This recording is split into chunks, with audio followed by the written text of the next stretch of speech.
Welcome to MoistCritikal compilation to fall asleep to relax. Time to let your brain clock out and your body settle in for serious snoozing. Grab your premium slumber gear and prepare for a lady tier drowsiness.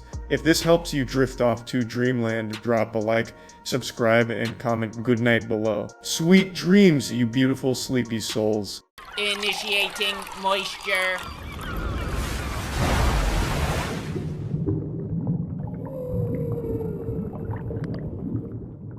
Morbius is absolutely miserable. I can completely confirm that everything you've heard about it is absolutely true, and it's even worse than you're probably thinking it is.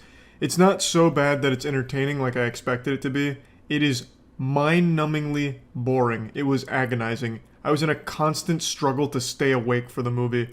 I cannot believe that they even bothered to release this. They should have just scrapped it and said it got stolen in a burglary or something. It should not have gone to theaters. When watching Morbius, I felt like I time traveled back to 2004 when almost every superhero movie was trash, like Elektra and all that. That's what this movie felt like. I feel like at some point along the way there was an idea for Morbius, and then they overdosed on Xanax and then produced this. It is, in all aspects, lackluster. Top to bottom. There is almost nothing redeeming about this movie. But Jared Leto made history. Not with like a great performance here or anything, but he now has one of the worst DC movies ever made with Suicide Squad 2016, and now one of the worst Marvel-based movies ever made with Morbius. This is crazy how hard this one missed the mark. So let's just go ahead and get started talking about the movie. Let's get after it. Let's get a little stinky in the cesspool. The story, it's trash. It's the most predictable superhero plot I think I've heard since the creation of the MCU. There is no attempt here to make a compelling narrative whatsoever. Everything you think is going to happen in this movie happens. If you watch the trailer to this movie, you probably already know everything that's going to happen in this movie with the characters. It's just a complete throwaway. There was no effort there whatsoever. It's like they had an AI write this plot after the AI sat down to watch 3 superhero films from the late 90s. It didn't try, didn't bother. So, not a whole lot to say there, just wasteful. I will say, though, that this movie feels like it was supposed to be completely different than what we got. It feels like all of the editing really betrayed it. Not that I think there's some Snyder cut version out there that's going to somehow save this absolute abominable septic tank explosion. But it definitely feels like it was changed drastically from the editing with a lot of shit removed. Because it moves so quickly all the time when it comes to exposition. It gives you so much info in the fastest time possible with this absolutely ballistic speed run of vomit of information. And then things will just happen for no reason. Like, things will just happen with nothing that really got you there or made you care about it. There's not a single character in this movie that you will give a fuck about. The characters don't seem to give a shit about themselves either. Like, one of the main detectives, every time he's on screen, he's like, oh my god, more dead bodies. Oh my god, dead cops in my city? Not now. Why would he do that? And then at the very end of the movie, I'm gonna try and avoid spoilers, but this movie fucking sucks. I'll give you a spoiler warning if I get into it. This might be a minor spoiler. In the end of the movie, there's a bunch of bats that fly out of the ground, and the cops are looking down, they're like, oh, bats.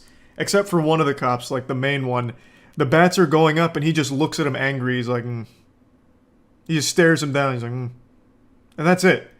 Like, none of the characters have any variety of emotions to them. They're all just like fucking robots. Except for Jared Leto, admittedly, he kind of tries as Morbius. There's times where he, like, gives an attempt at acting. Like, he wasn't horrible in the role. It's just everything about it was bad in general, but it's not because his acting was super turbo shitty or anything. It's just they didn't try anywhere in this film. So yeah, again, I think a lot of what's going to be really confusing to people is because of the editing, where things are happening for no reason, or things are happening like off screen, it feels like, that you just have to accept. It's just bad. Everything about the story, as well as the way that it's edited, is terrible. Absolutely terrible. And let's get to the most offensive part about this movie, is the fighting. The fighting is so disorienting. Anytime there's a fight, it's obviously all CGI, but they do it in a way that obstructs your view entirely. So when Morbius is fighting someone, it's just like a bunch of like smoke and tendrils and like shit flying off of him, a bunch of like really dark particles that obstruct your view. So half the time you don't even know what he did. And when he's fighting the villain, who is horrible, the villain is absolutely nonsensically trash. When those two collide, it's like action figures being blasted together in pure pitch black. Like, you can hear things happening, but you can't see it, because both of them have just a bunch of like dark debris flying off of them, so you can't tell what is actually going on screen in a fight. It is disorienting and just genuinely confusing in all aspects. So you're praying that you don't have to see a fight because it just hurts your eyes. It's just bad. Like, it's bad CGI. It's bad everything. Literally everything is not good. I don't know why they even bothered to release the film. They should have just got rid of it. Like, just have some shame. Be like, you know what? This is a net loss, but at least we can save our reputations going further. It just wasn't worth it.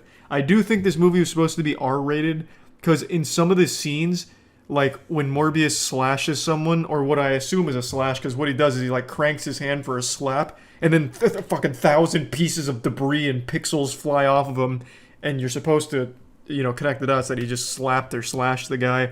And then you'll hear a bunch of blood sound effects, like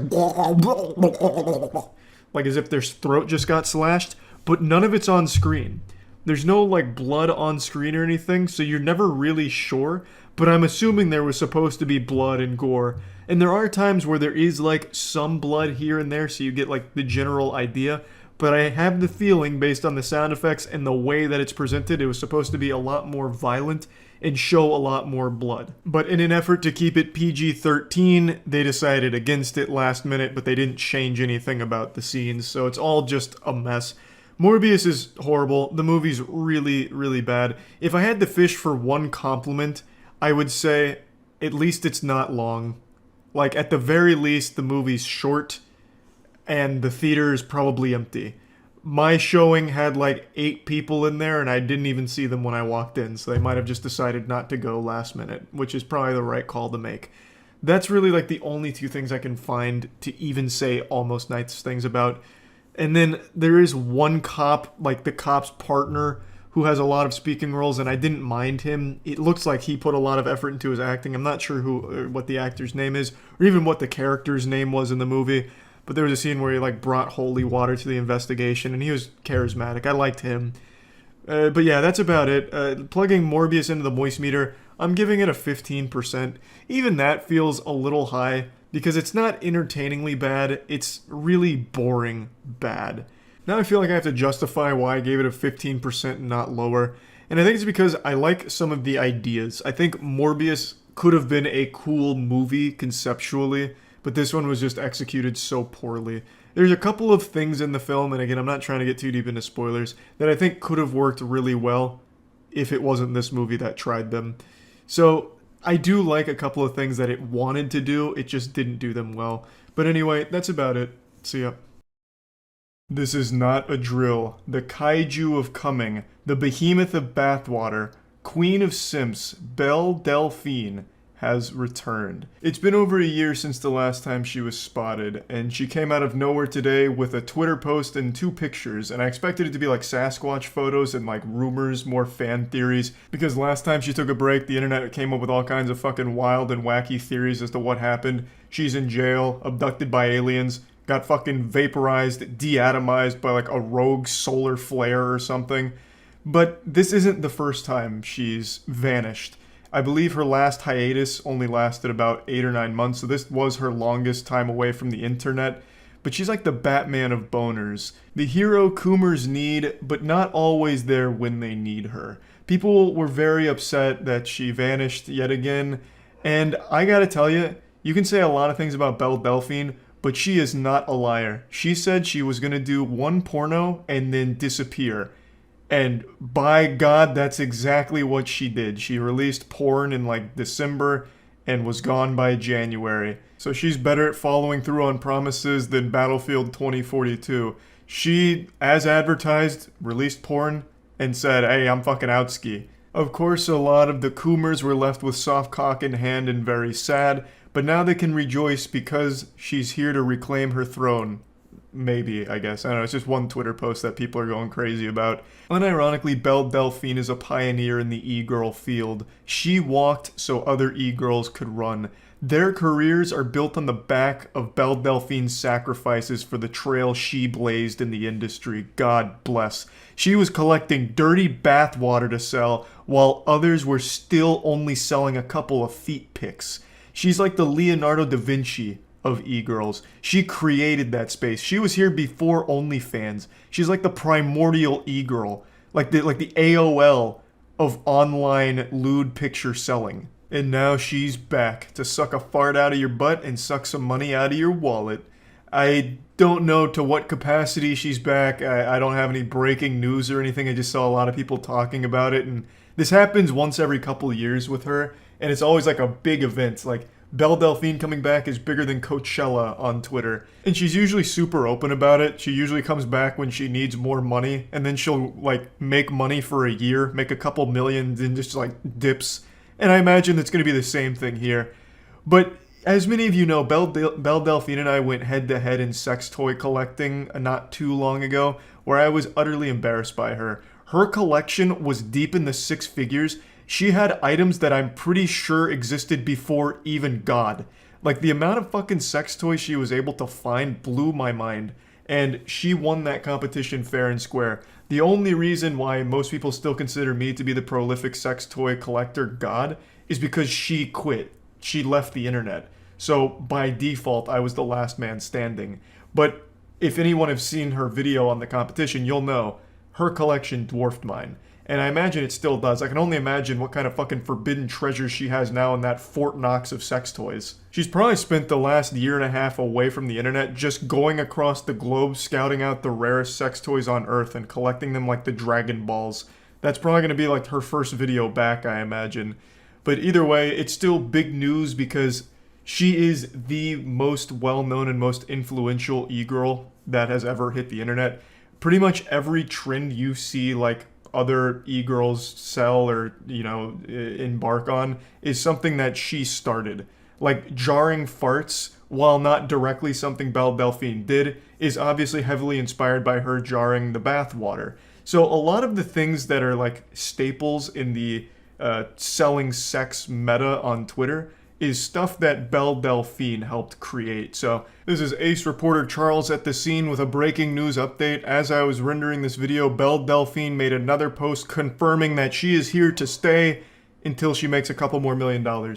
She made a post saying that she's happy to be back on the internet, and yeah, that's where the story's at so far. Who knows what's next? Could it be more bathwater? Maybe water from her septic tank? Pee-pee even? Like tinkle juice or something? Really, the sky's the limit. Who knows how wild and wacky this ride can get, but it seems that Belle Delphine is fully back in motion. Yeah, sound the alarm, the air raid siren. Belle Delphine has re-entered the atmosphere of the internet. So, yeah, that's about it. See ya.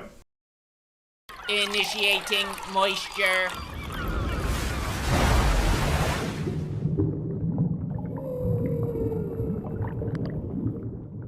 Attack on Titan, the final season, part 2, Turbo Mode Arcade Edition. It's all come to an end now, until part 3. So this is the final season, second part. It leads into the third part. I'm sure that's not a spoiler now since it's like the #1 thing on Twitter. By the time they actually finish the Attack on Titan story, it's going to be like the fucking Dragon Balls. There's going to be like 8 of these goddamn things, and you have to gather them all together for the complete season.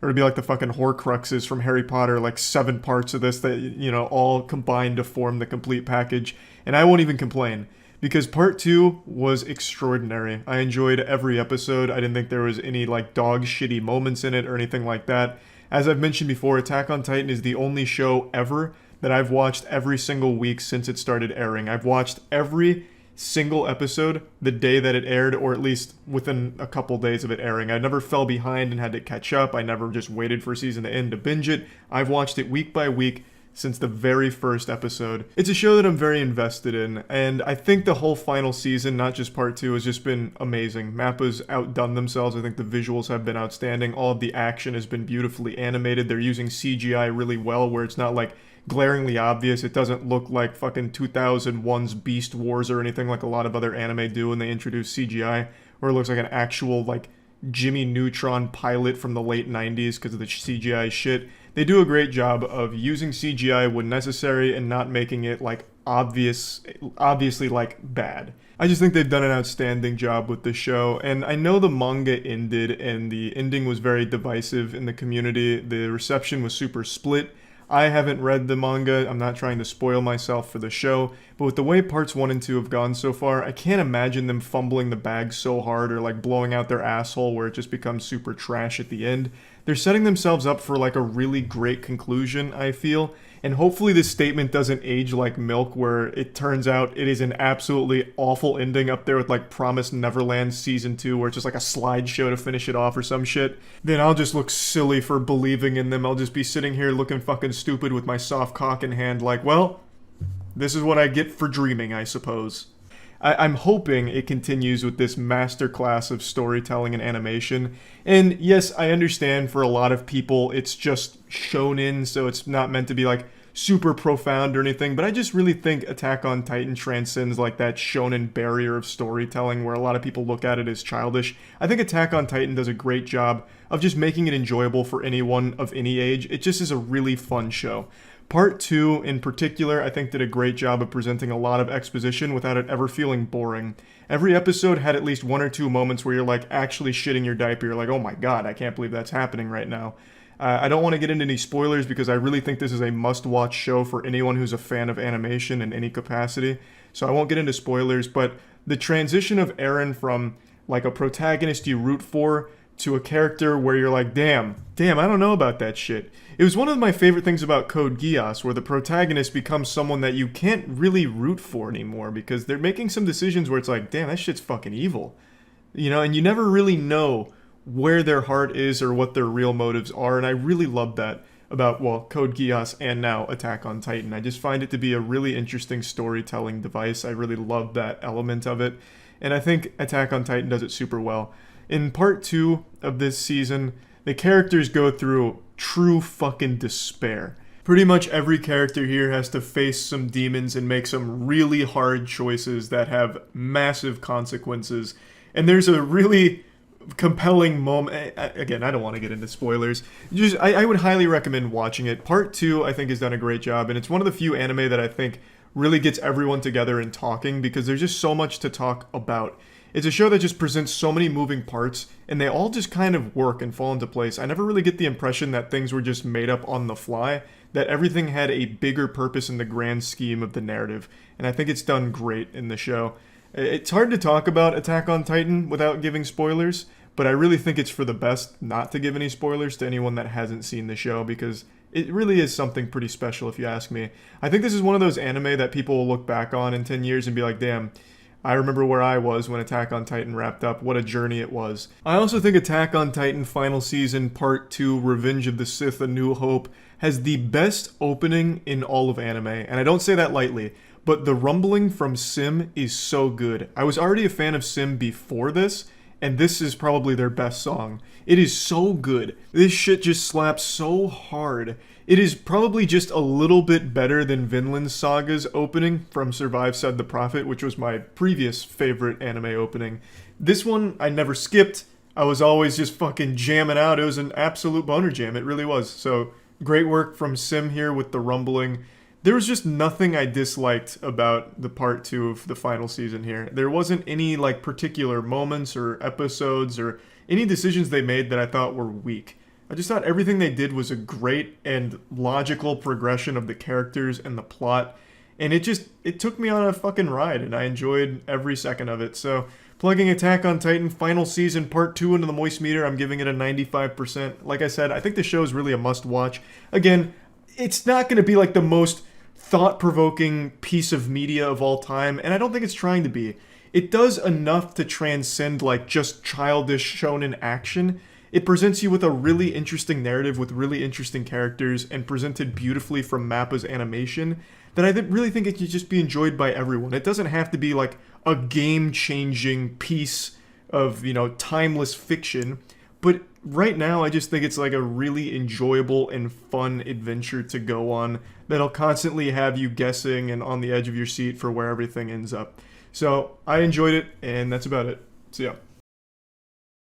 Top 5 scary videos that will make you go arg. Sure, man. Is that a nuke top 5? I don't even know why I'm asking. Of course it is. Oh, it's the most recent one. Nice. Alright. Time to turn into a pirate.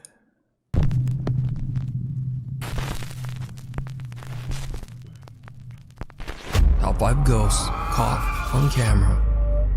Norwegian Ghost. Ooh, that's This a next scary scary video one. is from Norway, where we see 3 girls sitting around playing with a homemade Ouija board. Well, it's either a homemade Ouija board or a Japanese Kokori-san board. It's kinda hard to tell. Anyway, as one girl films, fried nothing tofu much with a happens bit at water. first, but then things take a very unexpected turn. They summoned Zozo. Is there a dub? Not yet. When it hits Netflix, there will be. Arg! Jesus!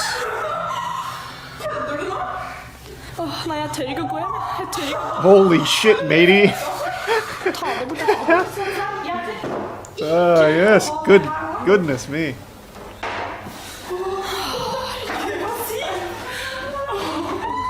Dirty barnacles, we summoned Zozo. Make him say something again, make him dance. See if he knows how to Gangnam Style.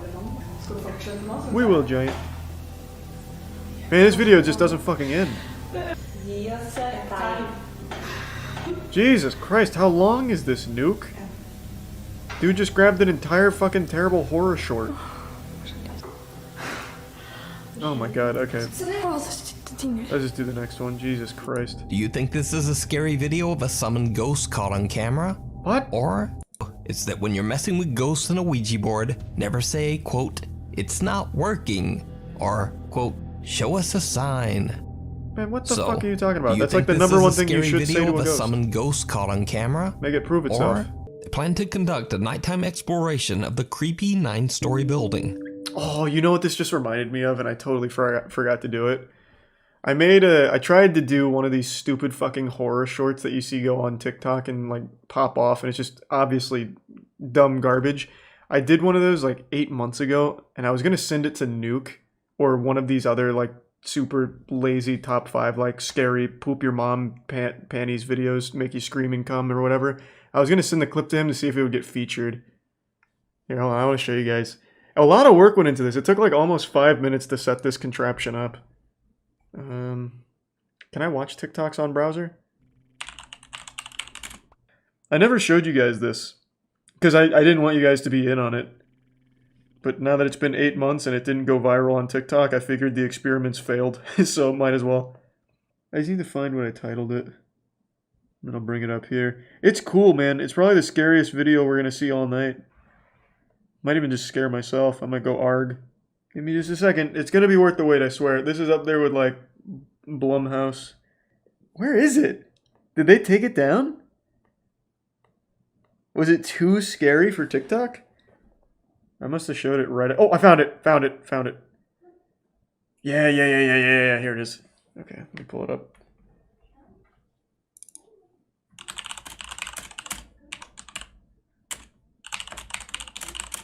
I gave it like a little creepypasta thing.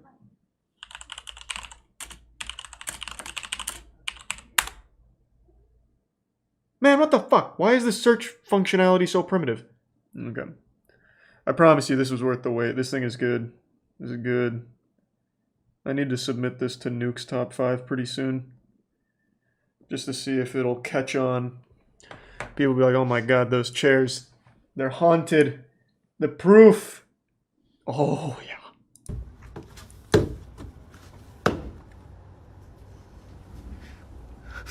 You see that? I bet you're wondering how we did it. It's not actually haunted. We set this up. And that's me acting, by the way. Another convincing performance. One more time, and then I'll reveal the trick. I know some of you are probably freaking out already. We tied a string around the base. So when I was making those big fee-fi-fum footsteps at the top, Matt pulled it, and that's when the acting kicked in. And then I gave it a really scary origin story. So every night at 3 a.m. the chairs in my office building move on their own. No one believes me, but I finally caught it on film. And then I was gonna fake my own death. I was just gonna have this be like the last thing on the account for like a month. That's literally impossible without magic. I know, but we set it up. We figured it out. Yeah, it didn't really pop off. It only got like, I don't know, like 40 or 20 something thousand views or some shit. So unlucky, but we tried. Definitely better than the shit we've seen on Nuke's Top 5, though, I promise you. A man found his wife cheating on him in a hotel room on the 3rd floor. My man! In a rage, the man took her life and that of her lover. Oh, that's no good. Soon after, when they reached the supposedly haunted 3rd floor, the explorers experienced something downright chilling. Is it a haunted chair? Imagine. This is not good. Whoa, shit! Okay. Since we entered this place, we can't get a good... What in oblivion is that? I know. This is fucking crazy. I feel like I'm being followed. So fucking... Okay. What am I looking for? I haven't seen shit yet. Besides a hose. Sure. They say this is the one that they got killed in. I'm not planning to go in. I'm not gonna go in. Why come all this way if you're not gonna go in?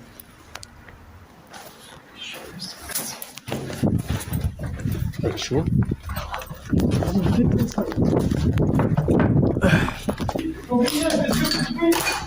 What happened? Solomon claims that he felt that something was watching them, and when analyzing the footage, a strange, bizarre shape can be seen in a room at the end of the hallway. Then his friend Fares claims to have seen someone in the hotel room where the tragic event took place, and they both just make a run for it.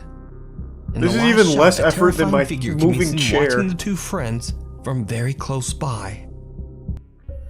Now, this next spooky video was sent in by Nuke's Top 5 viewer, Pastor Aaron from Peace Memorial Church in Pastor. Oregon.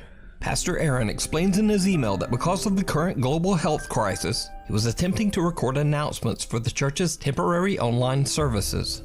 Well, hey everybody, Pastor Aaron here. It's my pleasure just to announce that this Sunday will be open. Whoa, shit!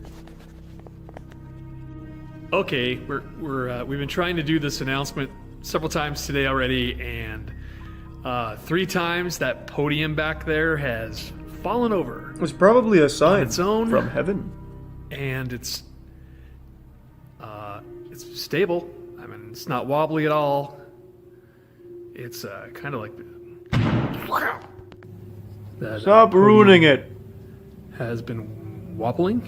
You can see by the banner there. I literally saw a string. No air you didn't. conditioning. It's these things. You They're saw off. a long ghost arm I don't know. tipping it over to prank him. What the fuck? Oh my god! Wait, it's a patriot. Oh my. It came Pastor back from Aaron the says dead that he's just to used the salute our podium for flag one years more and time. It has never once been wobbly or suddenly fallen over. Even stranger, the flagpole next to the podium I begins bet to move freedom on its is own more as free well. in The America pastor than in explains that heaven. nothing Ah! The lights in the kitchen flicker on and off by themselves as a strange shadow figure appears out of nowhere. Nate is baffled by what they've captured on camera and is worried that the cameras might have somehow triggered whatever might be haunting their new home. But what do you think this could be? Let me Probably know down old below. hairy hands. Right now, it feels like there's someone like stooped right behind me following me. There's not, but it feels like that. Well, just do what Dale tells you to do. Fucking windmill on him. And spit. Take that. I don't hear anything. What the fuck is happening? No! They're ringing the dinner bell. They're gonna eat him. Ah! Understandably, Colin gets more and more freaked out by all the unexplained sounds that seem to be coming from somewhere very near him. There is no He explanation! decides to just end his exploration, but before he does, he captures something downright chilling. No. Again? This place is turbo haunted. What happened? What? Did you see it? No, I didn't see shit. Colin is shocked when he sees what looks like the dark figure of a child standing at the end of the hallway. What? Where? As he What, grabs Matt? up his camera, he captures just a glimpse of the childlike figure as it disappears into thin air. Childlike? Now, some people say What? that what Colin captured could just be explained away as a shadow or an optical illusion. I don't even see Others it! are convinced that he did actually see the apparition of a little boy inside the haunted Who is hospital. convinced of that? So a month later, and It after looked like a many little requests beam. from his viewers, Colin returns to the abandoned hospital. Well, might as well again. befriend the kid, I guess. He's alone. Probably he's goes lonely. without Probably saying, hungry. but Hey kid, I brought you Go-Gurt. Or whatever ghosts like, I don't know, man. Why am I doing this? I went like that. Imagine still and then crapping yourself I as an saw adult. something just behind that blue Adults chair. don't Now, crap bearing in mind, I themselves. saw it with my own eyes. I shit didn't realise ourselves. I had it on camera, but stressed you enough that this wasn't a shadow. I actually saw something move with Well, my go own over eyes. there and talk to it, man. Leaves it to your one Shayna. Right, let's do this. Maybe try sprinting, he's probably slow. The kid's gotta be malnourished by now. What the hell was that? What the hell was Hey, do you that? have a license to haunt this facility? I'm sure I heard something. I don't know. It's probably just a wind. Oi, governor!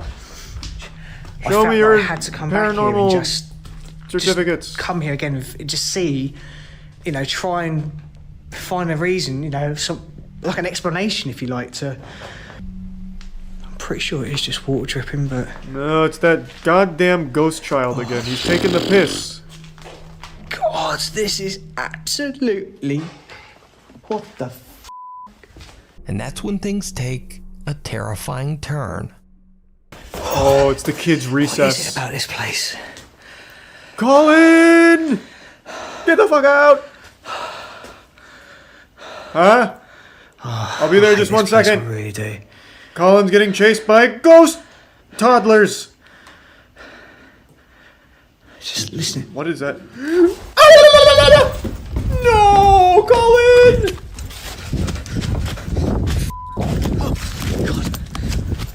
A small red ball comes rolling out of one of the hospital Fuck. rooms, and Colin makes a run for it.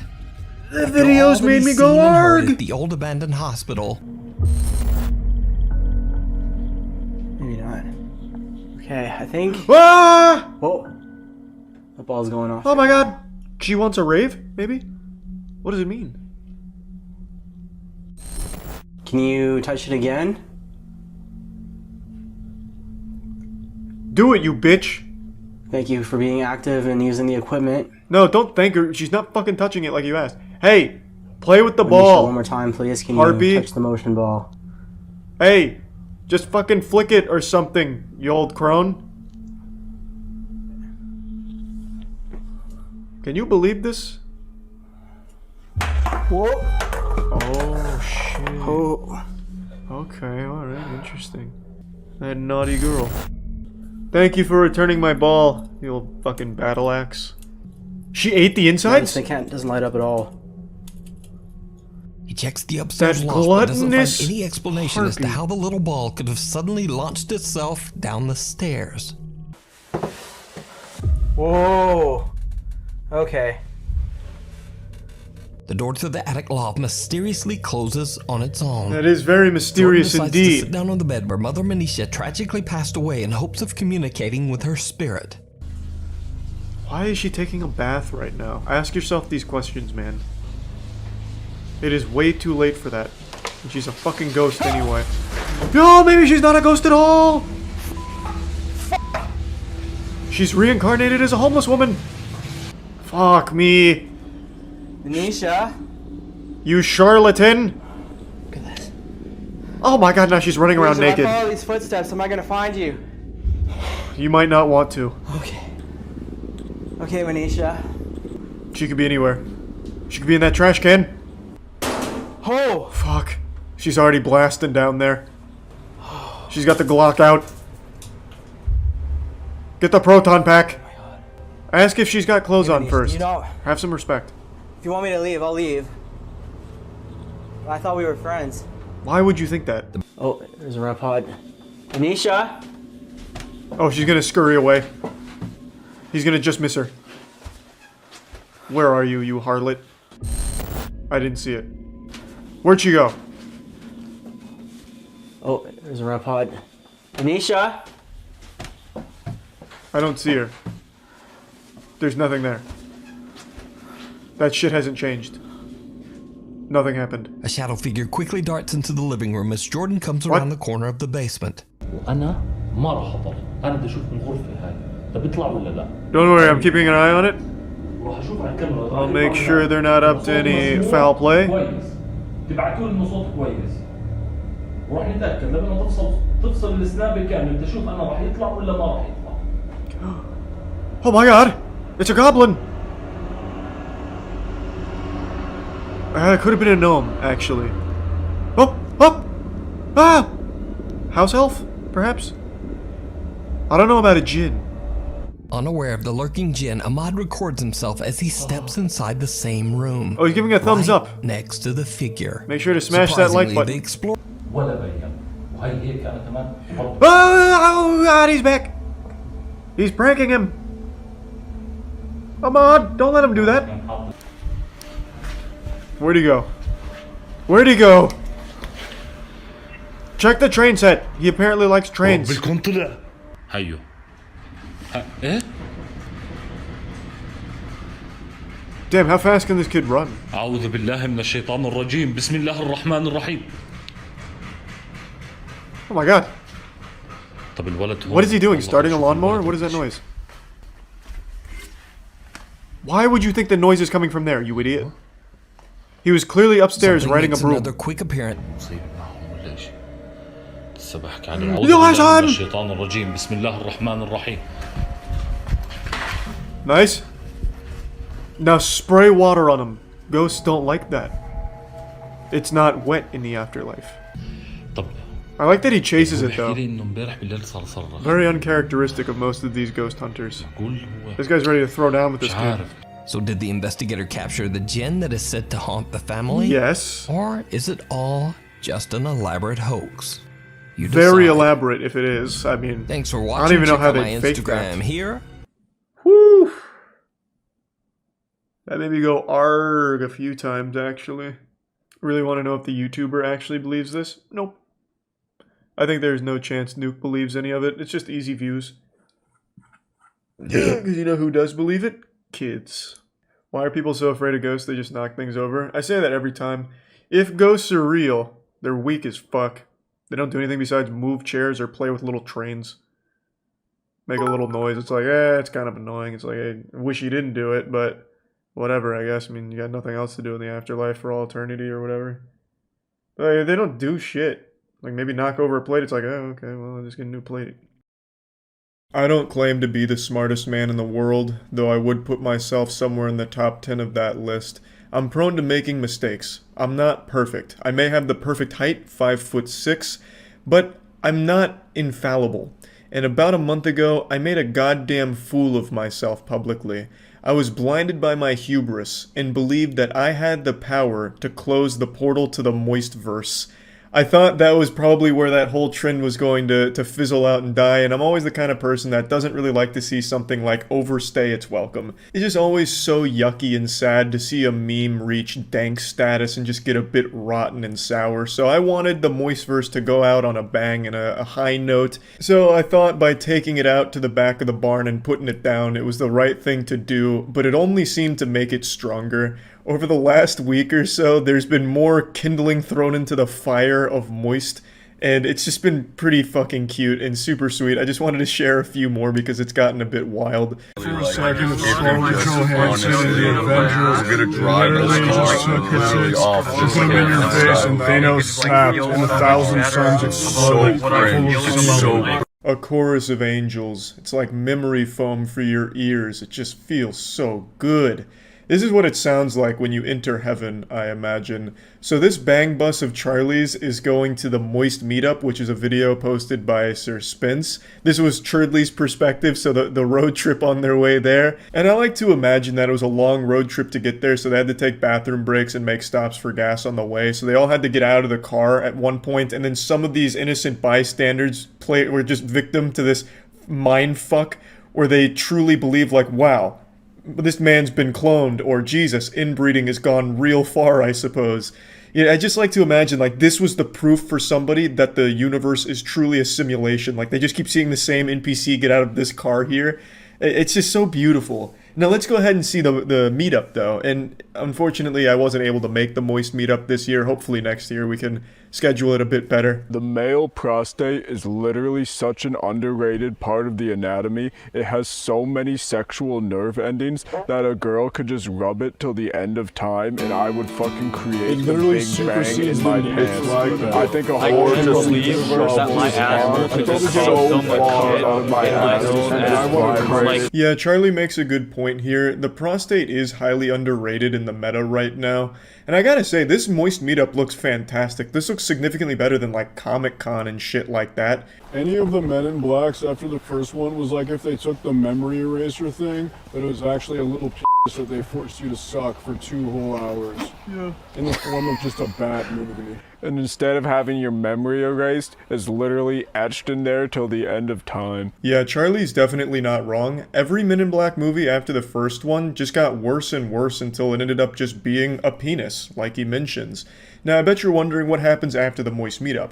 Well, like all good conventions, it ends with a bit of an orgy, and that was covered by Joel Haver with Your Love Makes Me Moist. It's its own little cinematic universe, and it even tackles a very thought-provoking issue, a conundrum many men have pondered for years. If there was the perfect clone of yourself, an exact copy of yourself, and you fucked it, you fuck yourself, are you still a virgin? Do you go to hell? What happens next? Is how can somebody be so perfect? When we make love together, it's literally like Spider-Man No Way Home, but it's more like Spider-Man No Way I'm Not Gonna Come. The love for you I have is like if Thanos had all 6 Infinity Stones shoved inside his urethra, and instead of snapping to make the universe, and instead of snapping to make everyone go away, instead he snapped his cock inside everyone and made them have the best orgasm. Literally, when I get done with you, there's gonna be so much semen everywhere in here that Mr. Beast is gonna have to start a new program where he gets everybody to clean it up for 2 years. I don't want to spoil the surprise twist ending here, so I'm only going to show this much, but I gotta tell you, this is the best pillow talk in the game. This is about as romantic as it gets. If this doesn't get you laid, nothing will. Cosplaying as Charlie and then saying some of this smooth, suave material.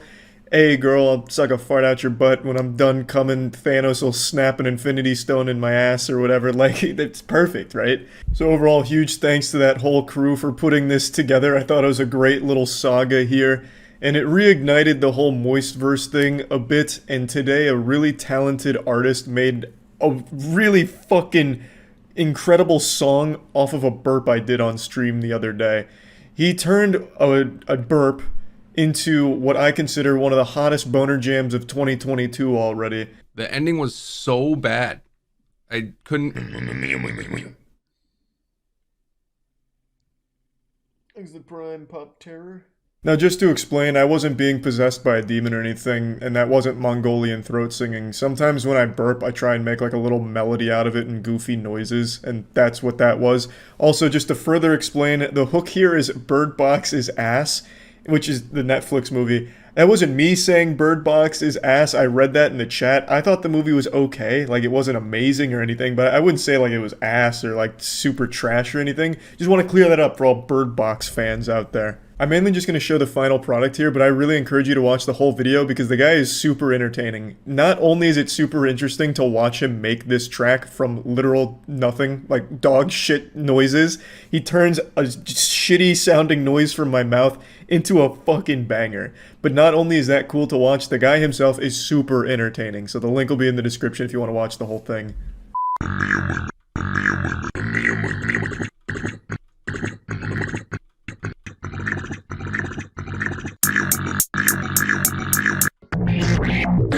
This is like the underwater version of the burp. Like you're hacking into a submarine, but you can't stop burping.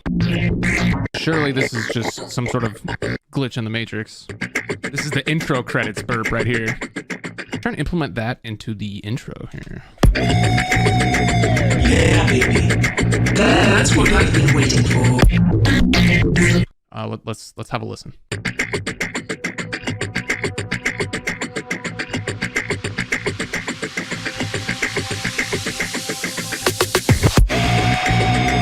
Yeah, baby. That's what I've been waiting for. That's what it's all about.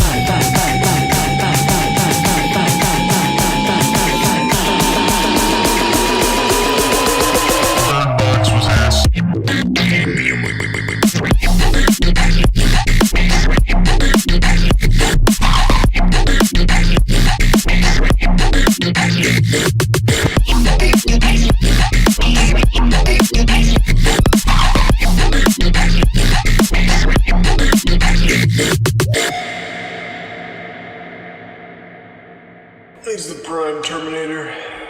I swear to God, if this track isn't in every single DJ's arsenal in their playlist by the end of the year, then they have utterly failed as a musician.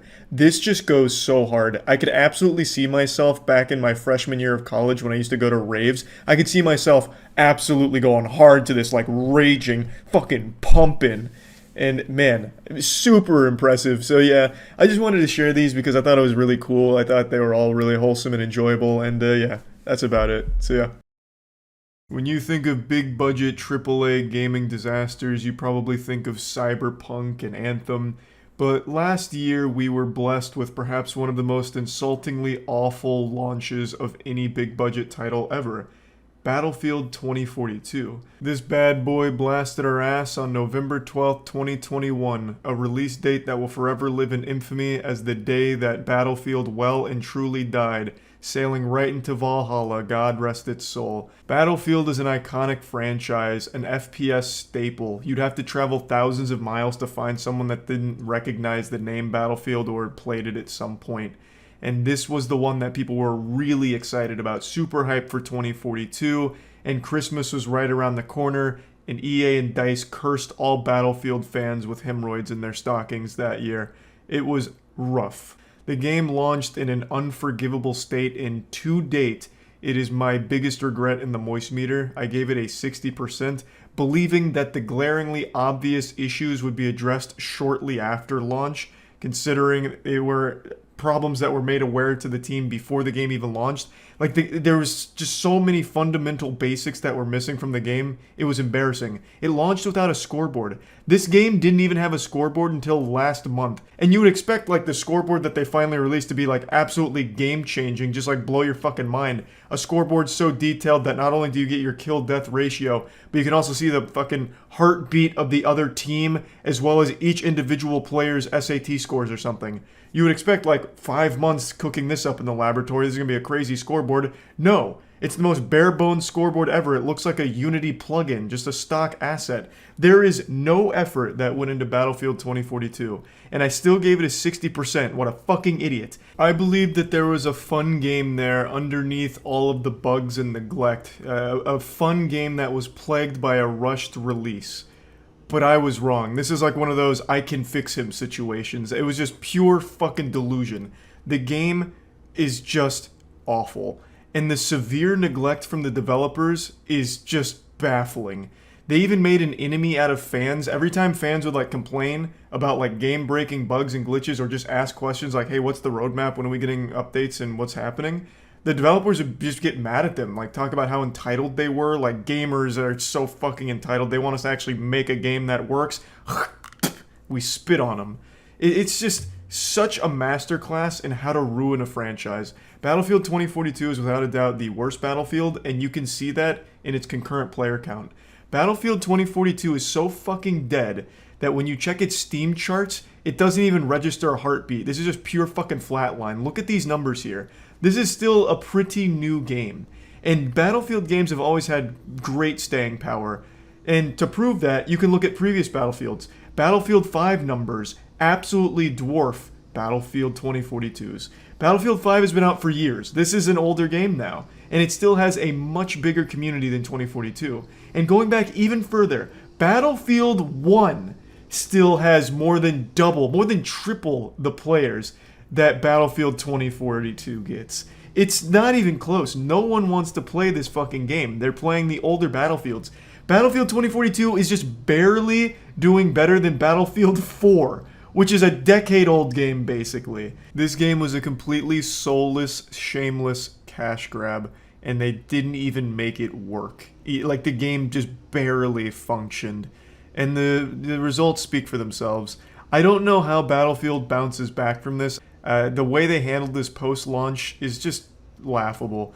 They vilified their fans, and they made it like a developers versus gamers situation where they didn't want to listen to what the players wanted, and they just didn't do anything. They just let the game wallow in its own shit and die, just suffocating on the odious Methodist that they'd created with this stinky pile of shit.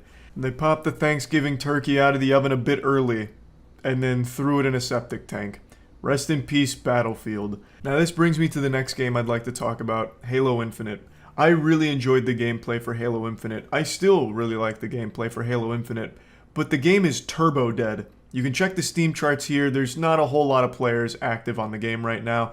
Now, I want to make it clear, I know Steam charts don't speak for everything, especially when it comes to Halo. There's definitely going to be a lot of console players, and for Battlefield as well, but it still does help paint the picture. You can at least get a feel for how live the service is, because we have some numbers to work with. Halo Infinite is struggling, and it's not a secret as to why. It's because the game has no content. The game launched and everyone really liked it. They're like, wow, finally, Halo's getting its feet back. The gameplay's fun, everyone was enjoying it, I was enjoying it, all my friends were. It was a great time. But after about a week or so, people realized, like, there's not a whole lot to do here. There's not a lot of maps, there's almost no game modes, there's ranked, which only goes up to Onyx, which isn't that hard to get. Like, a buddy of mine, Danking, got Onyx in all 3 categories in the span of a week. Like, it's not a whole lot to strive for, there's not a whole lot to do. So after about a week, maybe 2 weeks for most players, you run out of content to do in Halo Infinite, because it didn't launch with much. There really wasn't a whole ton there. And it's now been, I believe, 5 months, 4.5, 5 months, I don't remember the exact release date for Halo now, but it has nothing to show for it. It's in the exact same state that it was when it launched. Now, they did recently announce a cookbook for Halo, which is fantastic. That's what the community's been asking for, and I saw a lot of people on Twitter very excited about this new Halo cookbook coming out. If you can even call it that, it's basically just like the most bare bones recipes that they found on WikiHow and then just slapped like Master Chief's face near it in the cookbook.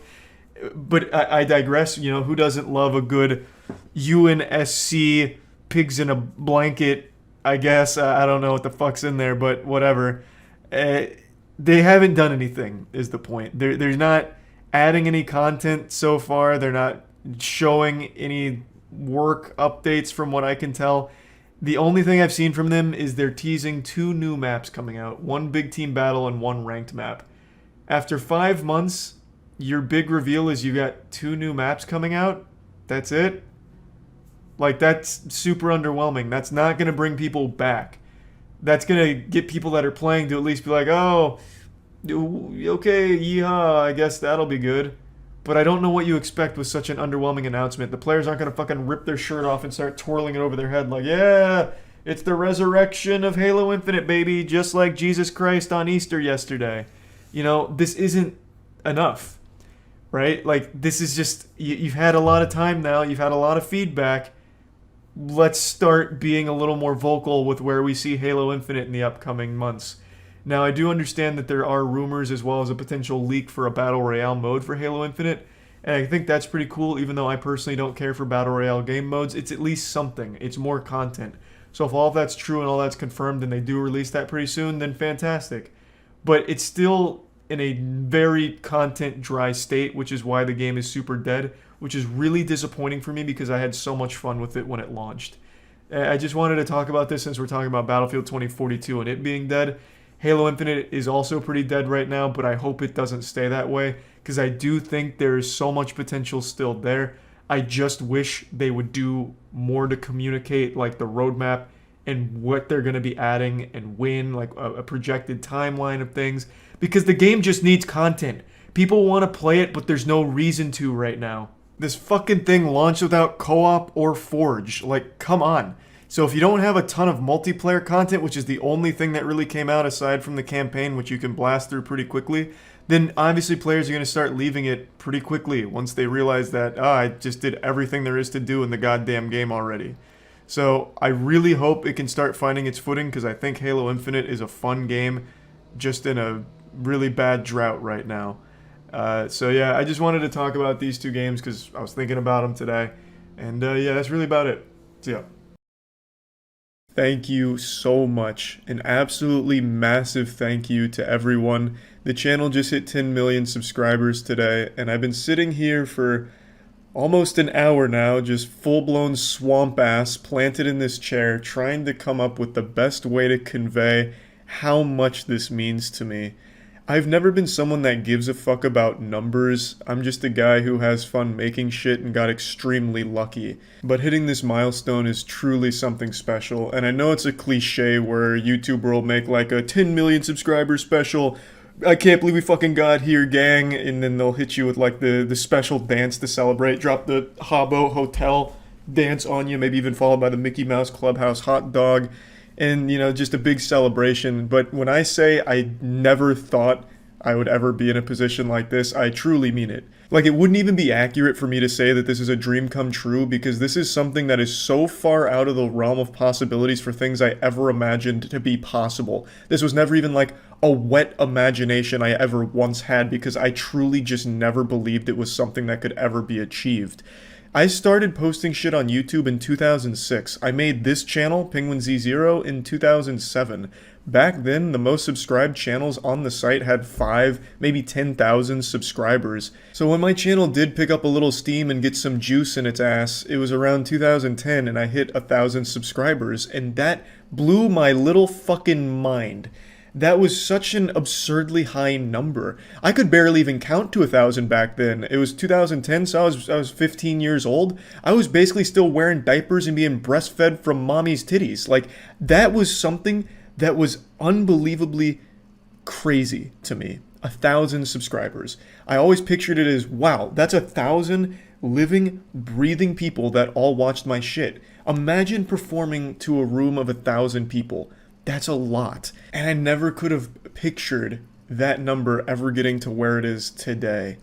I've never been good at getting emotion across well, because, just listen to me, my voice sounds like an unenthusiastic hand job, but I really do want all of you to know how much it means to me and how special this is. I really appreciate all of you. And I know that gets said again, it's another fucking cliche, but it is the truth. My life would honestly be drastically worse if I didn't get lucky online. I'm often asked by people, what would I be doing if I didn't stream or do YouTube? And I never really have a good answer to the question, because back in college, I started as a digital arts major. I thought I wanted to do cartoons and like get involved in animation, but I lost the passion for that and realized how untalented I was when it came to art. Everything that I tried to draw looked like it was drawn by a 4-year-old with crayons and their eyes closed. And Lord have mercy on the eyeballs of all of my peers that had to see the times I tried to animate shit for class. It was so janky and disturbing. It looked like cursed found VHS footage anytime I tried to animate something for class. It looked like when you were playing a game and like your computer blue screens and you get that brief second of everything just goes fucking wrong all at once. That was what happened every time I tried animation.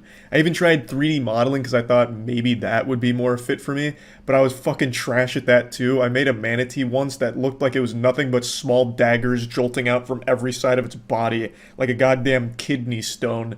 It was low poly, everything was wrong with it, so everything in the art side that I thought I wanted to do going into college, I didn't, and I wasn't good at anyway. So I switched my major to human sciences, and more specifically exercise physiology, because I thought nutrition, working out, personal training, all that, you know, I already have a pretty decent background on it. I understand it a lot. Maybe I'd find more passion there. I didn't. So I never really found a passion for anything in my life other than making content. That's always been the one constant, is how much fun I have making videos and doing goofy shit, making fun stuff, and just getting silly and wacky. And the fact that I got this lucky where I get to be able to do that, like, to live, is unbelievable. And something I never ever pictured. And it was something that just didn't even exist when I started, like, on the internet. So it was something that I never could have even planned for or aspired to do. I just fell into all of it, and man, I couldn't be more grateful. So I really mean it when I say thank you so fucking much. I absolutely love doing all of this, and it means more to me than you'll ever know to see that so many of you enjoy it as well. So I just want to again give an absolutely massive thank you for this and everything. That's about it. See ya. For some reason, people don't usually believe me when I tell them that I was one of the most highly recruited high school basketball athletes in the state back in my prime. I was a damn near NBA caliber player. I had one of the most deadly three-point shots in the business. I was just a demon from the three. They called me 2 girls, 1 cup, because I would just shit on them and make them eat it. And I also had a bit of wheeling and dealing to my arsenal as well. My game was very well-rounded. If I was a dish at a restaurant, I'd be a king-sized ultra Krabby Patty Supreme. It was just so beautiful, and I'm getting a little too lost in the sauce right now. The point is, I've always been a decorated basketball veteran, and that talent has never left my body. And I thought the best way of showcasing my basketball ability was with my family, because as Dominic Toretto says, nothing is more important than family. Family, family, family. So I gathered my closest family, the 4 Charlie clones, the 4 other Charleses, and we played a game of Moist, which is a lot like horse, but significantly wetter. Oh, no. Okay. You missed harder than the pulp plot of Iron Man 2. It'd be easier than finding my wife's. Fuck. That's that D1 Charlie action. You're more stressed than the plot of stretch Iron Man 3.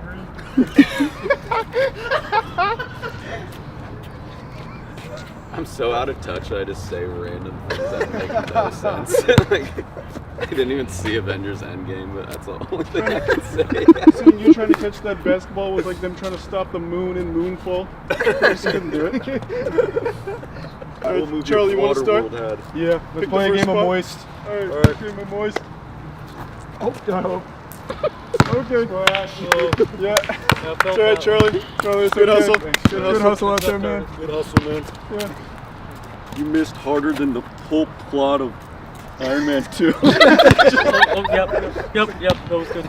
This one goes out to Toy Story 3, which was a tearjerker so hard that the movie Waterworld couldn't even keep up with it. Damn it.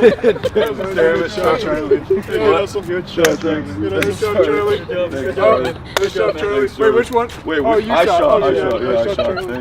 Thanks. Looking good, Charlie. Looking good, Charlie. Great form, Charlie. Great form, Charlie. Yeah. Yep. There's a splash, Charlie. That was bad, Charlie, but it's okay. We just never make it. Yeah, but not to mention we all suck. Whoa, Charlie, don't show off, Charlie. You might. Yeah, baby! Wait, waiting for don't we have to make it? Yeah, Here you go. Oh, you got an M. Wait, is that me shooting? I don't know what the hell's going on. Oh, Alright. Here we go. It's gonna be easier than finding my wife's. Oh, fuck. I can't find her. That sucks. That's pretty relatable. No, got an M. No one getting that M, man. Oh, okay. Somebody knows how to play basketball. Alright. That's that D1 Charlie action. Yeah. I was a big basketball player back in the day. Yeah. No, looks pretty good. My turn. I think it's my turn. I think it's my turn. Nice grab, Charlie's turn. Sorry, it's Charlie's turn. I'm sorry. Oh, it's okay, Charlie. Yeah. Yo! Yeah, baby! Alright, here we go, Charlie. I'm not even gonna hit the backboard. Alright, swoosh. Okay, that was bad. Not the Malibu! No! Dude, no! That was a bigger miss than when IHOP tried to rebrand to IHOP.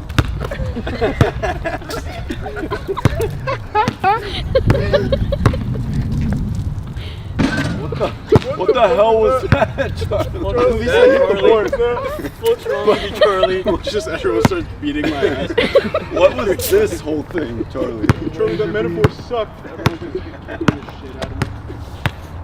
Someone knows how to play basketball. You got too confident, Charlie. I got an M, you got an M, you got an M-O. Oh, swish. What the fuck? Whoa! Whoa! Yeah. I got an M-O. You don't know that yet, Charlie. What's your M-O? Wire. Okay. Look at your What M-O. the fuck? I haven't hit the rim once. What up, Moy? I got How's more. it going, Moy? I'm feeling pretty good about Charlie's technique here. What the fuck? What is that? Oh, yeah! No! It's a no, baby. It's a no, baby. That's a no. Yo, what Great the hustle. Great hustle, Charlie. I'm M. Why don't we just join the NBA as the Penguins? The win threw that off. That was absolutely the win. That was the worst thing I've experienced since Walking Dead season 2. Do I just shoot wherever? Oh shit, it has a boner. What the fuck? It's who's tall? Not me. Oh, I'm not. I'm not tall either. I got it, Charlie. Oh, you got it. You got it, Charlie. Charlie, go hard. You guys got a Charlie stack. Alright, it's a little oh yeah, Charlie stack. Yo. I'm a bottom. Yeah. Charlie stack. Charlie stack. Alright. Okay. Charlie, you wanna get it? What the fuck? Just hop on. It's okay, Charlie. I got it. Hold on. You got good core. Oh my god. You guys are... Alright, Charlie. Oh no! Oh, okay. That's not the way you're supposed to do it. Watch your I got lumbar what the coming, fuck? Charlie. Just come on. Okay. Step right on me.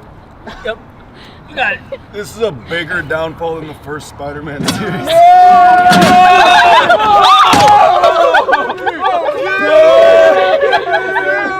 What the fuck? We'll never miss now, Charlie. Alright, let's put it back up, guys. We almost died. It was epic. There we go. Charlie, I think all of us won. Yeah, I think we all won. That was a good game of Moist. Yeah, good game. Go Penguins! Do we all hit the same note? Yeah. Good game. Good game. Oh, you want to cycle back around? Yeah. Good game. Good game. Good game. Yeah, good game. Good game. High five you yet? No. Yeah, we did. Oh, okay. Yeah, good game. Did you guys high five each other yet? Yeah, we did. Yeah, we did. I'm so happy that we invented the NBA. What's that? We just you know know what it stands for. Moist Basketball Association. Woo! Yeah, baby! Go Penguins. Yeah. Alright, that was sick. Spelling third-person shooter action. What an interesting genre.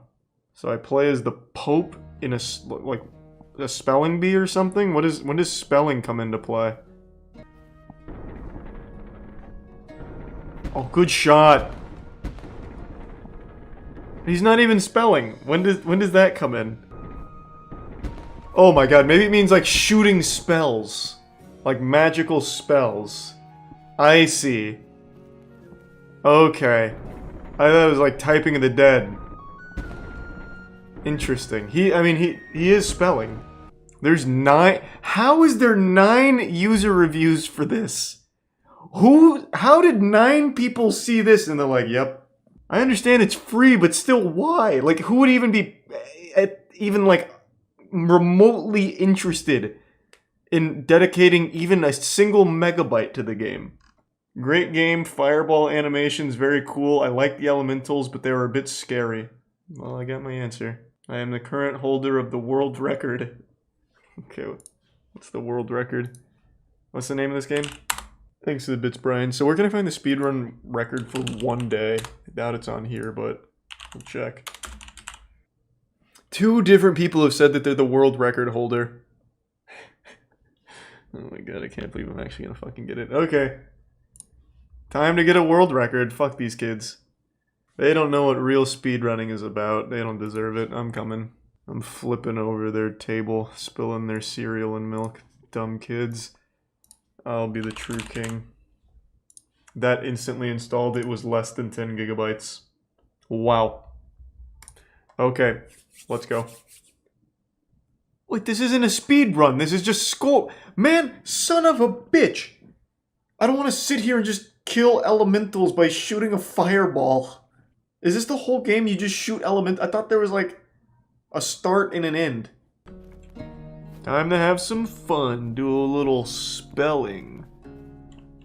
Oh shit! Gotcha. I'm cruising right now. I have 20 points. So it's 10 points per kill. Oh my god. Oh my god.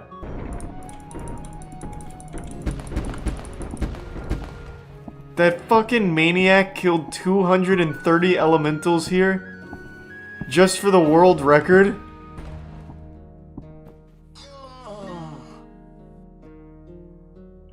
Alright, so you can't swim.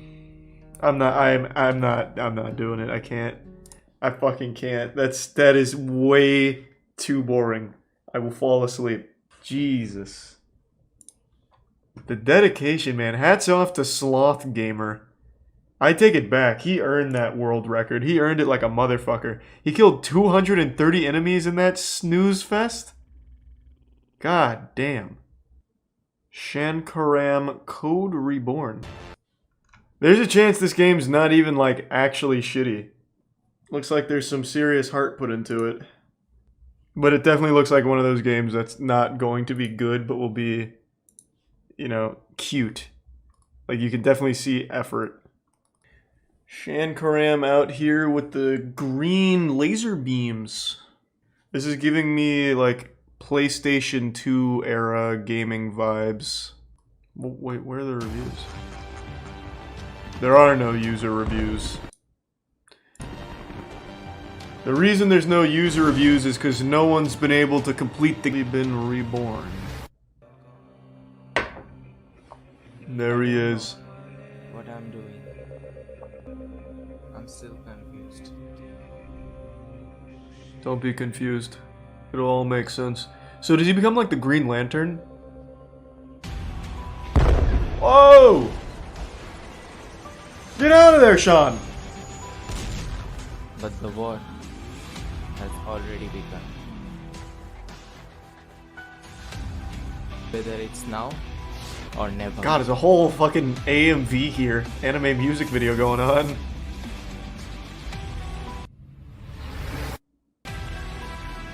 I'm ready. Get me. I already bought the game. Like, I am so. You don't need to, like, give me a trailer here to sell me on it. I'm already in here. Jesus fuck. God damn. That's the whole game. Alright, let's ride. I'm excited. I'll be honest, for the first like 10 seconds I thought this was in-game graphics. I was blown away. Oh my god. Jeez, sorry, I've got to skip it. I want to see the game. I don't need to learn about wherever they were talking about. I just want to play. I don't see what role that had in this. Oh my god, it's nothing but fucking travel videos. Stop right there. Whoa! No one escapes Sean Karam. Get back here, coward! Wait, or you will get in more trouble. Perfect posture. रुको, इतना जल्दी क्या है?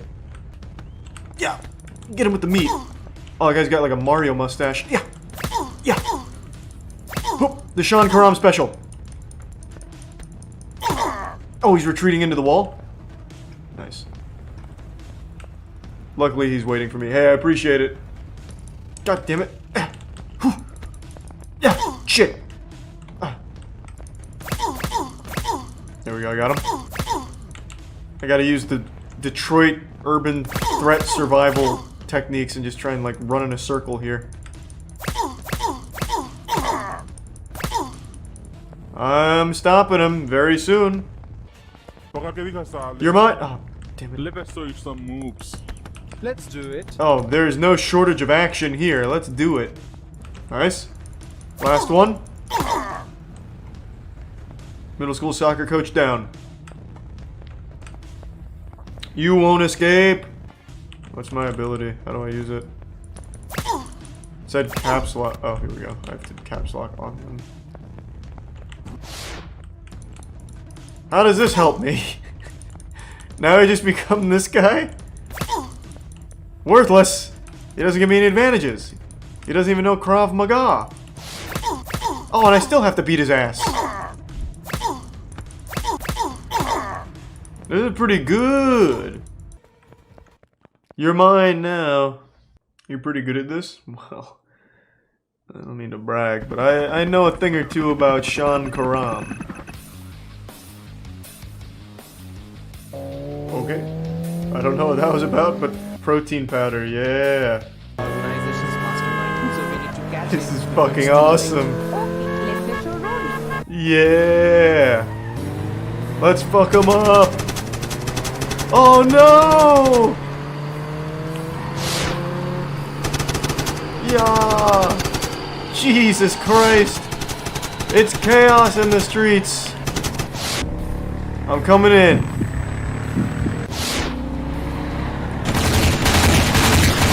Oh, it's loud. Holy shit. Alright. So they have... Oh, you can actually die in this game. Oh, God. Damn, this is intense. I got... Take that. Is there another one?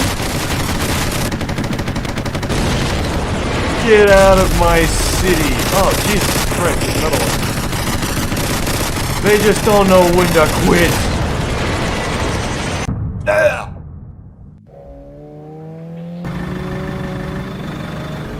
Yeah, it's fucking loud. But that's what Sean Karam's about. It's about guns. It's about possession. It's about gore, action, and titties, baby. That's Sean Karam. We play loud. Knock them out. Let's beat him into shape. Get beaten into shape, idiots. Oh, someone's shooting laser beams. Is she a ghost or something? What is she doing? Oh, she's possessing people. She's just like me! What do we do? How'd he get up there? Come on, get him! Oh, she's going in. I'll drop on him. Oh, from above, the top turnbuckle. Oh! Shit. Darn! Jeez, come on. Dirty barnacles. How are we supposed to catch him now? What? Shit. Whoa! Fuck! No! We didn't get any information out of him. That's how it has been. Oh, it's in capable hands, officer. I'm Sean fucking Karam. Man, this is a whole Bollywood movie wrapped into a game.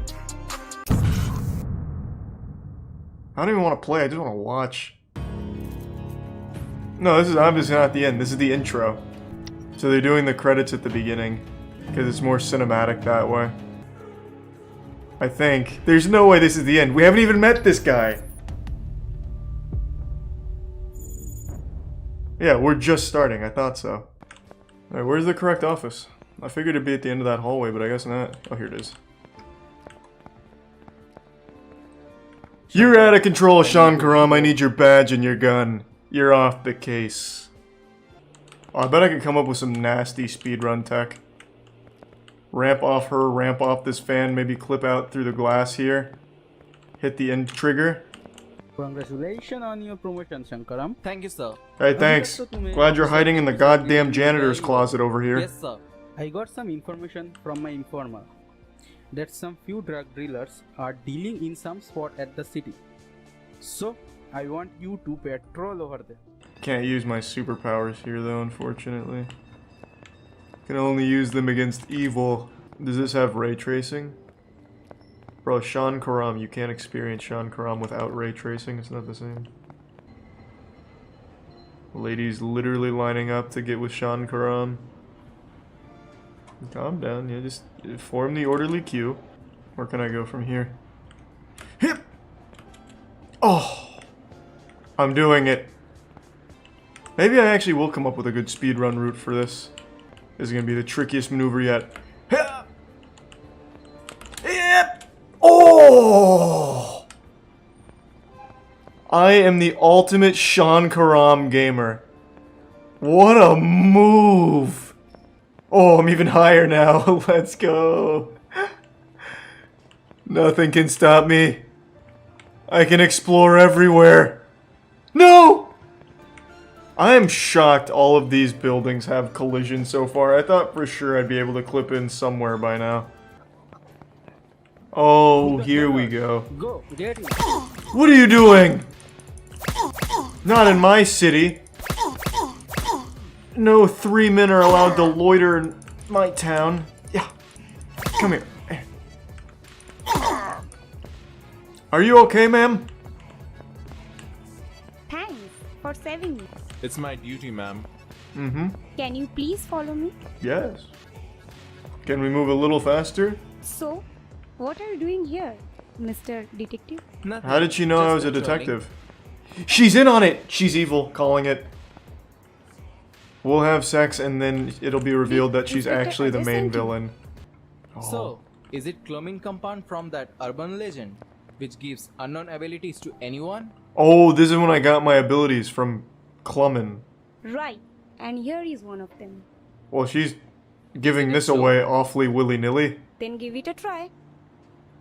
Thanks, Ruby, for the experimental government chemicals that give superpowers. अरे अभी तो हम मिले थे. Oh my god. पर मैं तुम्हें क्यों नहीं देख पा रही? She can communicate with me in the spirit realm. Because we are in a spiritual state and not in a physical form. Yes, he is my dad. Oh! The inventor of this Clomin compound. So you mean I can't control it right now? Well, you haven't tried. Let's try.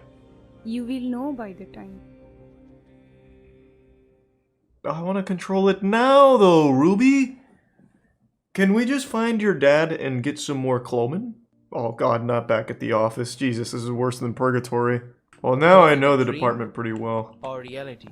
It's still hard to believe. Did you Hajai. find any clue? Yep. No, sir, not yet. I've also got Okay, superpowers. Then can you please So I quit. bring me the... Ugh. Fuck, I wish there wasn't gameplay. I just want to watch this as a movie. The gameplay's putting me to sleep. So there's 6 drug deals going down. And I'll have to fist fight each one of them. You dealing drugs? Nope. Alright, so I'm gonna rule out any outside drug deals. Let's look for empty buildings. Okay. You already found 2. Oh, did I? Oh, but there was nobody... Oh. I thought there were gonna be fights. Oh, Jesus Christ. I didn't even notice. I'm getting tired. This is actually just putting me to sleep. Holy shit. I'd love to watch the Sean Karam movie, but fuck, man, playing it is rough. There's only 2 more though. I'll find them. Someone's got to stop the drugs. I'll do what I can. Oh god, why? Where is it? I've checked every car. Maybe they're dealing it on the thing here. Trolley. Oh. The drug dealers have won. They outsmarted me. Now the whole town's gonna be overrun with weed! This is making me way too tired. I'm going to bed. I've got a confession to make, and it's something I'm not proud of. I am deep into the TikTok rabbit hole of desperate attention-seeking behavior. I'm so embarrassed to say that, downright ashamed. I'm like an 80-year-old woman, and TikTok has become my soap opera. It's just this captivating train wreck I can't help but look at. These aren't even like people anymore. They're just clout zombies. An insatiable appetite for internet attention, updoots, an increased follower count, bigger number, better person, and they will do anything to get a bigger number. And nothing is off limits. I swear to God, they would dig up their dead grandmother as a devious lick challenge. They'd fucking shove a Tide Pod down the throat of their dog if it meant more views on their TikTok page. It is just truly this battle where people are coming up with the most outrageous and most deplorable ways of getting internet clout as fast as possible. And that includes faking abuse. Okay guys, this muffin I got from, I think it was from like some grocery store, is so good. Like, I have no idea why the fuck you keep recording yourself eating. You're fat and you're overweight. Yeah, I couldn't find the original video since she took it down after admitting it was all fake. All smoke and mirrors, nothing's real, you got fooled, and it was all a play for attention. So I found this video of a guy watching it and reacting to it. Yeah, so right away you'll notice the acting's pretty dog shit. It's Tommy Wiseau level, sounding like something out of the Mighty Morphin Power Rangers here. It actually just comes across like a Darman video for real. Like, stop eating the muffin, you're fat and overweight. Dude fat shames his girlfriend, lives to regret it. But you have to remember, most people on TikTok are actual children. A lot of them haven't even developed object permanence yet. Like, if I put this phone behind my back, they think it disappears. Those are the people that are using TikTok mainly, so when they see something like this, they're just going to take it at face value. But it's not just kids. Like, no one really expects someone to fake an emotional abuse video for views on TikTok. You'd have to be a real piss stain in a gas station urinal to try some shit like that. So most people assumed it was all real, and especially victims of emotional abuse came forward to support the creator here. And this spread very rapidly on TikTok. She gained like 100,000 followers as a result of it, with people just pouring tons of support into it.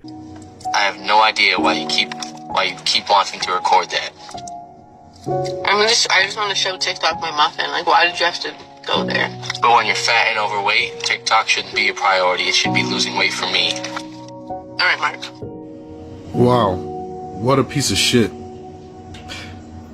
Show this woman love and support, please. But just wow. Yeah, not exactly classically trained actors from Juilliard or anything, but it was effective enough to gain 100,000 followers and convince people she was in an emotionally abusive relationship with a piece of shit boyfriend. And she got a lot of support for it, and the views were very positive for her. Also, the dialogue is, of course, really awful. They didn't have much of a script here. It sounds like dialogue out of Death Stranding. You're fat, overweight, eating muffin, bad. Lose weight because you're fat, overweight, lose weight for me, okay? It actually just sounds like a parody that you would read on Reddit underneath a post about like an incel or some shit. It's not well executed, but it was good enough that a lot of people believed it initially. And then people eventually started pointing out things that didn't make much sense and calling into question the authenticity of it, to the point where the creator eventually came forward to confirm that, yeah, she faked all of it for attention. Hey guys, so I just wanted to come on here. I haven't posted in a few days, and it's mainly because I've just been feeling very bad about myself, and I'm just gonna come out. I'm gonna say it. This is the video for all you guys who want it. The muffin video was scripted. Everything was scripted. Lying again, are we? This wasn't scripted. There was no script here, and if it was written by a 4-year-old.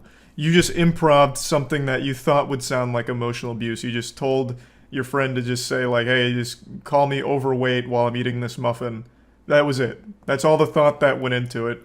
You knew that it would gain traction because no one likes to see a woman getting belittled and insulted, especially not by their boyfriend. So you knew it would be a viral video for you, but you didn't script shit. You faked it. Don't say you scripted it. You're giving yourself far more credit than you deserve. Nothing was authentic. Nothing was real. Nothing was true. I want to thank all the accounts who are holding me accountable, because that's what we should be doing in today's society. And after the muffin video, you're probably like, well, why'd you keep going? I love that line when someone makes an apology video after getting caught with their ass in their own mouth. Actually, I'm super glad you're all holding me accountable. This was really a social experiment to make sure that everyone was ready to hold someone like me accountable for these actions. It was all staged in order to empower all of you to hold me accountable.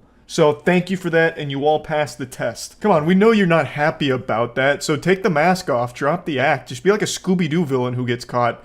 I would have got away with it too if it wasn't for you meddling kids, you fucking turbo nerds.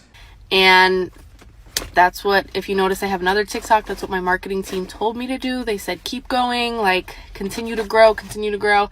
As a person though, it just keeps eating me inside. They told me don't make this video because you're gonna get so much hate, and it's like, I don't care, you guys can hate on me, you can do whatever you want, I literally don't give a shit. But where'd you get your marketing team? Off Fiverr or something? Just like one guy in his basement who says he's a marketing expert? What kind of strategy is that? No, just keep going. That way it just keeps building and building, and then you look even stupider when you eventually have to fold because it's become too much and people are shitting all over you on TikTok. That's not marketing. That's self-sabotage. What you have is like a double agent who must be working for like your arch nemesis on TikTok trying to like sink your career. It's a terrible idea. It's a horrible strategy.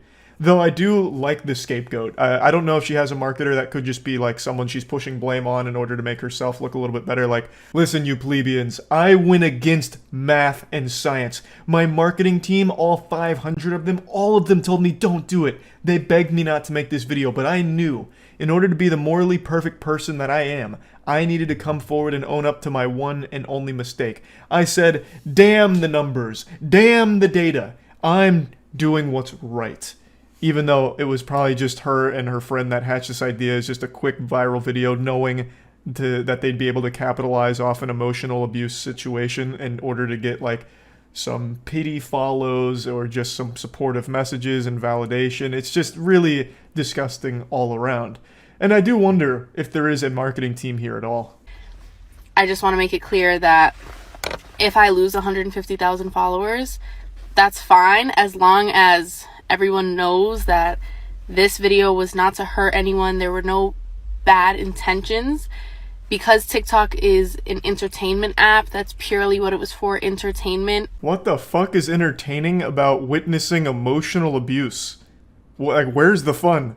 Was I supposed to sit there and watch the video and be like, oh, hey, oh, just like a jolly old belly laugh? Like, oh my god, she's eating a muffin and getting insulted for it. Hey, top notch, this is what I'm fucking talking about. Like, what does she watch for fun? Beheading videos? How could you possibly think people would, like, be entertained by watching abuse? There's nothing enjoyable or wacky or goofy about it. It's just sad. Like, it is just sad. And it's especially insulting to people who actually have been through abuse like that, who would have watched that video and been like, oh my god, this is so terrible, and then, like, actually relate to it, only to be told, no, I lied about it, I staged it just because I wanted more followers, it was just supposed to be entertaining. It's like, oh, it was just supposed to be entertaining, okay, so abuse is just entertainment to you.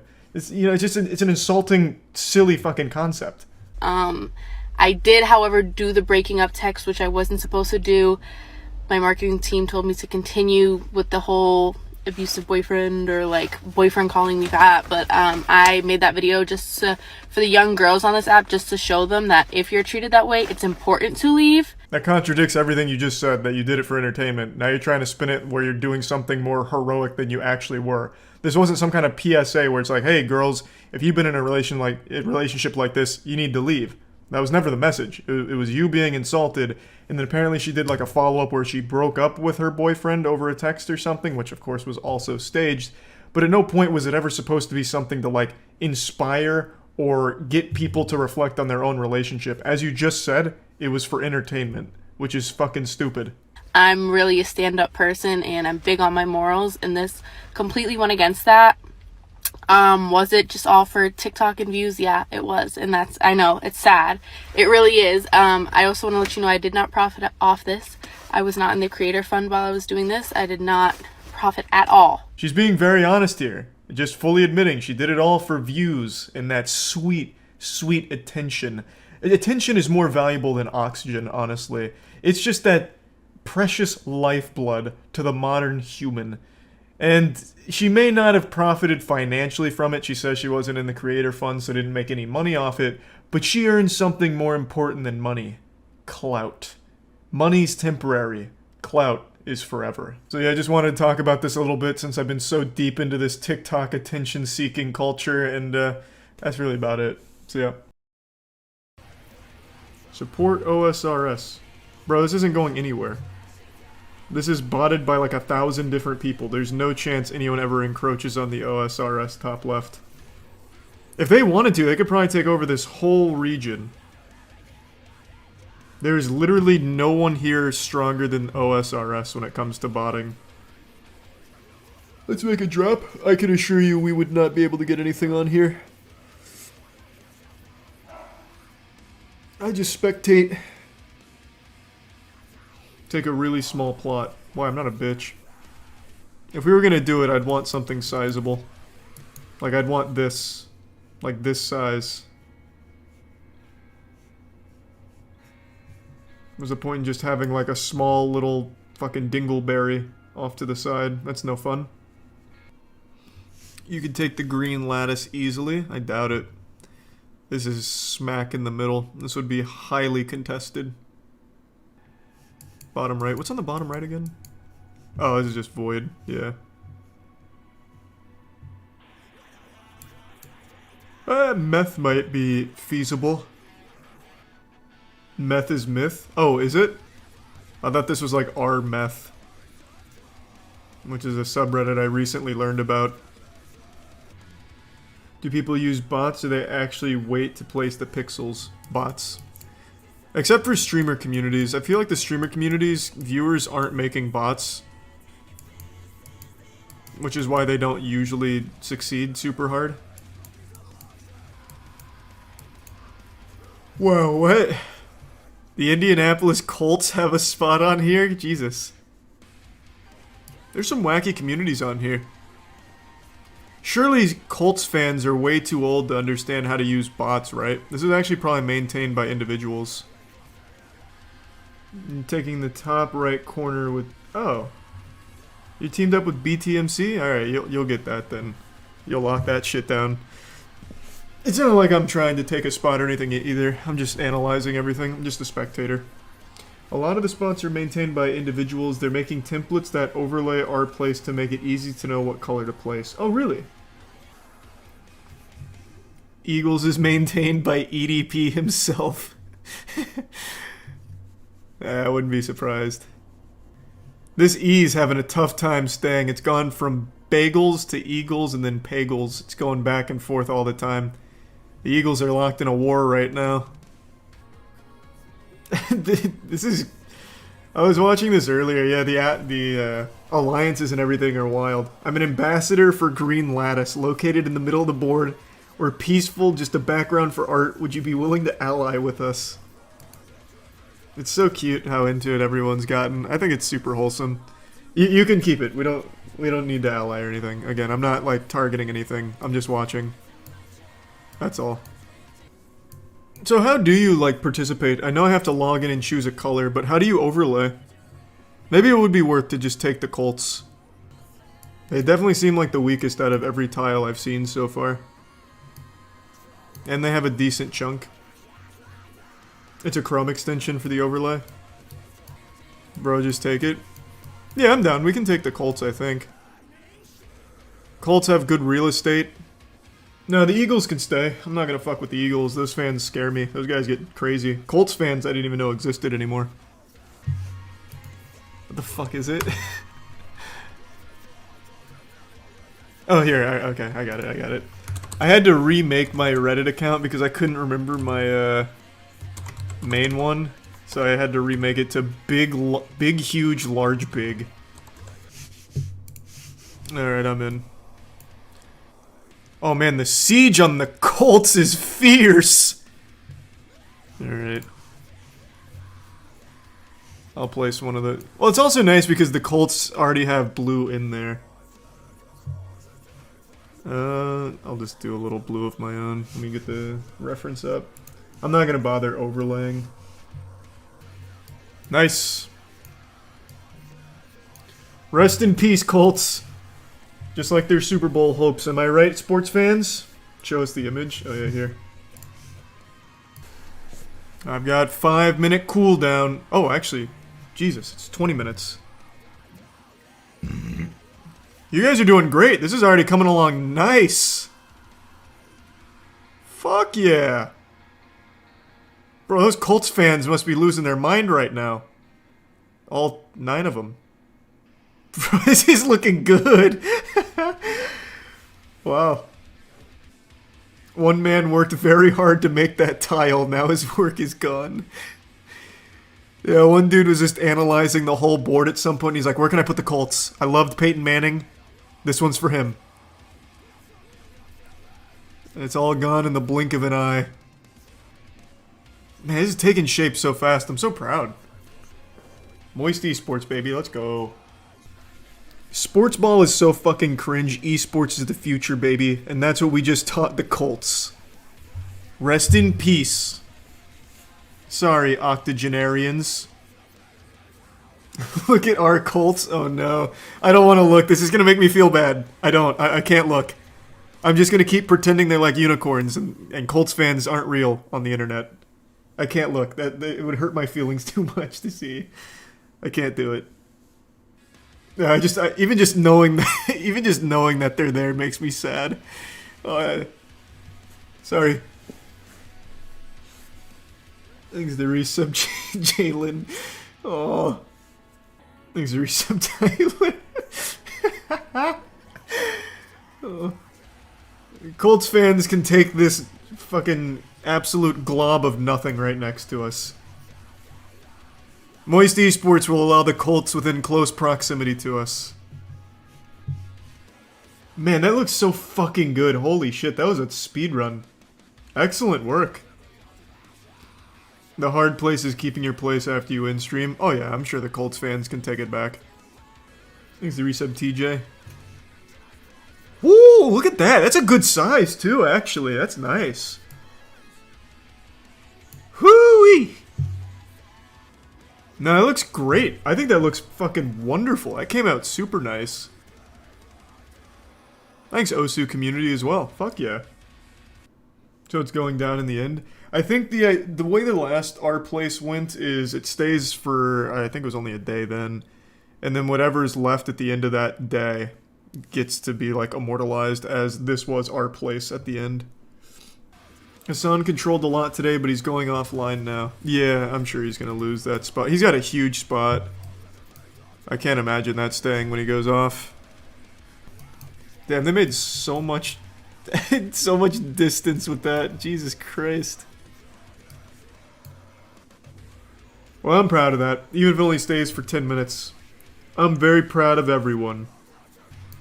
XQC's making a void. Where? Is he going bottom right void? Yours is really good. Yeah, it came out super well. The community plus Osu did a great job. That shit looked pristine. Our Colts went from 22 active to 1,800. Oh no. Yeah, I can't look at that, man. I just feel bad. I don't want to look at it. Ah! I'm trying to place a tile. That was risky. That was risky. It's not like I meant to click on that guy's name. The Council of Cock was waiting.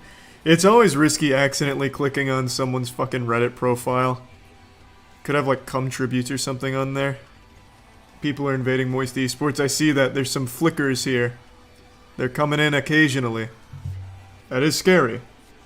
XQC is controlling the void. Is he? Let's see. Oh, yeah. He's fucking blasting through. Woo! Maybe the void will consume everything except Moist Esports, and it'll be like really symbolic. The void is getting bigger. Is it? Is it spreading? Let's see. Oh yeah, it's going straight to the heart of our place here. Oh man. God, it's like a little sperm trying to find its way to the egg. Jesus Christ. It is not slowing down. Zoom out. XQC is about to attack. Is he? The big guns are coming out? I'm assuming it's going to be down here. Oh, X still hasn't actually started it yet. It's just his chat. Damn. That's power. No, he has. He's doing it right now. 107,000 viewers all at once targeting Turkey. his plan, he plans to go further with it. Yeah, that sounds about right. Turkey's strong though. Even with 107,000 viewers, they are steadfast. They have not wavered. That is absolutely botted, Jesus. He's going with purple. I see that. That's probably smart. Especially since it does seem to be botted. I bet just changing it to wild colors is helpful in confusing them, maybe? I don't know. Asmund deleted the bronies twice. They aren't coming back. Yeah, I guess we'll see. Turkey is tough. 113,000 viewers from XQC still haven't been able to take Turkey completely out. Can you explain what's happening? A bunch of communities come together to make art on here, and in order to hold it, you have to keep pressing the tiles when people try and overturn it. Thanks for resub Crow. So it's just a battle of communities. We're holding top right over here with our good friends, the Colts. The Colts and I have had a strong alliance from the beginning, really. They let us move in like neighbors. So XQC's destroying it, basically. He's rewriting it. It's kind of like that villain's plot from Mission Impossible Fallout, where he wanted like a nuclear winter to erase most of the weak, so that way only the strong would survive or whatever. That's what he's doing. Look at all the Amogus in Star Wars. Did Star Wars get infiltrated? Oh yeah, there's a little guy right here. Unless that's supposed to be R2, I can't tell. Yep, it looks like he's cut through the UK. Pretty impressive. Everything down here is probably going to be pretty easy for him over here. The second route. Oh, you're right. It's forking. Jesus Christ. Right through Peru and Clone Hero. The best part is how fast Turkey's reforming. Yeah, it's crazy. I think it's absolutely bots in there. At least to some degree, because that speed is crazy. Fuck people who hate cars. Yeah, this has gone through a lot of metamorphosis here. It's been fuck cars, fuck ears, now it's fuck bars. This bad boy is constantly changing. It just ebbs and flows. Thanks for you some big quack. Whoa, wait, what the fuck just happened here to Osu? Holy shit, what just happened? Oh, what the fuck? How did that happen? They've been like impenetrable. Once my tile's up, I'll do my best. I wish he'd do it to Star Wars. I'd like to see Star Wars fall. Yeah, Osu just got fucking annihilated. I can see it starting to take shape again, though. I have 14 minutes till I'm able to lend some assistance. It's already starting to come back. Osu's so strong. Okay, guys, give me extensions and give me the tools. I don't give a shit, guys. If they want to try hard, we can try it as well. Guys, give me the tools I need. What's happening here, generals? Dude, what are you doing? I heard you're talking shit and you're being weird. Wait, what? I'm minding my own business, just watching the chaos unfold. What kind of dumb spies do you have? I haven't said anything. People say, yeah. Yeah, I haven't done anything. I'm just watching. I am an... But you swear allegiance, though. This is different, though. You're neutral or you're with us? No, I'm neutral. I am on neutral ground. There are no allegiances. I have my... No, I have my... People said you're on the side of Osu. Are you in Osu or not? I do think Osu deserves its independence. Yes. But I am not contributing. I am a neutral observer. I started making a Twitch alliance, and they Osu officially had their Discord shares start attacking my logo with red, and it was them. Where is this documented? Where can I find? Yeah, where can I find those logs? That doesn't strike me as the Osu nation. Okay. I'm fucking panicking. On behalf of this call, okay, I would like to formally apologize to Osu. Okay, we will cease fire. It was a misfire, misunderstanding. This diplomatic problem is not over. Everybody, back to Turkey. Boys, you know what to do. You know what to do, boys. Boys, I'm sorry. I knew it. I said guys, it was a misfire. I fucking knew it. And that's called diplomacy. I'm scared of Osu. You should be scared of Osu. You sleep with one eye open tonight, Miz. You fucking poked the hornet's nest. Dude, Critikal, I haven't said a word since I joined this. Don't you call me critical. We're fucking generals in this war, Miz. Give me my full title, please. Jesus Christ. General Moist. I have yet to do anything. I didn't say a word. All I said was just make the Twitch logo. He's the one that said go after Osu. I would never do that. You were, oh my god, you were the war criminal who put the Twitch logo in the wake of the destruction? That was you? No, that was completely him. I would never. You just said I told them to put the Twitch in. Oh my god, Miz. Almost imagine like I was with XCC walking and then he shot somebody and I'm just standing there. Like, what am I supposed to do, you know? Well, usually call the police. Like, Iron Mouse is the police at this point. Well, no, basically, it's a terrible analogy. What you did is XQC committed a crime and you said, well, I might as well capitalize. He pointed the gun at me. What am I supposed to do? So XQC made you put the Twitch logo there? I mean, he called me. What am I supposed to do? Oh, you're right. More viewers. I have to do it. You're no. What was I thinking? You're right. That's right. Yeah, he was held down, waterboarded. Honestly, me and General Moist here are just. We're sorry. We're both sorry. I don't have to apologize for anything. I am just watching. Were you not in this call? Were you not in this No. call?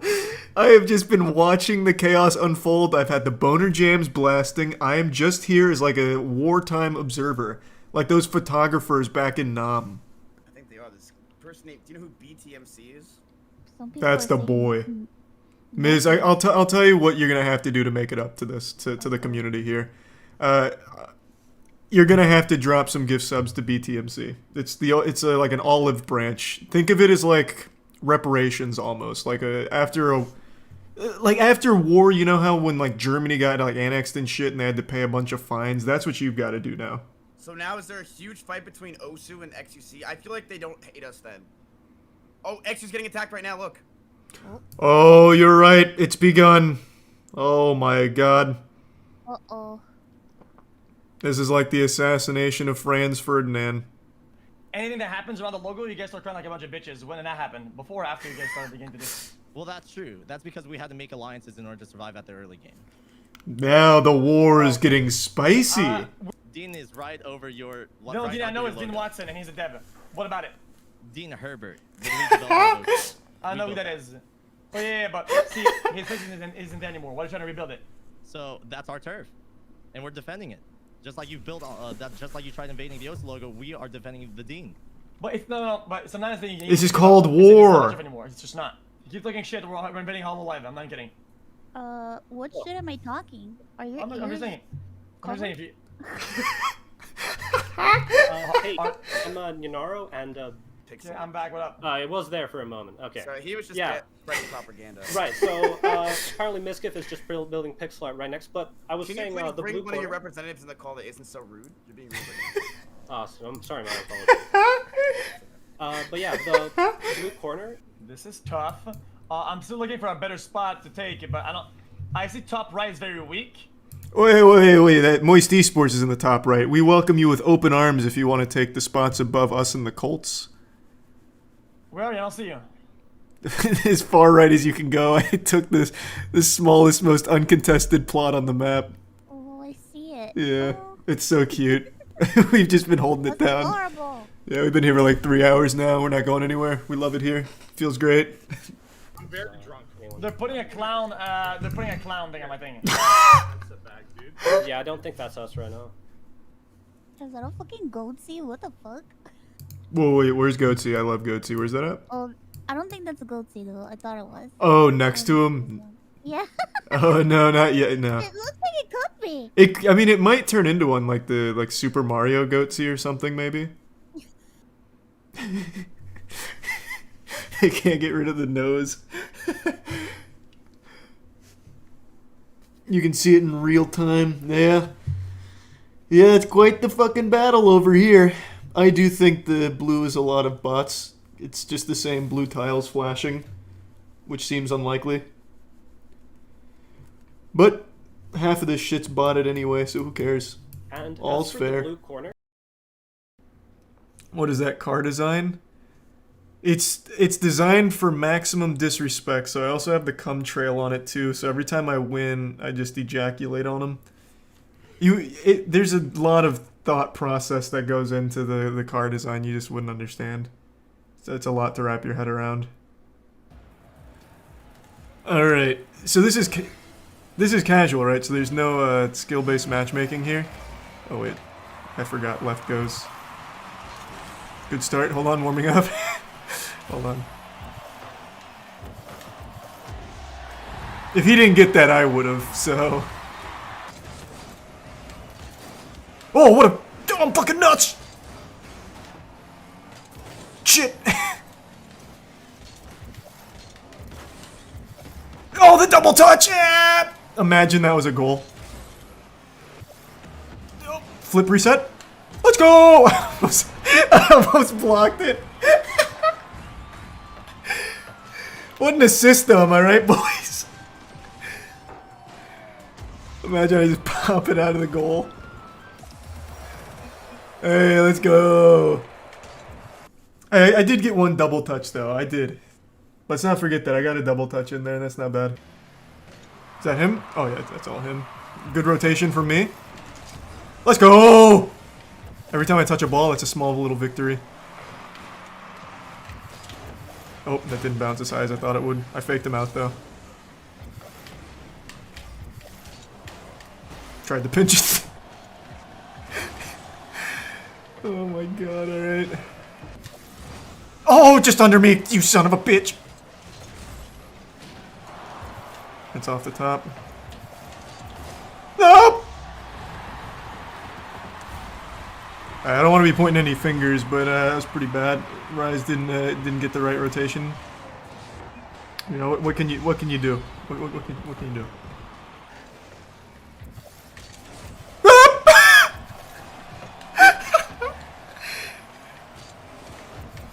No!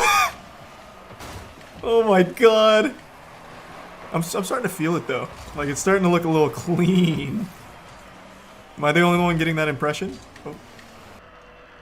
I'm not trying to replay, by the way. I just wanted to see their rank. Yeah, that sounds about right. My peak is plat 2, so I'm kind of right at home, to be honest. It's like I never left.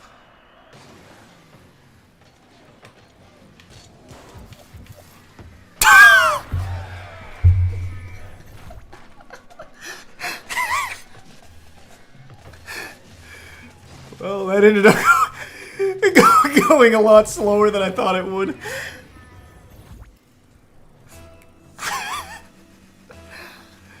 I was there though, I had that fucking bulletproof defense, I'll tell you what. If he took a real shot, that is, instead of whatever pussy shit that garbage was. Oh. No! I faked him out, let's go! That's teamwork. That's fucking teamwork. I really thought that guy was gonna hit it, so I gave up on the play. But it's a good thing I did, because I didn't get an assist for it, but we all know. Well, that's not the direction I wanted to go, but it's another fake out. I'm thinking long term. Oh shit, sorry. It was for your own good, trust me. Oh. Oh nice, we DDoS him? Hey, we take that. Good work, Rise.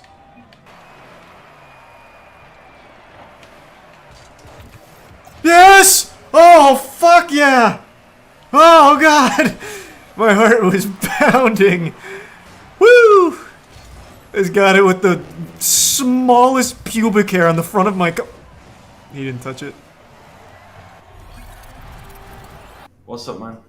What do you think of my performance so far? Honestly, it's been inspirational watching you out there. I've been lacking on my game, but I'll step it up. Yeah, I wasn't gonna point any fingers, but yeah. Yeah, I need to step it up on D right now. Oh, this is my map. Oh my god. What? Wait a minute. Alright, I got this one. Yeah.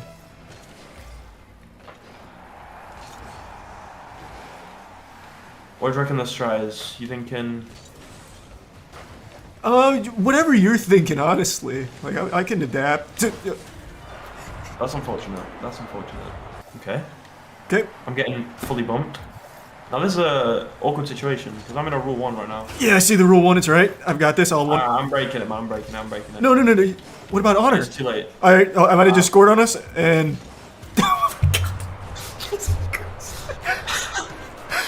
Low-key, he's spitting facts, but that's calm right there. That's you? That's... Oh my god, wait, watch this. I'm gonna follow it. That's it. That's a beautiful pass. Yep. Hold on, I'm out of boost.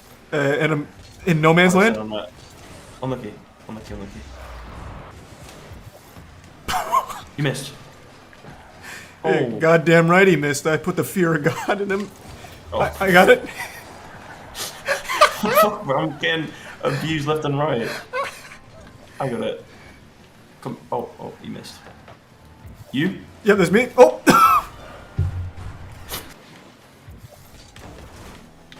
Beautiful clear there. Yep. Want to make it known I actually touched the ball. It's kind of huge. All to you. Popped it up. Okay. Straight to Daniel. The 3-man pass. Let's go! Alright, this is a dream team.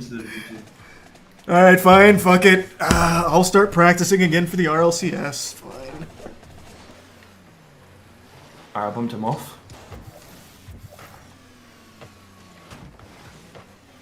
Every time I try and do an aerial, it's probably the saddest fucking thing ever seen on Twitch. Woo! Oh. Didn't get an assist on that. It must have been a glitch, but that was nice. You? Daniel? Okay. Oh, he missed. Daniel! Oh! Wait a minute, I'm in position too! Oh, that's unfortunate. Don't worry, boys, I'm on kickoff. This is where I do my best work. Oh, I actually stole the boost from him. I'm just gonna chase him around. Come here, pussy. That's big. That's huge. Oh, I've been known. I'm headhunting on Pollo. Daniel is on his ones. Son of a bitch. Too slow. Oh my god. That was so big. Good save. Oh, I dusted him as well.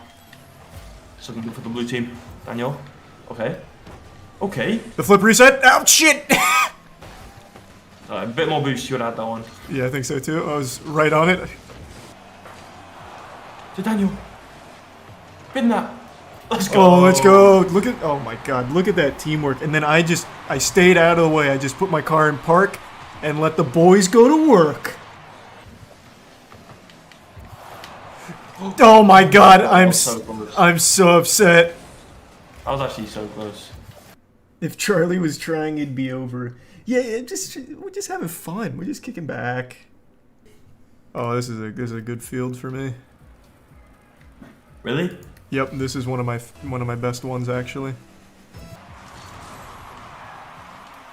I'm bumping him. Oh, I can't reach. Up! No! No! What the fuck? We're gonna lose. Oh my god!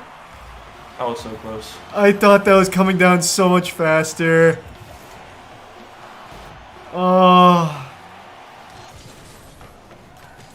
That's definitely one thing that I really struggle with is going backwards and trying to hit the ball when playing D. So if I could get that working for me, I might be in a much better spot. I did touch it. I did touch it. Okay, that's it. That's, oh my god! Yes! It wasn't it. No, I know. But that was so fucking close. It counts. Look. It's an assist. It's an assist. What a pass. Oh, yes. We needed that. Hey, happy birthday, Brawler. Hope you have a good birthday. This is the game. This is the game. Oh, this is definitely the game. You're dropping a hattie. You're dropping a hattie. Yeah, fuck yeah, actually. Look, this one's to you. Oh, neon gold. They're so scared. They're so scared. Yeah, honestly. I mean, who wouldn't be? Did you have Chick-fil-A while you were here? I did. What do you think of Chick-fil-A? This is my hottest take I ever give. What did you think of Chick-fil-A? Mid. Fuck yeah. So mid. I have been saying that for a decade, and every time I do, the chat erupts and gets really mad. I think it is average.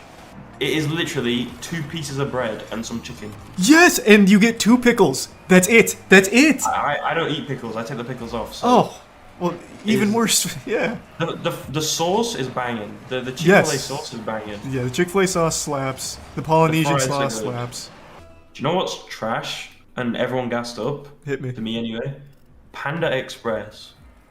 Who do you hang out with that's gassing up Panda Express? No. People on Twitter, because I was like, I was asking people in like streams and stuff before I went to America, what food should I try? And everyone was like, I think it was one stream, and all this guy's viewers were like, yeah, Panda Express is so good.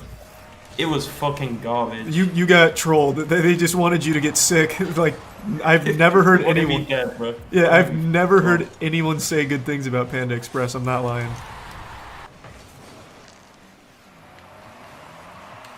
You? Oh, that motherfucker. God damn it. That's me, though. Yes! Let's go! Let's go! Oh my god. Alright, fine. RLCS bound. Okay. I was just about to pop the question, but you know, you answered already. Yeah, alright. The training arc starts now. Alright. Joyo is gone. Joyo's gone. Move to EU. Did anyone recommend going to Waffle House when you were in the States? I saw that's why everyone gets shot. Okay. I was gonna say. So people just get shot at Waffle House. Yeah, Waffle House is where you go when you want to like watch some fights and maybe get some grease. I was gonna say, if people recommended that, they're just trying to get you hurt. Yeah, I'm pretty sure I've seen a video of Waffle House where people just go like behind the counter and start like beating up the workers. Oh, or something. it gets wild, man. You can go on like a whole Waffle House binge. We, on a YouTube night one night, we were just watching criminals falling through ceilings, since apparently that's kind of common. Waffle House had a dude living in their ceiling who crashed through randomly one time, and then he just went back to living in their fucking ceiling at one point, I think. Because it happened like twice. It's so scuffed. No, it's fucked up, man. Waffle House is weird. Oh no! You got one. Yeah, I got one. I'm disappointed. I was getting greedy. I had a great angle and a terrible jump. Damn it. Yeah, I was following that ball nice. You again? Oh. I'm lucky. Alright, I look like ping again right there. Actually, my controller just disconnected. What happened? I didn't see it. Oh, no, you're all good. I'm lucky. I tried so hard to get there, Rise. I really did. I was unlucky. So, that was a good effort. It's fine. We got 3 minutes. Yeah, we got plenty of time to work. No! Stop! No, just Jesus, stop! Fuck! You're getting pummeled. What the fuck? That was such a hard shot! It's fine. We got 3 minutes. 2.5 minutes. Yeah, 3 minutes of playtime. Oh, there's a guy behind him. Oh, thank God it wasn't just me here, because I was absolutely going to miss. That was my bad. Oh my... That was my bad. Every single goal so far has like brushed right by my face. They're literally shaving me with these, and it is painful. Every goal is like another fucking gunshot. It's a dagger in the heart, everyone. You. Oh, top right. Oh my God, how? That was almost a fucking slot. Oh, I was sitting there just lurking, waiting for the perfect opportunity. I can't believe that. That was so close. That was an affront to God. Oh, okay. There's plenty of time. They know, what the fuck? That was fun, man. Yeah, thanks for showing me how it's actually done. As opposed to... thanks for enlightening me. Thanks for enlightening me. Of course, of course. If you ever need any tips or anything, just, hey, don't be afraid to ask. We actually don't have a coach right now, so... True, yeah. I could start coaching if I need to. People keep recommending the Worthless 319. I think I've seen it, but I don't really know. I'll look it up. So chat seems divided on whether or not we've watched this. It sounds really familiar to me, and this time frame seems about right. Definitely haven't seen this one, but I think we've seen this. I don't know, really? Okay, let's see. Today, I'll cover one of the most disturbing cases ever on Reddit. I also want to give a fair warning. Viewer Andrew discretion is files, advised. okay. It's so unique, I haven't seen anything that comes close to this in terms of authenticity. I also highly discourage you from looking any of this up since it's very graphic and it could potentially haunt you for life. Is it a toss problem on Twitch, or does he not show anything? Doesn't show anything? Okay. Some of you might already be familiar with this user since this topic is more or less 3 years old. In the replies, he has a few interactions with people about spirituality. These are the bits, Cryo. He's afraid of suffering, and people tell him to take it slow and to not read too much into it, but he seems to be unable to do so. But it gets very dark in the replies. Sounds like the dude The from universe that, is crucified. like Da Vinci Code that keeps I have hitting removed himself my with a penis and both like testicles, the stick, but roughly 1 inch or like the of the base remains. flail or whatever. Primal instinct, etc., tells me to remove it. The first time I used a gun, now I must use a knife, and it is going to be exceedingly difficult and painful compared to a few trigger pulls. After getting What? the advice to consult, He removed his penis with a gun. I mean, that sounds like a lie. That wouldn't even work. That's like that carnival game where you shoot out a star with the BBs. You'd have to do like a full fucking line. Well, I guess I mean, you could be using a higher caliber bullet to be actually. I didn't even think of that. in this post, he goes to length explaining how he Makes it circumcised preference. himself, shot his own dick 4 times with a revolver, and then fried and ate it. He also lost his left testicle in the process. That was a thing on and Cannibal Cafe. ended up at the hospital. In a different reply, he explains that he saw eat his own penis and then ate it. And someone was curious as to how it tasted, and he claims that it tastes like chicken, and that he cut it in half since he almost vomited trying to eat the whole thing. He This states seems that very he's only fake. following God's will. He also is willing to send the images of his doings to people who are doubting him. Against all doubts, OP delivered. Okay, does he actually, in this video, let me see. Let me make sure he doesn't actually show the pictures if there are any. Before continuing though, I will say, having pictures doesn't necessarily confirm that. You guys remember the BME Pain Olympics where there's the video of the dude cutting his cock off? It's fake. You can fake those things. You can easily, well, easily might not be the right word depending on how the pictures look, but yeah, you can absolutely fake it. He posted the pics. Again, I guess they could be real. It sounds unbelievable. But I guess it is possible. I'm just saying, like with the BME Pain Olympics where everyone's like, can you believe this guy cut his own cock off on camera? That was fake. That is a confirmed fake video. So I'm sure you could also fake pictures too. Who expressed their doubts. The way he's talking about it seems like he's Now, fishing I for wish you were attention. merely That's making the a impression laugh I for get. yourself. What followed was something that probably no It one wasn't expected. fake. Again, how do people not know this? This was a big deal. The creator of the BME Pain Olympics even came forward saying, yes, that shock video, all of that was fake. Now, it's not everything that the creator has posted being fake, but that video in particular is fake. Because the person behind it, Shannon Larrett, is Devin Larrett's brother. He passed away now, but before then, he did publicly state that it was a fake video. Oh, here we go. Here it is. Here's the article. Yeah, so it is in this interview. It goes over Shannon. I probably can't even show this website. The man responsible for the creation of this site was Shannon Larrett. Shannon was himself one of the first people in the West to have his tongue split and among the first 3 people to ever receive an eyeball tattoo. Shannon's BME website would gain further notoriety after he created a fake but very convincing shock video titled BME Pain Olympics Final Round. I actually didn't know this part. This video originally concluded with a disclaimer noting that the footage was not genuine.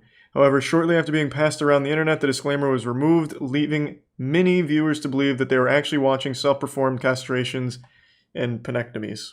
Yeah, so that, like I said, that video was fake. This guy is insane. He made multiple posts stating that he shot his own penis 4 times. This has been proven fake. The Worthless 319? Alright, hold on. Nah, I'm deep in it now. Where? Like I said, just because there are pictures doesn't mean the pictures are genuine there. And the way he talks about it is literal Reddit, like, attention seeking. There's a whole Reddit about it being debunked. Fuck, okay, I'll have to go to that after, then I don't feel like going that far out of the way now. I'll finish at least getting the lore here. He basically sees himself as a prophet, receiving direct orders Who's to say from he God wasn't? to save mankind. Here's a more God detailed did some reply fucked from up him, shit to the which people goes that, more like, in-depth. followed him back in the day. It reads, It's extremely unpleasant and a daily question why God chose He's the me. prime I'm punch. the most average person I can think of. Oh, he's the He hero. also states that he had visits at insane asylums 5 times. The universe. Why would you fake What's also interesting attention is just that like he this? calls his doings People this insane don't type this coherently. It reads like someone trying their best to play the role of in the like a replies crazy on another genital post where he mutilating again person. asks for advice. He It details that reads he very uploaded the fake. castration- There still is a chance it's Now, not I though. think well, Worthless319 always ignored these concerns. Damn. Without any exception. We tried. Now, before we proceed, you may be curious as to how he even releases himself. He shares his experiences Out his butt. in a reply.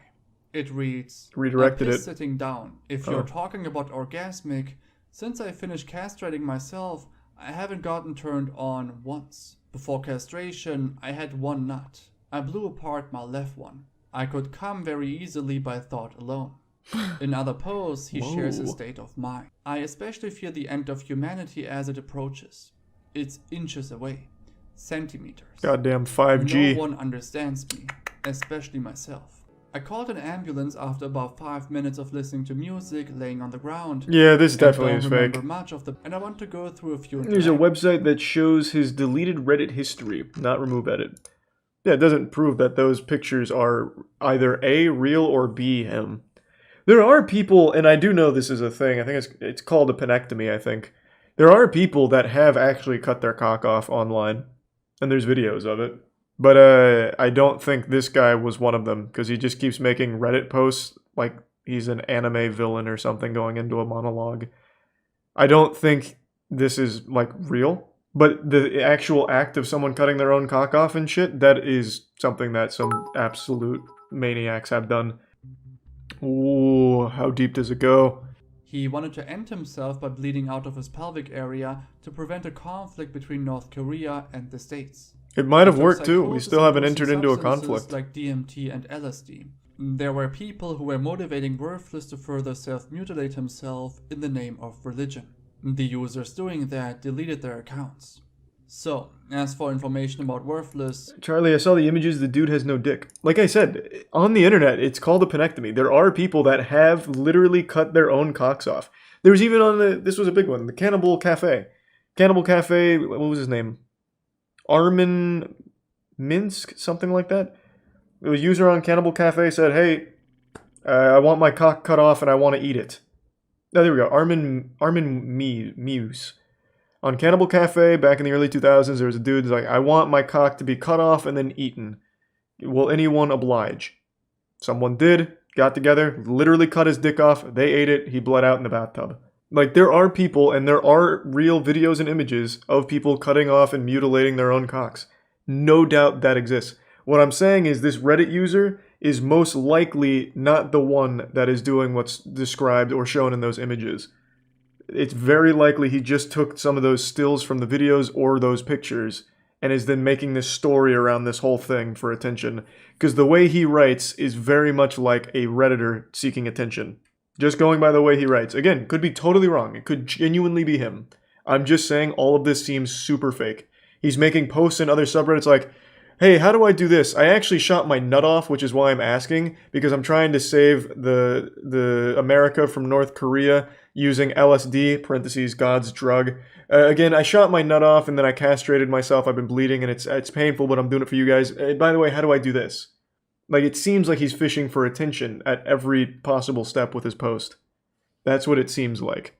you could argue that it's too sensitive to receive media coverage, but that's not necessarily true. Yeah, it would. It It's would not the absolutely first receive time coverage. that something like that would get reported in Florida. He's gonna bring up Here, Cannibal for Cafe. instance, we have a similar case, Or not. which received media coverage. You truly need to be fucked up in your head to stick to this for months, making threats and posts and also sharing grotesque images. Goodbye. That was interesting. Again, I think that whole story is fake. Pictures, probably not, but the story, at least surrounding them with that user, I think definitely are. And luckily, it looks like we have a penis scientist in here. I've seen the pictures. They 100% weren't from him. He claimed to have shot his penis, but most of the pictures were shaved. A burn there would have simply prevented hair growth, at least in some spots. And there's also no wound in the area in any of the pics, just the absent penis. Yeah, I haven't seen the pictures, so I can't really analyze them myself. But I have been playing a lot of LA Noire, so if I do see them, I'll probably be able to get some clues. But I'm not going to do it on stream. If someone told me I could get 100,000 views on my YouTube video and it would only cost me 7 years of my life spent in prison eating gruel off of the floor, I'd say sign me the fuck up, baby. What a deal. Prison is temporary. Clout is forever. And so is a criminal record, I suppose, but it doesn't matter, because internet updates are all that really matter these days.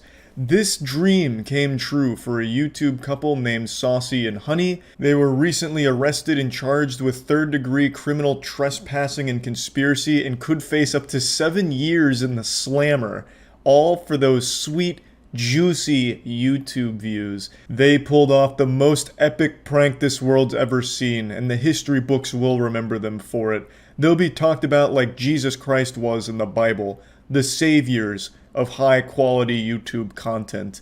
They did a 24 hours in Target challenge, or prank. You know that trend that every 16-year-old was doing on YouTube back in 2017? Yeah, they did that like 4 days ago. I don't know why they chose this prank. It died like 5 years ago. They're very tardy to the party, but they seem to desperately try and suckle any amount of dust they can out of the dry titties of this garbage-ass trend from a time long since forgotten.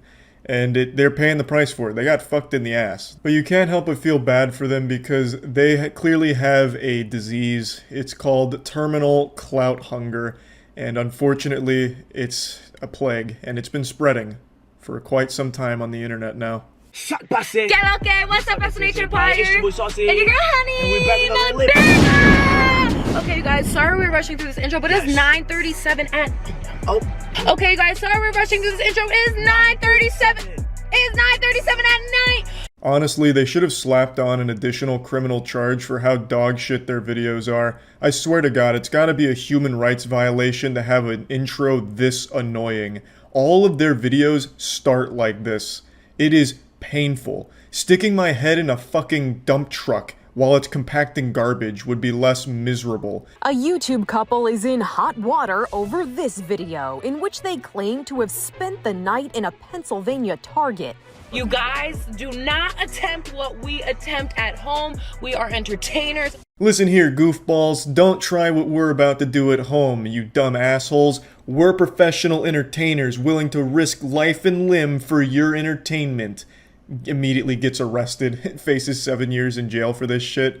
I don't know what she was thinking. This isn't exactly like a defense, right? It's still a crime no matter what. Just because you consider yourself an entertainer doesn't mean that you're all of a sudden immune to repercussions of a crime. This is like if a birthday party clown robbed a bank and when they caught him red-handed, he just honked his nose. Honk. Oh god, he's an entertainer. Never mind, guys. It's all good now. We made a mistake here. I don't understand why more people don't know this, but I'll go ahead and peel back the curtain.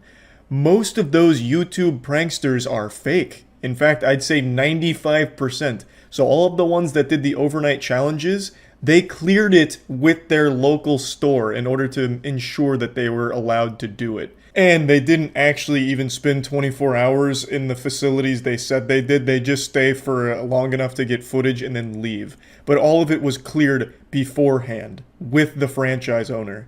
Surveillance video from inside the store shows them wandering around various sections while recording video of themselves. While LaRose and Fisher told viewers that they spent the night in Target, police say they left through an emergency exit around 3 a.m. and tripped the alarm.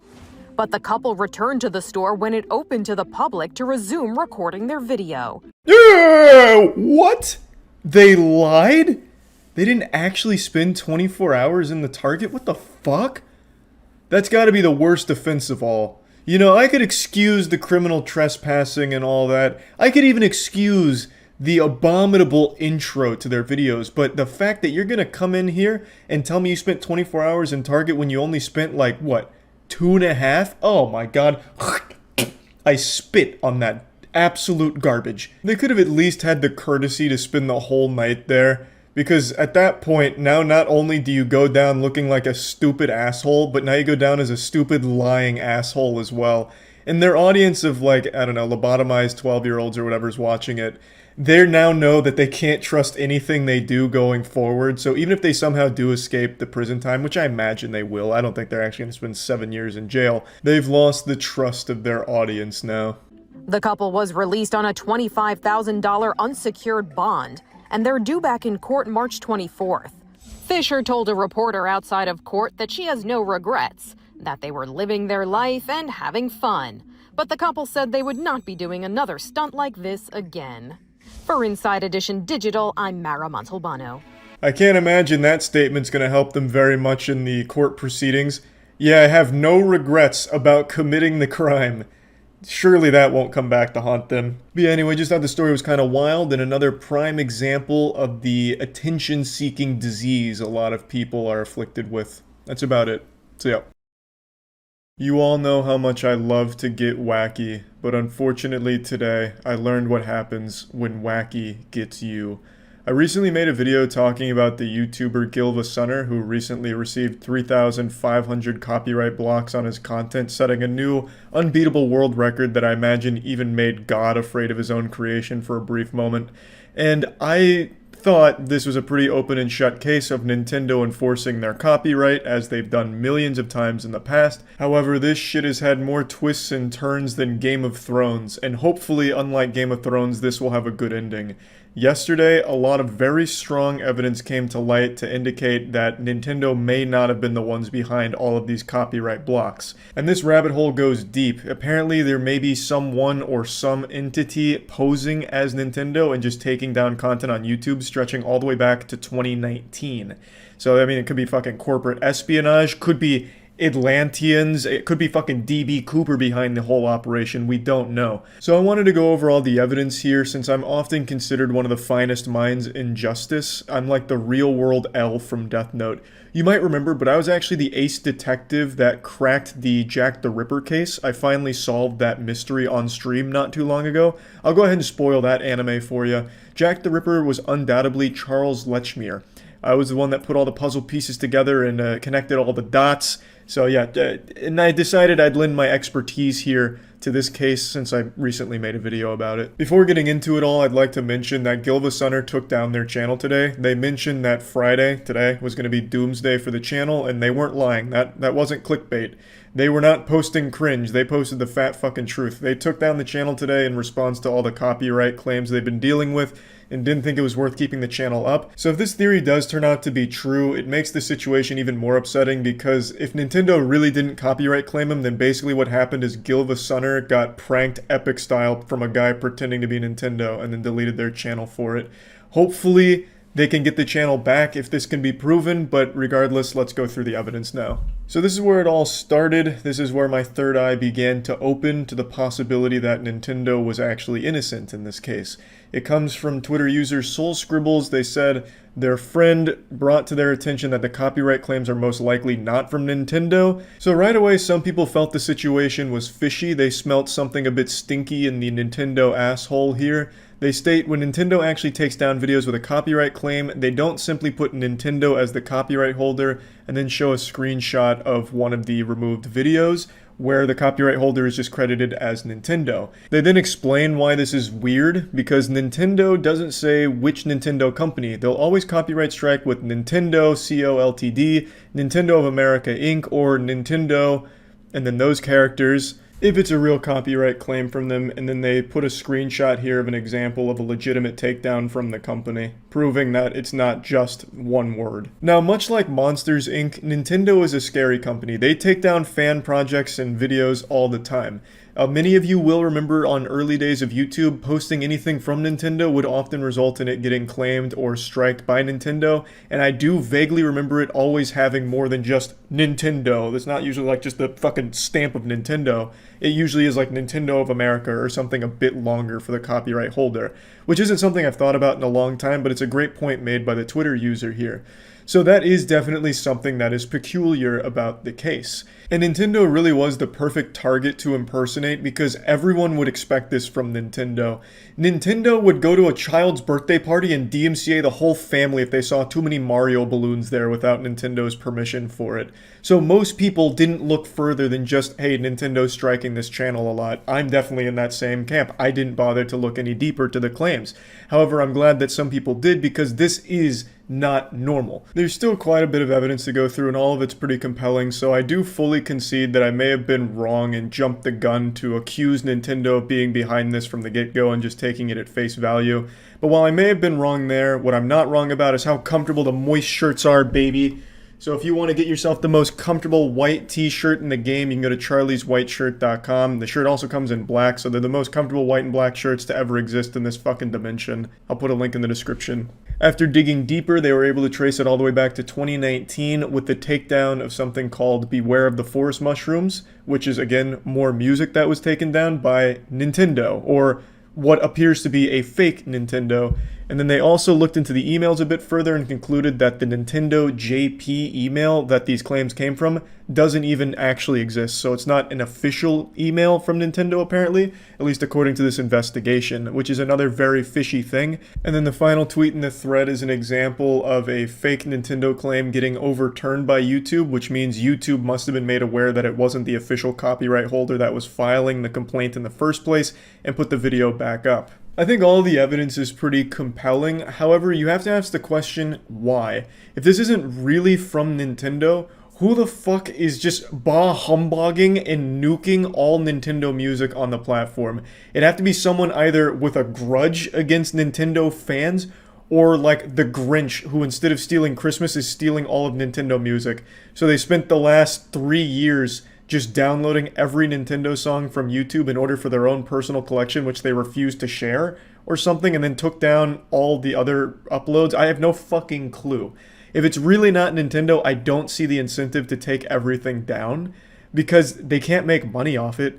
Usually if there's like a copyright troll that's trying to abuse the system, they do a claim where they don't block the video, they just make the video's money. They claim the AdSense from the video. That's not what they're doing here. They are blocking it, so it's just straight up removed.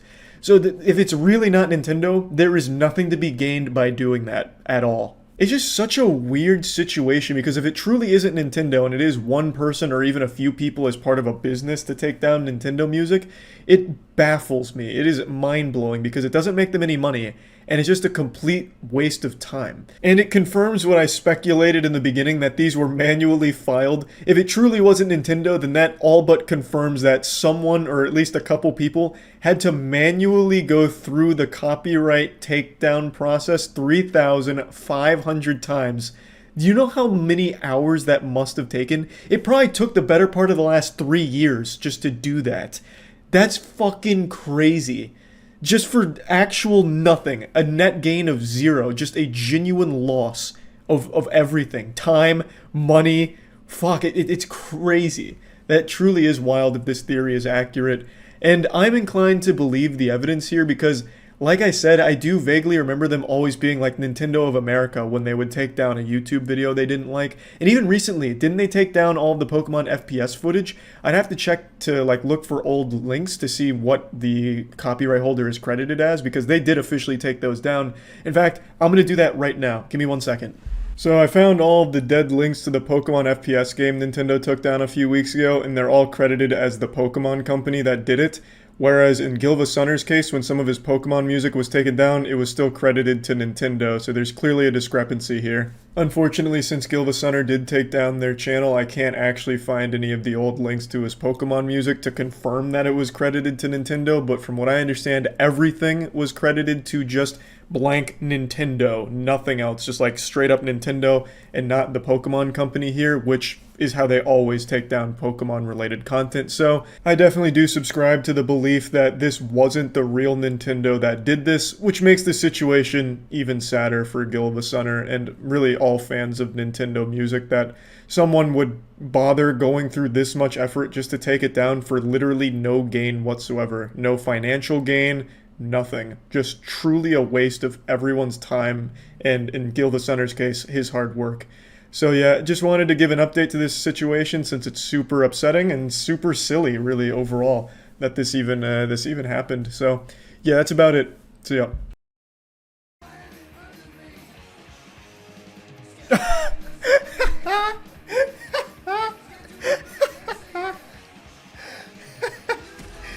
Oh, that's the best goddamn created fighter I've seen yet. Alright, the old EDP WWE superstar. Let's go. So this is the headline. This is the main event right here. This is SmackDown versus Raw Hell in a Cell. Fuck the fucking Cupcake Super Slam. So Falls Count Anywhere matchup is simple. Pinfalls and submissions can take Oh god! It could take place out in the parking garage. Oh boy, he's sending me shit pics. Oh god. There are no countouts. Anything can happen. Good lord. Ah, what the fuck? Oh. Oh. Ugh. Not the top turnbuckle. That's gonna show up on the Richter scale. Ah! He's so fast.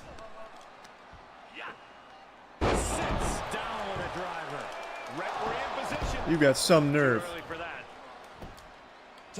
I literally can't recover anything. Okay, he should have just died straight up there. My turn. Rey Mysterio doesn't like predators. Yeah. Yeah. No. This was for the Eagles. Woo. Oh god, he's getting a weapon. Wait. Let me out.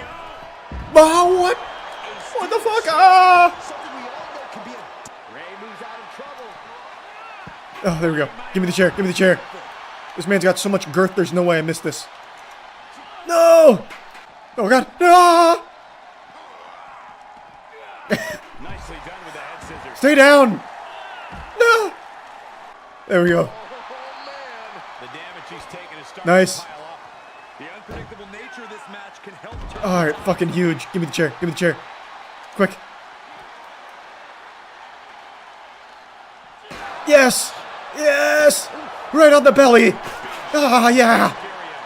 Oh, he broke the chair.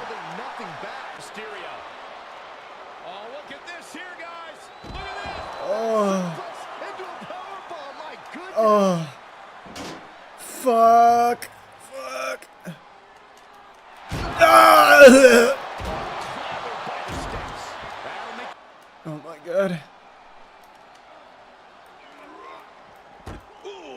Oh, there's a kid in the crowd. There's two of them. In fact, they're clones. I gotta get him away from there. Oh, run, kids.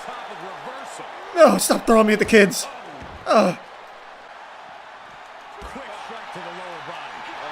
Here it is, my signature. Let's go, let's go. The 619, kind of. What's happening? Oh. It's in deep. After everything these two men have been through. Damn it. Fuck. Oh my god!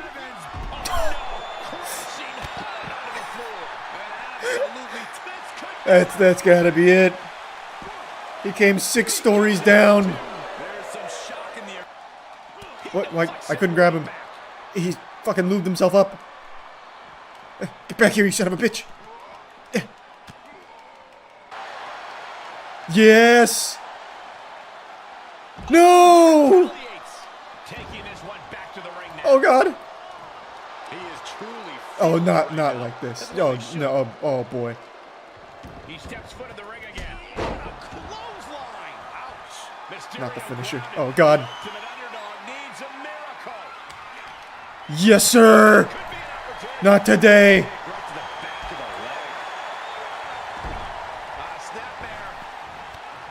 Oh!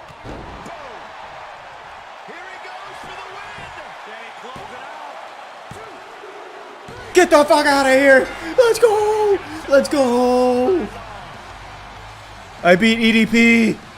Oh god!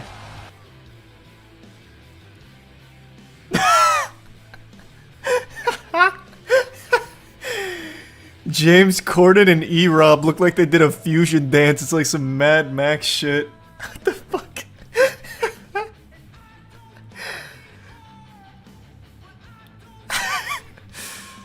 Wow, this is gonna be a good match. I feel it. Yeah, I saw Biggie Smalls came in at the very end there. Oh yeah, this is gonna be a match. We got all the wrestling legends here. Oh baby, James Corden's in the cage. Oh, oh my god, he looks menacing. Good lord. Oh, this guy's going insane. The rattlesnake's got him though. Damn, this guy's getting fucked up. How do you even win?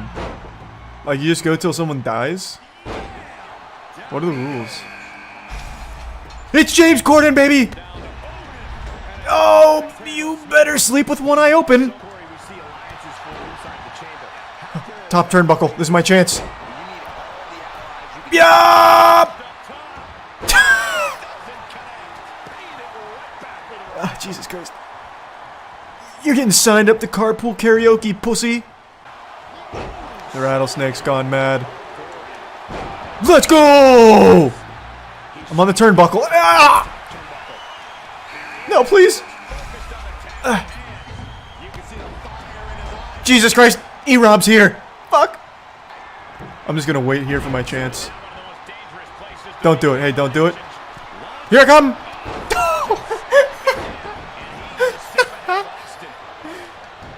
I'm here to help you. Oh my god, I broke both my arms. Shit.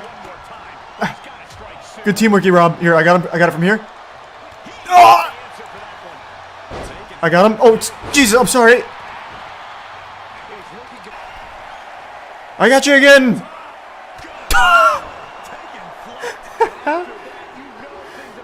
No, why? We're supposed to be an alliance. Fine then. Yeah, oh, Jesus! Beat him into a coma. Oh god. Let me out, let me out. I've made a mistake. There we go. Man, I am beating E-Rob within an inch of his life right now. Finish him off. Banish to the Shadow Realm. Oh. Did I reverse that? No, I didn't. So how do you win this? Till someone's heart stops beating? Oh my lord. I'm out. You'll never see me again. Oh my god, stop. He has infinite stamina! Leave me alone! There was an old glitch in WWE. Like oh my god, what is happening? Oh! That's the glitch! Wait! It just happened by accident, watch! Biggie Smalls is fucked! Outsmarted by James Corden again! You fucking idiot! I bet you feel real stupid now! Oh. Stone Cold staved him. Oh god, Jesus, I'm sorry. I'm fucking sorry. It was a prank. It was a fucking prank, I'm sorry. Oh god!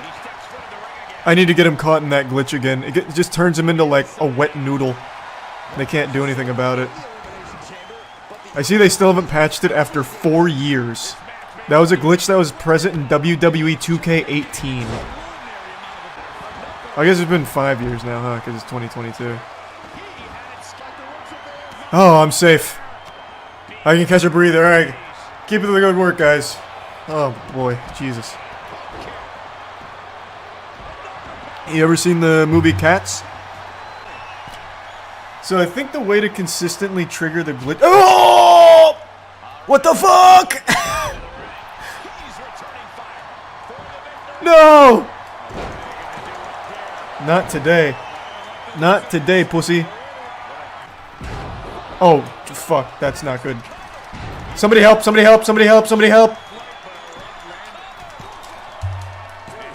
Oh my god, my mashing is just too good, thank god. That got scary. Leave me alone, Brock! Oh my god. Please, James!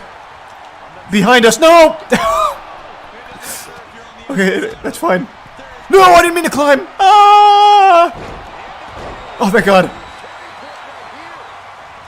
Get him with the finisher. What? Oh, no!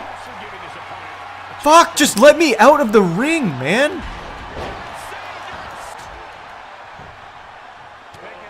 Oh, God. Ah!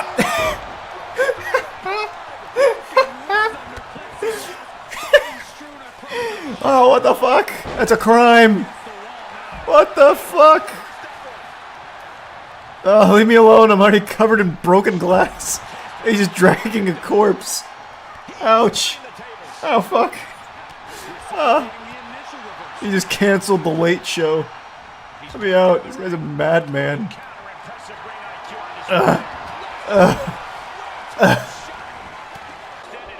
Alright. Let's take a little breather. Alright. Here I come. Yeah!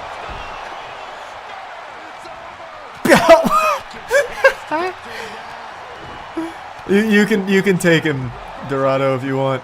I just want to get the glitch to work again. It's really cool. So when you get them to get caught in there, they turn into like a fucking drunk zombie. Can we fight each other up here? Hey, this is my spot. Ah!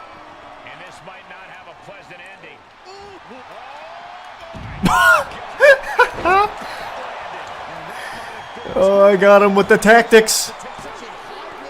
No, E-Rob! What happened? Where did it all go wrong? He's gonna go home and just start a stream. Here we go, I'm still alive. Oh, what the fuck?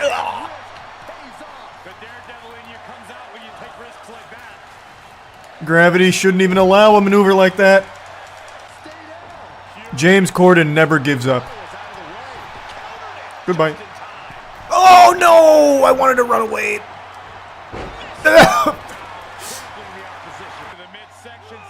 My turn. Drive by. What the fuck? Oh. Pussy. Oh no, not the turnbuckle. Why do I keep hitting the turnbuckle? Oh, I'm gonna go for the 10-story power bomb. I'll help you, Rattlesnake. Where am I going? Why? What the fuck? Okay, a couple broken ribs, but I'm coming back. Alright, hold on, I'm coming. Alright. I'm here to help. I'm coming. Where?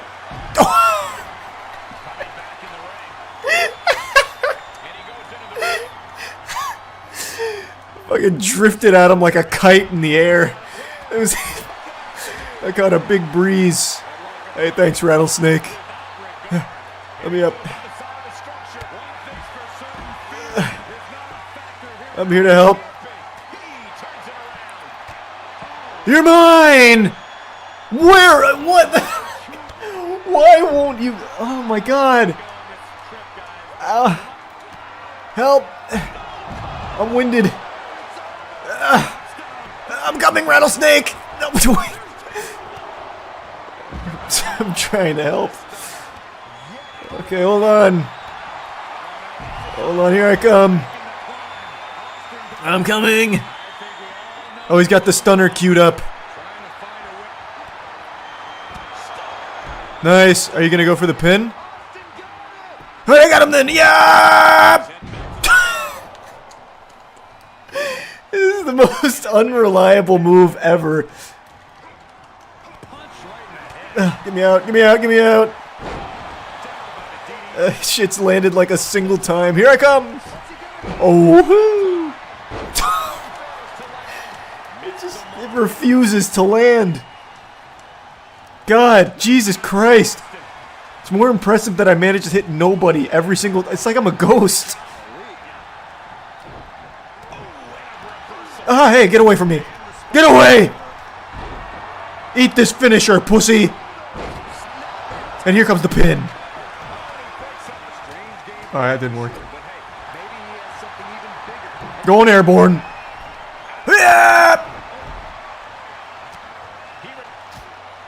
Who just got eliminated? Biggie?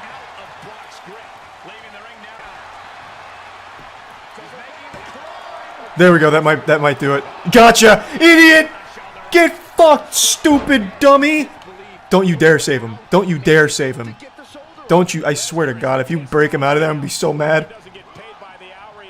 It's like he's possessed. Yeah, you like that? I trapped you in my genjutsu. Get the fuck away from him.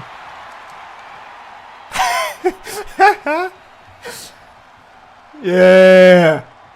That's my secret ability. That's my ninja way. Get the fuck away from him. What are you doing, bro? I've got him locked in the coffin. Oh, these two must be friends. They've been teaming up on everyone. What an absolute piece of shit. Oh, the stunner, that's big. I actually might not be able to get out of that. Never mind, I'm nuts. Fuck you, kid.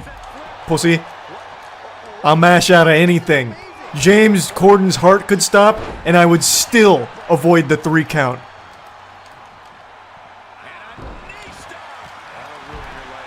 God, just leave me. Okay, I get it. You're mad. Just leave me alone. I can't do anything. Yes, I see Brock's out. What do you even do in this situation? I can't react. I can't counter anything. I just have to keep eating this. Like, what are the mechanics here?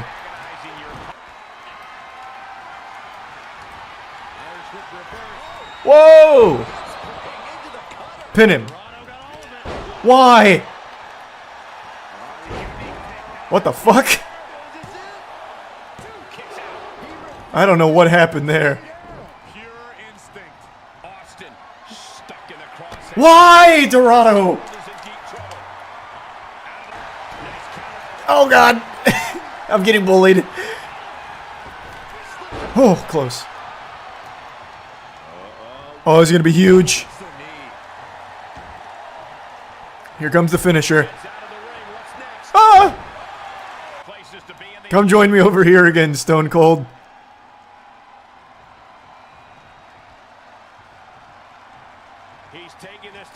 Oh, you haven't learned your lesson, huh?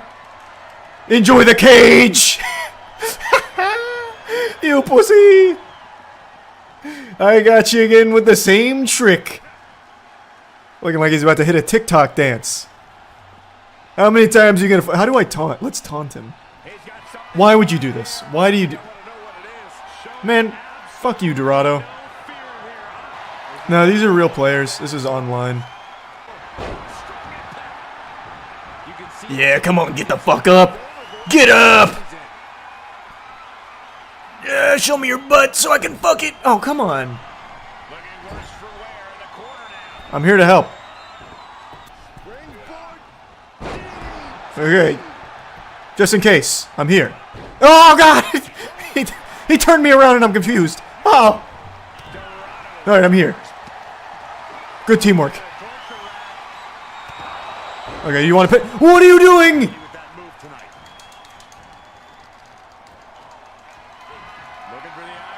Why? Ah! Ow! Ah!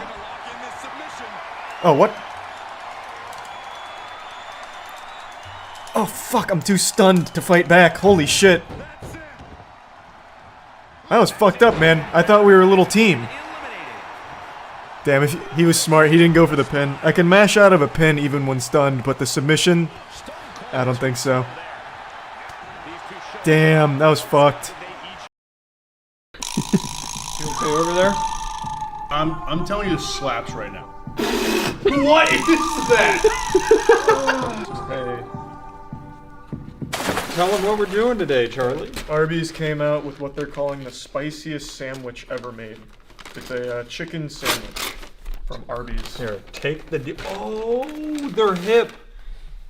They're getting us on TikTok. Oh, the Diablo Dare Challenge. Take the Diablo Dare Challenge, baby. Can we post this on Huge Charles? Yeah. We have to have trendy music though. Yeah. Like the oh no, no. I think you're behind the trends. Is that not the trend I don't anymore? think that's the trend anymore. Probably. You can play Clay Aiken. Oh, I wish I was invisible. Thanks Opera GX for sponsoring the video. Like I said, I've recently switched from Google Chrome to Opera GX because Google Chrome just literally blows up my computer, tanks its performance because it's an outrageous resource hog, and Opera GX is significantly better in that regard. It's not going to take any toll on your computer, and just in case you have a lot of tabs open, Opera GX even has a feature called Hot Tabs Killer, which will literally just close the ones that might be slowing down your performance. So it is always just going to be like the optimal experience and never slowing you down. It has tons of great features. Customization, of course, is key with Opera GX. You can customize it like fully to whatever you want, including like custom animated wallpapers. So there's a lot of options there too to keep everything looking stylish exactly how you like. There's also really great features like the Force Dark mode. It also has its own extension store, so you can have very important extensions that you use every single day. It's just an absolute multitude of great features at Opera GX. Things like even just being able to use Facebook Messenger or Instagram Messenger on the sidebar while you're browsing. So if you're interested in trying Opera GX, make sure to click the link in the description below to download it. I'd highly recommend it, so definitely check it out. Download Opera GX in the link below. I just got like a little shock. I did too. I'm not kidding. I thought I was going crazy. I was going to say it shocked me the first time I took a sip. What the fuck is that? Why is there whipped cream fucking statically charged? Alright. Alright, we ready? I'm going to calm the fuck down. Matt, you and I put Arby's at an F tier on our tier list of fast food. You remember that? Yes, and I'm pretty positive accurate. it's deserved. Yeah. Their slogan is, we have the meats. Show me, let me get close up. I'm getting a little lettuce off. So what is the sauce on this? It says it's ghost pepper cheese. But even the patty looks spicy. Yeah. I mean the bun, sorry. There's jalapenos on it. Here, I'm going to take a little nibble of the bun. Just projectile vomits. The Arby's Oh, classic. there's absolutely spice in the bun. That's so weird. When somebody's slogan is we have the meats and they don't clarify what kind of meats, you already know it's not going to be great. I actually think this is going to taste pretty decent. I mean, that looks like a frozen stadium chicken patty. Smell it though. I'm getting a hint like a barbecue, right? Yeah, there's some barbecue in there. There's Okay, mayonnaise. Way too much. Oh, then I'm saved. Yeah, we'll be good. All right, let's. All right. Should we be COVID safe and not Yeah, cheers? don't cheers. Just All right. hey.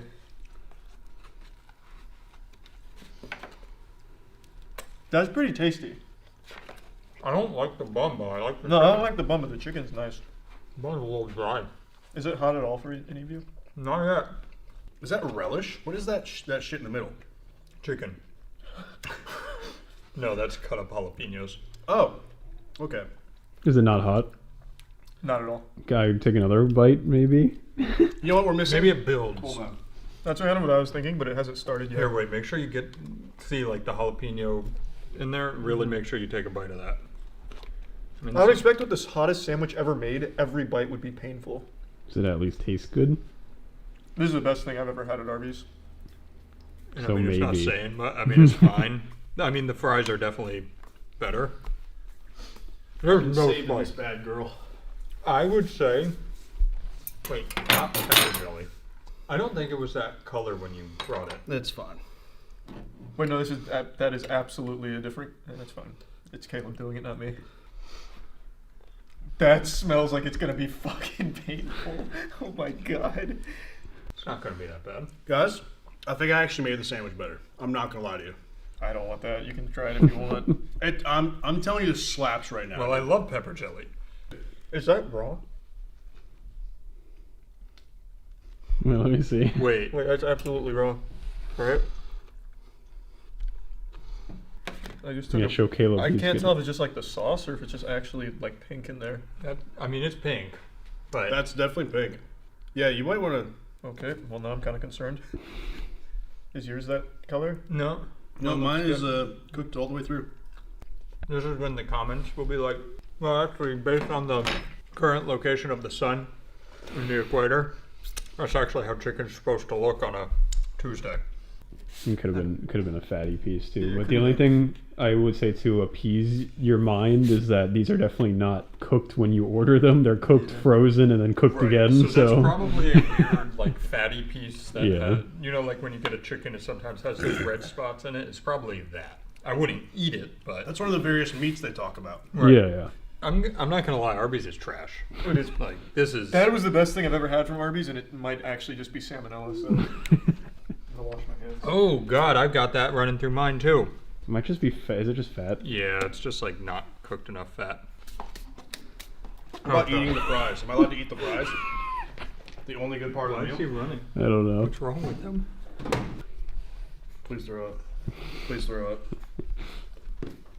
I'm not gonna throw up. I don't feel like sick. I'm just. What were you sprinting about? Oh, there was no paper towels.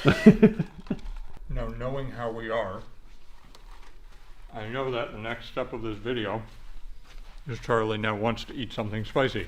Well, we have to now. Yep, told you. It is crazy how Arby's and Burger King are still alike in the way that they cannot get anything right. I will say Burger King even had more heat than this. Yeah, it did.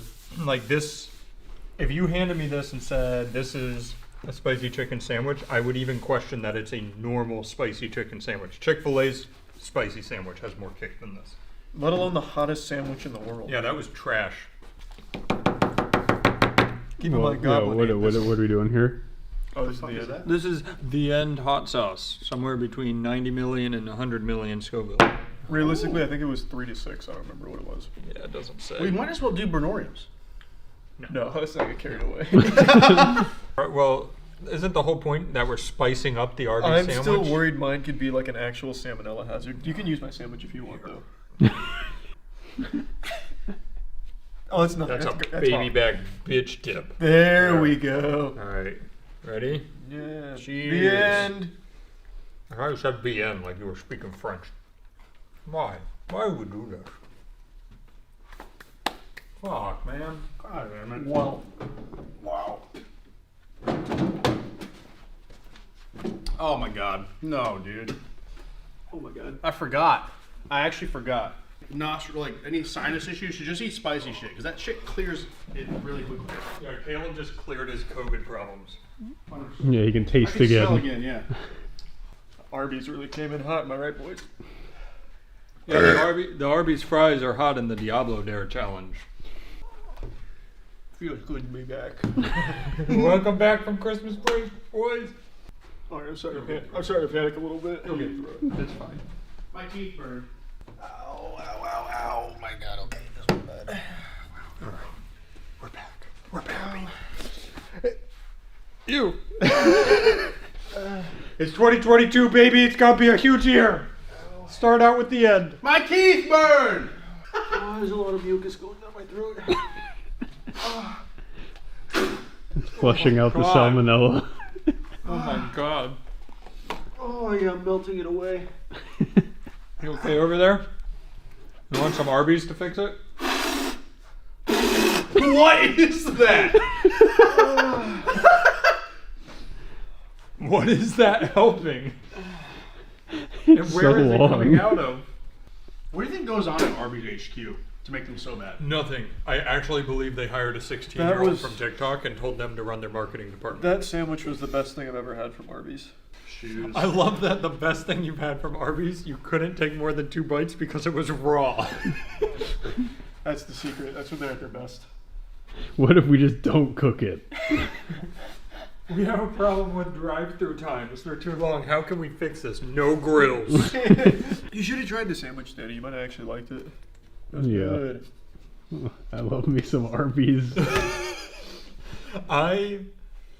I think it's been 20 years since the last time I had it, and I think I'm going to go another 20. I may go for 30 this time. It actually went downhill in the last 20 years. Absolutely. Somehow.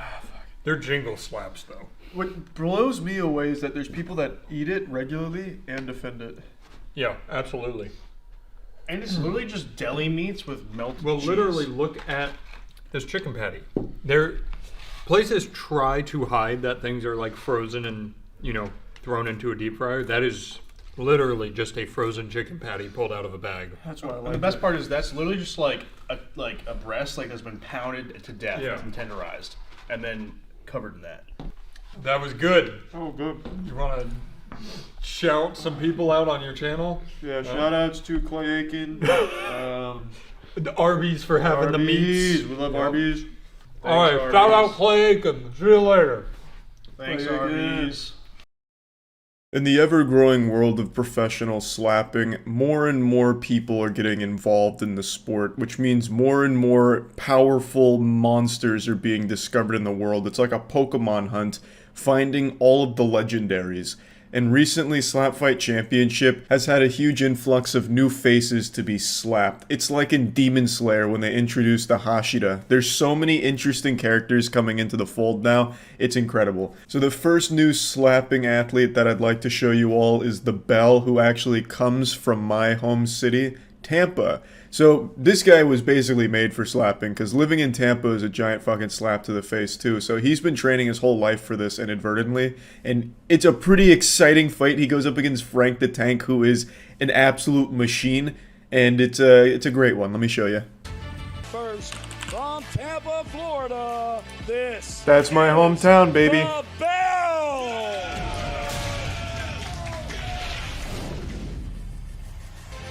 Pretty evenly matched. 6'4", If you close your eyes. heavyweight boxer, and there can be no pivoting or stepping when Short guy's striking. made of And lead. finally, no Frank the flinching. Tank's been on a Small crazy win reactions streak. are allowed, but any movement that affects So the power of the unironically, he'll strike probably is win. allowed. Even though he's like 9 inches shorter.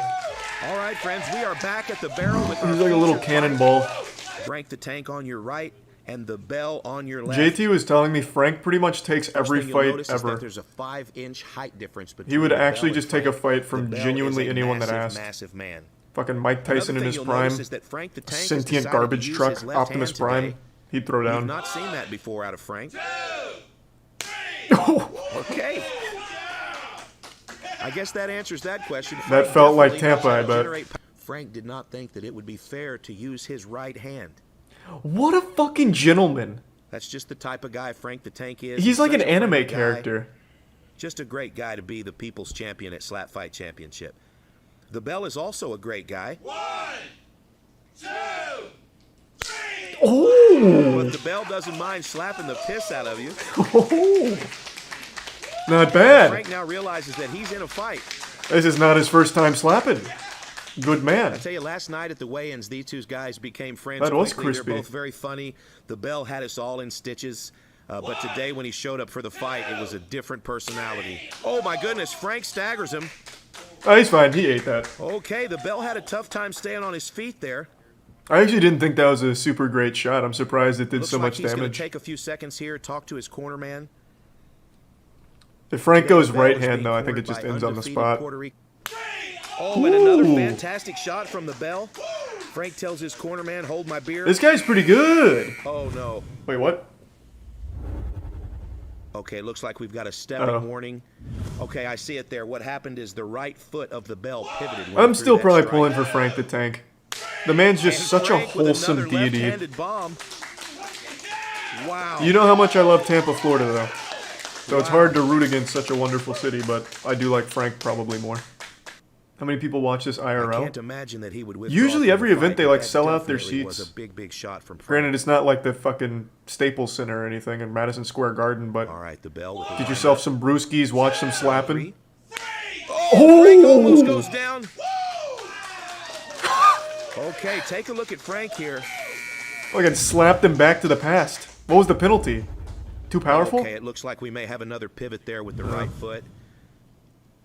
Okay, that's going to be a penalty for stepping now. That's 2 penalties. Hopefully for he the didn't Bell, poke the so he's gonna sleeping bear. lose a Hopefully turn Frank here. doesn't go right hand. The Bell. Here's the windup. And another fantastic slap by Bell Frank. has been off balance after every Oh, my shot, but goodness, he's these doing guys super are well. trading some big shots. Most experienced slapper on the planet, Frank the Tank. Yeah, he's fought like 1,000 matches. Oh, man. I thought he was going to fall And the down like Bell that eats troll it. in Harry Holy Potter's smokes. Sorcerer's Stone, to be honest. The Bell way he started just going took 2 backwards, I shots thought that in was going to be a row from tough Frank fall. the Tank. Stepping violation. Now we're in the bottom of round 5. Oh! And another knockdown from the Bell. God damn! Wow. Frank's Okay, I wanna considering explain using what's his right hand. Okay, another great shot by Frank. Not bad. Frank's shaking out his left hand again, and the Bell is struggling to eat these slaps. I thought that was his Bell's best in a tough defense yet. position here. He has lost another turn. And so Frank's going to be able to take another slap in round 7 here. This is Bell's first match, and he's been slapped 100 times already. Ooh. And the Bell stays on his feet again. No! Slap was so hard it desynced my OneDrive. Jesus Christ. Now, out of the last, but today when he showed up, it was game time, and he is ready to fight. Look at his face. Here we go with If he round comes from 7. Tampa, I'm surprised he's not on bath salts for this. Oh, baby. Goes down. Jesus Christ. Holy smokes, the Bell knocks Frank down all the way to the mat. And I am so sorry, but God that's going damn. to be our third knockdown. We don't have a choice but to call this fight a TKO. Now they need a rematch where Frank actually uses his right hand. And Frank looks like he wants to continue fighting, but I'm so sorry, Frank. That's the end. No, of the Frank, this fight. is for the best, actually, I think, really. What a shot. What a showing from Bell overall.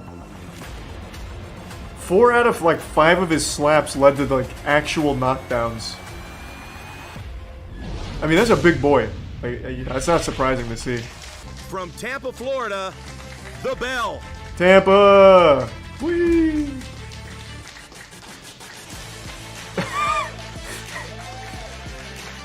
No handshake? Sorry, I'm gonna go butt chug a brewski real quick. That was really good. Usually you don't see someone come out of nowhere and do that well. Because it takes a lot to eat a slap like that, man. It really does. That shit is unironically just CTA. Jesus, CTE. This is a video I've debated making for the last week or so. For the first time in the 15 years I've been on YouTube, it's a video that I've actually been afraid to make because it's a dangerous topic. It's touchy. It's anime.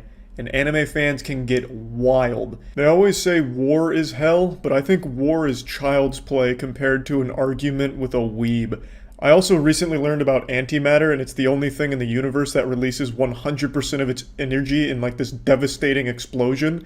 And that's also wrong, because weebs do that too when they find out that you don't like their favorite waifu. The point I'm making is, things can get very ugly when you criticize or talk about anime negatively. Expect an unholy, diabolical meltdown on Twitter attacking you for weeks for it. I still, to this day, have not heard the end of how wrong I am for not liking JoJo's Part 3 and 4 as much as I liked Parts 1 and 2. And I mentioned that a single time in a video over a year ago. So let that shit sink in. For what it's worth, I just finished Part 5, that shit slapped. Part 5 was great. So, let's get to what I want to talk about today. The main thing that I just dislike about anime. I'm sure all of you know by now, but I watch a lot of anime. You could probably guess that just by taking a single glance at me. If I walk by you in public, you would probably assume that I watched anime just by the way I look. I stared too long into the abyss of anime, and it stared back into me. I even bought a body pillow at one point, so, you know, God bless. But the thing is, no matter how much anime I watch, there is one thing that always makes me uncomfortable with how common it is in the medium. And you probably already know what I'm going to bring up. It's anime's fixation on making all of the characters kids or very kid-like, for no reason. Now, I'm not specifically talking about lollies. I'm sure you know what lollies are. If you don't, you know, all power to you. Your innocence is intact. But I'll go ahead and ruin Christmas for you. Lollies are an anime where they have a character that looks like a child, but is actually a 4,000-year-old dragon cum vampire who's highly sexualized, but looks like a child. They're called lollies. They're not actually children because in the show they're supposed to be much older, but they look like kids, and it's pretty weird. That shit's always going to be weird to me, but it's not even exactly what I'm focusing on here. I'm talking about in the shows where they just actually outright make them children. For example, Tokyo Revengers. It's a show I really like. It's a show I moist-metered recently. The first season wrapped up. I gave it like a 90%. I thought the show was fantastic. But in the show, all of the characters are middle schoolers. And it does nothing for the plot because they're middle schoolers, but you never see their parents. Their schools don't have any effect on the plot at all. Sometimes they'll be in school, but they immediately leave, so it's not like integral to the plot at all. Most of the time, they just don't go, and that's not even a plot point, like, oh, I'm skipping school, I'm fucking dope and breaking rules, I'm a bad boy. It is literally them just middle schoolers, but they're basically just adults anyway. They have motorcycles that they ride around, they get in gang fights and shit like that. So the question becomes, why make them middle schoolers? Why keep driving home this idea that these characters are 14 and 15? It just makes it really weird when they do adult shit, like one of the girls trying to fuck one of the guys and she's in like her bra and panties about to have sex. It's weird because they've drilled into you that these are all middle schoolers around here, but they didn't need to be. These could have very easily just been adults. If you took a tally of every single protagonist across every anime ever made, I'd wager about 85% of all main characters in anime are 15 years old. That is the most common age of every character of every major anime, it feels like. But it never plays a role in anything, them being kids. You know, it's not like that's ever an actual point in these shows, like, oh, fuck, I can't go to this gang fight because I have to go do my algebra homework, otherwise my parents are going to spank me and dad's going to bring out the belt and take away my PlayStation. The characters being children is always just so useless because they could have easily just been adults and it wouldn't have taken away from anything. It's just weird. I don't really get it. And what really prompted me to make this video, or make me want to make this video over the last week or so, is I'm watching a currently airing anime called Platinum End, and it's dog shit. It is an actual pair of bull nuts. It's terrible. But I'm watching it because it's made by the creator of Death Note, so I at least gave it a chance. And I'm going to finish it just because I've already watched so much of it, but it's not good. But one thing that really was like drove home this idea of what is the point of making the characters kids is there's spoilers coming up, I guess, but I don't think you should watch it, so I wouldn't really worry about spoilers. I'm doing you a favor, if anything. One of the main bad guys is a kid. He's a middle schooler, and he has the ability to control the minds, basically, of anyone he shoots with an arrow, and he uses the arrow on a middle school girl. And she gets shot with this love arrow, and what she does is she just starts fucking other middle school girls. And they show her, like, almost fully nude, making out with middle school girls about to fuck them, finger blast them, you know, go wild. It shows you that in the show. And it's super weird because they keep driving home this idea constantly that that is a middle schooler. She is 13 or 14, whatever, years old. They even in the show, they call her the middle school serial killer because she's a middle schooler, and after she fucks the girls, she kills them. It's just super creepy because they are establishing that this is a child that we almost watch have sex with another child in the show. Now, of course, it's all cartoons. Sorry, can't use the C word here when talking about anime. People get very upset. It is a 2D animation. I understand they're not real kids or anything, but that doesn't make it any less creepy. It could have just easily been avoided if these were adults, because they could have been. Again, in Platinum End, the school doesn't have any effect at all. The only thing the school has done is establish that the main character's been bullied. But he could have also just been an adult who had been bullied throughout his entire life in school. I don't think there's been a single scene in this entire show that has been at the school other than at the very front where he was hiding in the background. So them being in school is useless because it is never a part of the actual show. Them being 14 and 15. They could just be adults and it wouldn't be weird. You could have adult characters instead of kids doing these adult things, these sexual things, you know? Now, I'm not saying every single anime has to be like 40-year-old grizzled war veterans for characters or anything, but there's a lot of shows where them being kids is just a completely useless plot point, and because it doesn't actually play a role in the plot. Them being kids doesn't matter, like the two examples I just gave you. But then there are shows where it does matter that they're kids. Something like Assassination Classroom, right? They are kids in class. They're at school. The majority of that show takes place in a school setting. So obviously there's still a lot of shows where them being kids is actually important to the story and couldn't work with them being older. So I'm not saying everything in anime needs to be adults only. That's just called hentai, I suppose. I'm just saying there's a lot of shows where the characters are kids just because they wanted to make them children for no reason, but then they still want them to like fucking things, which makes it really uncomfortable to watch because they could have just made them adults. I've said that like 20 times by now, but there are really just so many shows where I'll sit there and watch it and I'm like, damn, this is a good show. And then it's like, but why are they kids? What was the point? What did that add to this? I just don't really get it. And that's just my main thing I don't like about anime. It's not like I'm over here, you know, slapping a Bible and saying we gotta ban anime because think of the kids or whatever. But it is weird. Like, it is just kind of embarrassing. But yeah, I just wanted to toss this out there. You know, it's not like I'm canceling my Crunchyroll subscription and I'm burning my manga and destroying my anime Blu-rays or anything like that. I'm still gonna keep watching anime. The fucking Jujutsu Kaisen movie is one of my most anticipated movies that I can even think of. I'm super hyped for that. I just wanted to at least put this out there, just because I've been thinking about it since I've been watching that garbage Platinum End. And I mentioned it on stream once, so I figured might as well make a video talking about it. That's about it. So yeah. Alright, let's do Home Alone episode. Very scary. And maybe the lights are even off. And mom and dad aren't here. I'm watching cartoons and it's late. These stories are from actual people's experiences, according to what? Reddit posts? They are based off Reddit posts. Yeah, I'm sure they're real then. They're based off of our no sleep.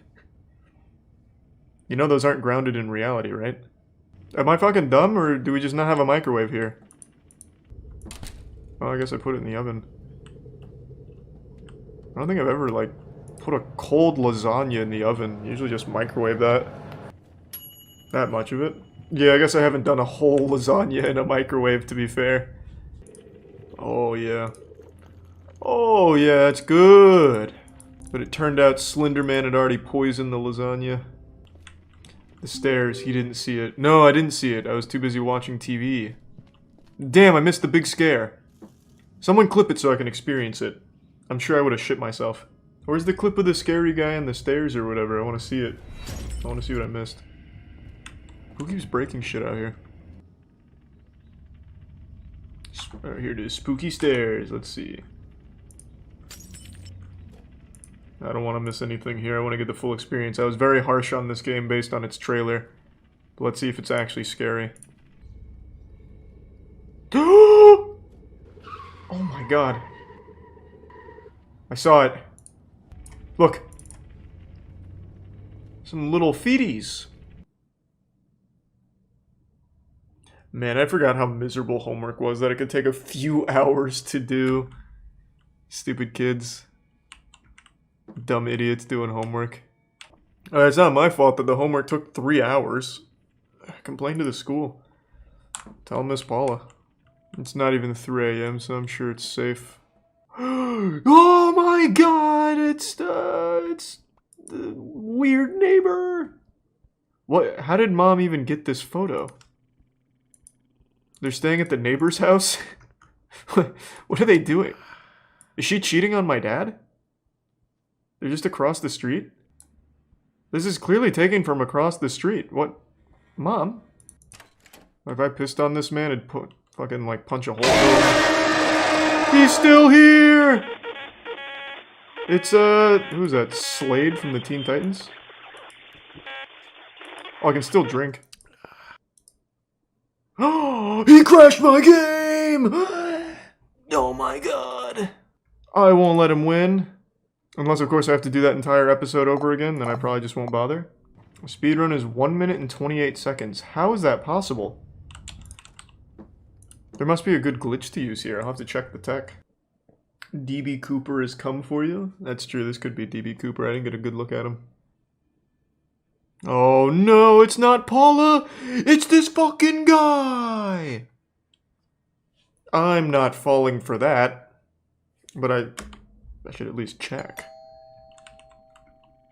Just in case it is Paula, that crazy old harpy.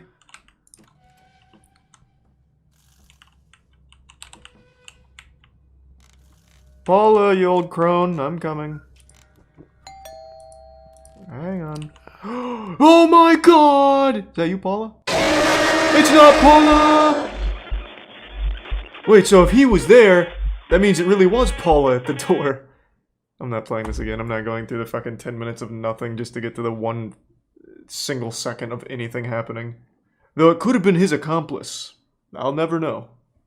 The ending is the best part. Here, I'll just look it up then, because I do not feel like playing it.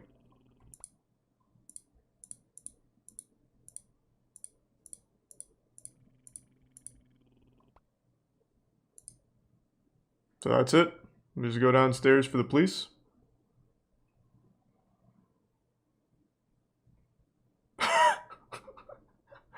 Okay.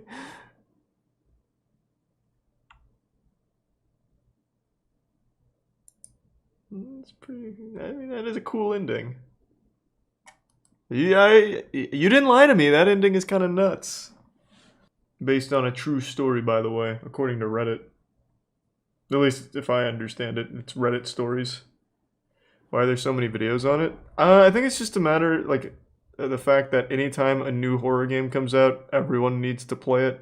Like, freak out to it, like, ah! Whether it's good or not. Play the second part.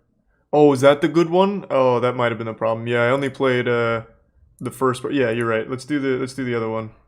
That's probably what it was. Oh, I need to buy this. That was quick. That's a speedrun any % route right there for completion of episode 2. I'm not buying it.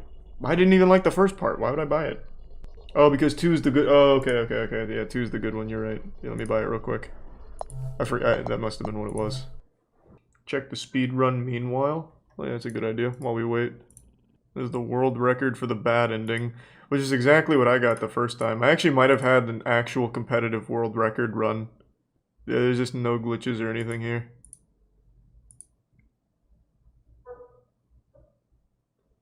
There's a pretty good chance that on my first run I'm in like the top 5. Well, this is where I was. And then you don't want to go near him. Because he gets mad. He gets real sad.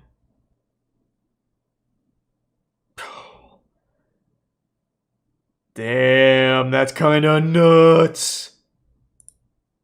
Cool. And just in time for episode 2. You should send a scary story to Fears to Fathom. Oh, see if they turn it into a game? Yeah, I imagine. That'd be cool. What if I sent them a horror story? See if they can make a really scary game out of it. The poop that turned out to be shit. Something like Haunting. Happens if you crash? I don't know, let's see. That's what happens.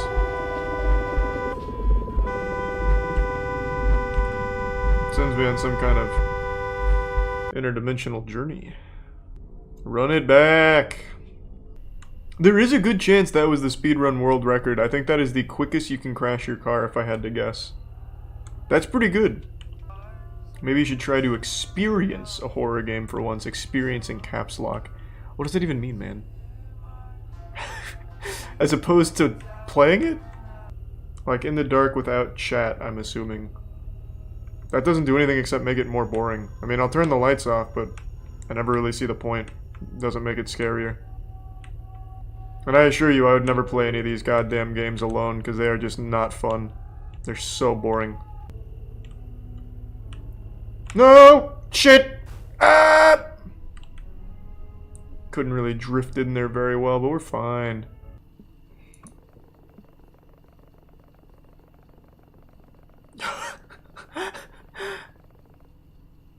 Oh no. Well, if she seeks vengeance after being murdered there, why wouldn't she target the murderer? The Norfolk monster or whatever. Why would she just take it out on random passerbys? So not only did she die, she's stuck haunting the place she died, and for some reason doesn't target the murderer? Makes no sense. Yeah, oh, there's no skateboarding mechanics, but I guess I'm playing as a ghost. Maybe that's the big twist and I just ruined it for myself. What is this game? I did Chore Simulator. I don't know, man. Where's the... I don't know why a gas station would have dog food, but... Where's their dog food? No one needed milk. Back on the road. Hold on. Pull over. Oh, I bet this is a ghost car. Incoming fender bender. Man, you guys are right. This game is nuts. We're at the bridge! He said be careful! Oh, this might be like a Goatman thing, maybe. Goatman haunts a bridge in, like, Virginia or some shit. Someone actually died looking for Goatman on the bridge. Nice. We did it. That was tense. That was piss in your butt level scary. But we made it. I haven't seen a single hitchhiker yet. Car! Pull over! Let me out! I want to say hi. Finally, something. Come here. Oh, it's already... I already scrapped it for parts. Hopefully nobody climbed in my car while I was away. I'd be very upset. Walk to the bridge? No chance. That was so far away. I saw a bunny just now. Apparently there was a person hanging on the bridge. I didn't see it. It's so dark I missed it. But it would have scared me if I saw it, I'm sure. What do you mean? I hear rustling in the bushes.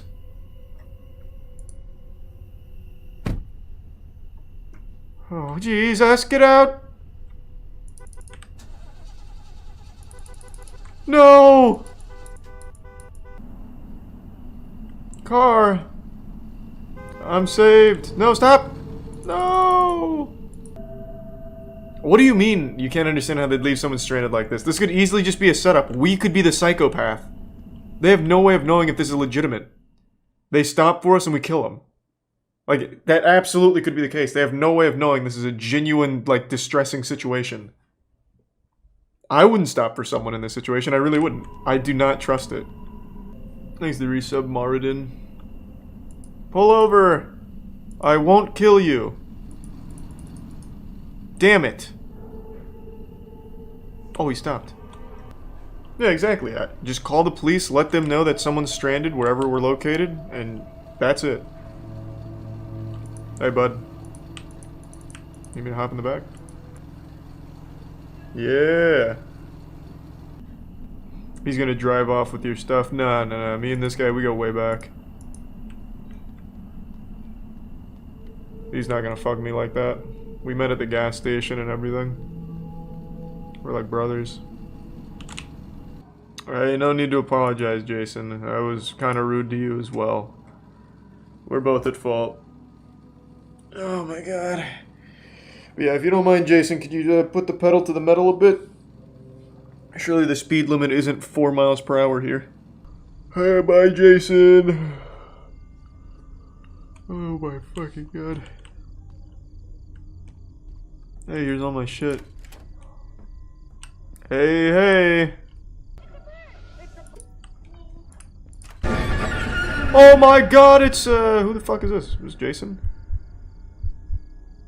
Car salesman? I haven't met you yet. What's up, big guy? Can you react a little harder, please? To what? There's fucking nothing! There's a whole fucking game of nothing! How do people find these games fun? It's just a walking simulator? That's the majority of horror games. There are jump scares in it, though, I imagine. At some point, I have no fucking clue, really. The last one had 2 jump scares, though, and it was fucking nutty.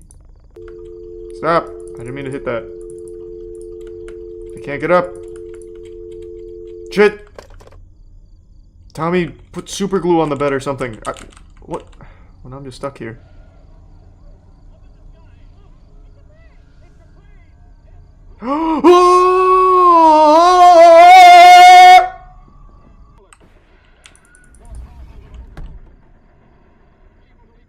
What? Oh, that's kind of a cool mechanic. Hey, Tommy! Tommy!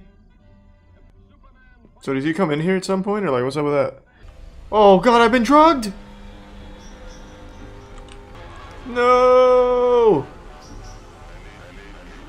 Damn you, Tommy! Oh, I can't. Ah! My eyes have been dilated. Hey, I thought the phones didn't work. I was lied to again, and there's fucking Tommy hiding out in my closet again. Someone trying to send a fax? Hey, Tommy! Get out of my closet, huh? Bada bing, bada boom. Oh no! No! That's also not Tommy. Unless he changed.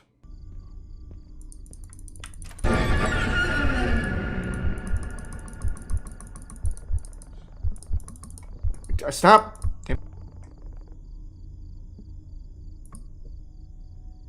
Yeah, you poison the coffee machine.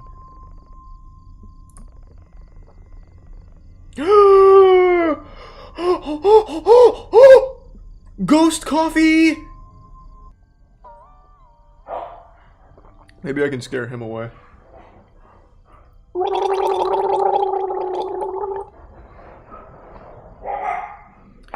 Man, this is gonna be a rough stealth mission with my dogs barking and it picking up my mic. I'm sure it'll probably be fine. I swear I'm not a cop. How does that make me feel any better? Yeah, let me talk to a not a cop man at 4 a.m. Oh god! Michael Myers is here!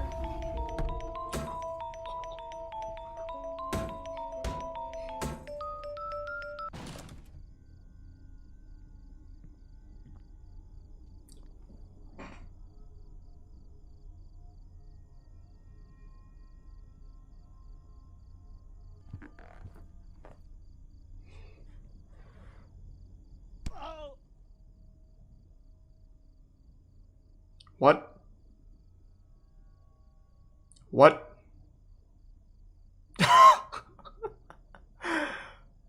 Whoa. Whoa. That was fucking nuts. Joe. Damn. That was fucking intense. Man. So Fears to Fathom is basically just a series where nothing happens. Wait, this was Fears to Fathom? The first one was good. Bro, what the fuck? Episode 1 was significantly worse than 2. Man, this... I guess I just can't wrap my head around it, man. Episode 1 was, like, somehow so much more boring than 2. You literally do nothing except eat lasagna, do your homework, and then open the door for the police. That's the whole game. Hear about the Hollywood Botox doctor who blew his fortune on a mansion and went into bankruptcy. Nope, let's look him up.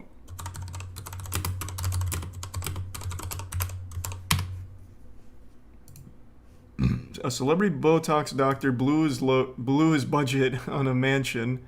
Now he's facing bankruptcy. I have to subscribe for the full story? Okay. You've lost me. Oh. Man, is this the whole story? So you're telling me on the Wall Street Journal they give me this and make me pay for the extra paragraph? Man, you got me fucked up.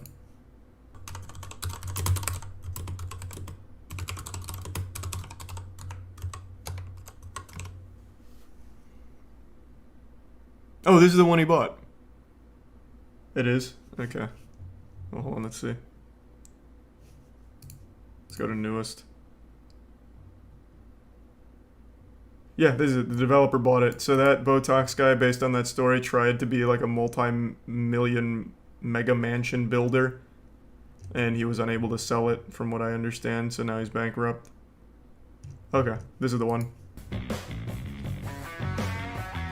1,000 square feet in both 6 bedrooms, 10 baths. This guy sounds like Guy Fieri with a living cold. plant walls, a wellness spa fully equipped with a cryo chamber and sensory deprivation tank, a movie theater, Wow. bar and entertainment lounge, Oh, wow. wine cellar, and a double-deckered glass-bottom pool. Oh, Live life jeez. in God mode. Every facet controlled with the touch of a... What does that mean? Why are you trying to throw around a gamer term if you've never touched a video game in your life? Live life in God mode? What, you telling me if you buy this mansion, you become invincible? The fuck you talking about, man? You're not one of us. Facet controlled with Goddamn the touch liar. of a button. Follow me up this grand staircase that's going to lead you in the home. I call this stairway to heaven. Why? What? Because when you get up here, all your dreams come true. This is all This is the worst Tuscan salesman leather ever. stone from Italy. You have this beautiful water feature. I call What this is it? little Is it bad art? boy After a couple the cocktails, colonoscopy. playground, whatever it is, it looks 'Cause way it's gonna cooler fuck at your night ass 'cause with it beauty. fully lights up, and then boom. But it's a double-decker, see-through glass-bottom pool. You can Hooey. see down to the next pool under and the next deck under. But what's even cooler, you can see right up. You have this really great That is pretty reflective cool. pool, and it also is a great Baja shelf. So if you want to lay in it, or you have young kids that are here, they could play right here in this little pool. But what I really dig about these homes, That's not really a pool. How deep is that? That's just like sitting in like a puddle that accumulates by a curb after a light rainfall.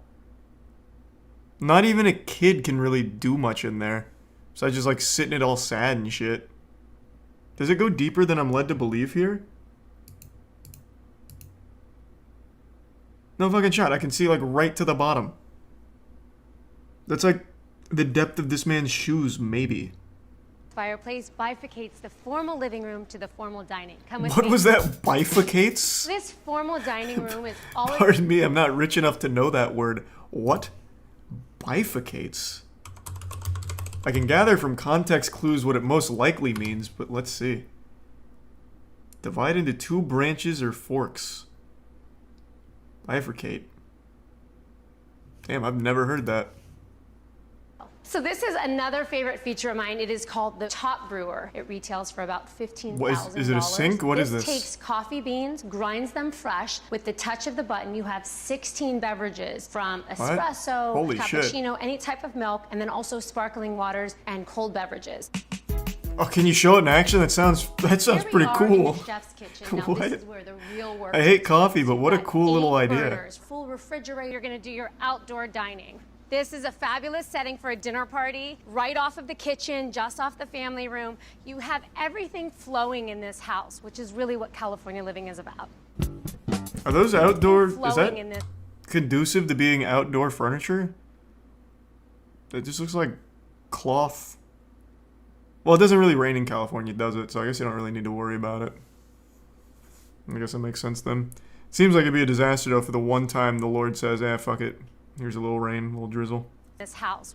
This is where he closes big deals and goes in full God mode. Stop And saying then God he mode. wants What are to you? take a What are you break, talking? he How? lets the What? steam off. He comes There's a right fucking out space here station. and takes a dip right in that pool. What are you talking about? I know he doesn't do that because the guy who built this and owns it has gone bankrupt. He is a Botox salesman. Not a goddamn astronaut. Why is he calling it a space station? There's literally nothing in there that indicates that it's futuristic at all. It's a single Mac computer. We're underground now. Mhm. And we have 12-foot ceilings. We have the full bar, fully stacked, gold bar, whiskey. You could pick your poison. You have your glass foosball table just for the occasional foosball match. Is the 3rd level patio deck. Come out and I'll show you guys. Didn't he say we were I underground? told you about that double-decker pool. I've never There seen it is. trees And grow if you under look here up, like this. You could see through the pool upstairs. Really, really cool. I've never seen anybody do it like this. We have another seat. Oh, right, we activated God mode. Lounges That makes everywhere. sense. This house is meant to have fun. I feel like this wouldn't be super efficient for making a keg, right? That shit would take a long time. And especially if you're worth millions, wouldn't you just buy a keg? It's not for making a keg? What is it then? What is it? What the fuck is a kegerator? Oh, to dispense the kegs. Ah, I took this as it creates them. I was like, my god, you'll be here for fucking hours. Okay, that makes more sense. Okay, now I get it. I see. He would have asked me to leave the tour had I made a comment like that here. Kegerator, This the guy deep does not play fryer, games. The pizza oven, the ice maker. These walls don't look Meditate alive. in These here. look like dead plants. What is this? This shit is just sad. It's like it's all melting. Here in the wellness Caleb center, we looking have a ass. True, that does look like $50,000 Caleb. cryo chamber. This is Elden amazing Ring for shit. swelling, bone and muscle, anything you like. And then if you come over here, we have a salon where you can get your hair done, you can get groomed, get your makeup done, you can get ready for any event right here in your own home. So I don't live in LA or anything. Is there actually like traveling salon workers? How are you gonna get your fucking hair done by a salon in your own home? Yeah, there are. Jesus Christ. I know they have like private chefs and everything, but I didn't know they'd have like every profession that would travel. Someone died recently from going into one of those pods alone. Which one? The one that's supposed to like rejuvenate your skin and make you taller or whatever she was talking about? What is wrong with you? What do you mean what is wrong with... How rich are your parents? What? I had no idea. I didn't know the fucking salon workers would try. If I called up a salon in Tampa and asked them to come to my house, they're sending a fucking hitman. Like, they don't do that here. That's not something that's normal. And tier 1 Rosa. It's generally normal in the UK too. That's one of those things that always blows my mind. Like, I didn't know this was a thing, but it reminds me of when the people in New Jersey learned that most people elsewhere fill up their own cars with gas. And they're like, how is that possible? How is that legal? How can people fill up their own cars? What about the gas station workers? Their whole job is to fill up their car for you. Shit blows my mind. You can feel it, and you know that you're right up here in your very own space station, but just steps Stop away. calling it a all the space action and station, the bro. What entertainment are you of the Sunset talking Strip. about? Believe it or It's not, just a this is room. actually one of my favorite elements of the house, the master bath. Because it feels almost like a spaceship. It's got this Oh my really god, cool Jesus, what 3D the reflective fucking planet are you tile. from? It's a steam shower, matte black sinks with all the gold finishes. That is pretty TV cool. and the mirrors. Oh my god, You just got like the a big fucking skylight. spaceship. And then the towels, it's even embroidered. Oh, this shit with goes the God backdrops, mode. $13.69. Only accessible by fingerprint, so nobody else can get in here and steal your amazing watches. So in this $35 million mansion, the thing we're most worried about is on level 9 of our mansion. Someone happens to find our watch rotator safe and gets in because we didn't have a biometric lock. The towels in this place are worth thousands. Like, I think this is the last thing that needed a biometric scanner or whatever the fuck. A fingerprint. Like, God, the priorities are all over the place. There is a World War II era motorcycle sitting in the living room. Oh yeah, and it's just glass. You can just break the glass. Spa and Wellness Center. It's the sleekest Sunset Strip modern ever conceived. A design perfect for entertaining, relaxing, A and design living perfect for life bankrupting the Place where all builder. your wildest Rest dreams in can peace, be Botox realized. guy. It could be yours for $35 million. Just again to recap, the reason we found this is because the guy who built it is bankrupt now. So, there is a happy ending. Oh, hold on. Where's the one with the picture? Here it is. Oh wait, is this not the... Is this the same guy? Yeah, no, this is it. I think. Fuck, I can't tell. All of these extreme mansions look the same. Oh hey, a champagne tasting room and an NFT art gallery. How modern. Amazing. The picture doesn't look like the same house. Yeah, I mean, it does, but the layout's kind of fucked up. So yeah, maybe that's the wrong house. Well, whatever. We looked at a goofy mega mansion anyway. Damn, now I want to see this one. The Botox doctor's in the comments on the last video, is he? Saying, hey guys, can you please buy this piece of shit? Any billionaires in the YouTube comments? But I don't know, man. It really does look like the same house from this side. I guess we don't see the other side. Would you not buy this if you had enough disposable money? No. I really don't know who does. I'm pretty sure they just buy it as investments. I don't think these are like places people really live. Because almost none of it's going to be in use. And almost none of it's functional. My sister's best friend uncle was a VP in Microsoft and unironically lives in one of these. I mean, good on him, I guess. Can you ironically live in one? Yeah, he lives in one as a joke. Hey guys, I'm not really living in this $35 million mansion. Thanks to the bits, Tori. You should design a mansion on stream one day and then get one of those 3D design apps. That's such a cute idea. My fantasy billion-dollar mansion would come out just looking like an amusement park. Be like arcade, built-in pizza shop. It'd be fucking stupid. Work for Anyway, Joji. today we're going to be talking about the most controversial video games. For the most part, I try to look for video games that are not really that well known, so you guys have some fresh content. All my sources will be linked down in the description below. I guarantee I'll Let's start know with all the of video. them. I'm Night confident Trap, I'll know all of them. 1992. I was immediately wrong. The fuck is Night Trap? In this game, the player takes a role of a special agent tasked One to of watch these over teenage games. girls having a sleepover, and those girls are visiting a house which they don't know is full of danger. The player watches live surveillance footage of the house and triggers traps to capture anyone seen endangering the girls. Watch out! Designing a game where you're supposed to watch a bunch of underage girls having a sleepover is already pretty weird, but designing a storyline where they're gonna get hurt, it's a little bit... nah, it's not it. The player can freely shit. Sorry to pause so quickly. This just poured salt in an old wound.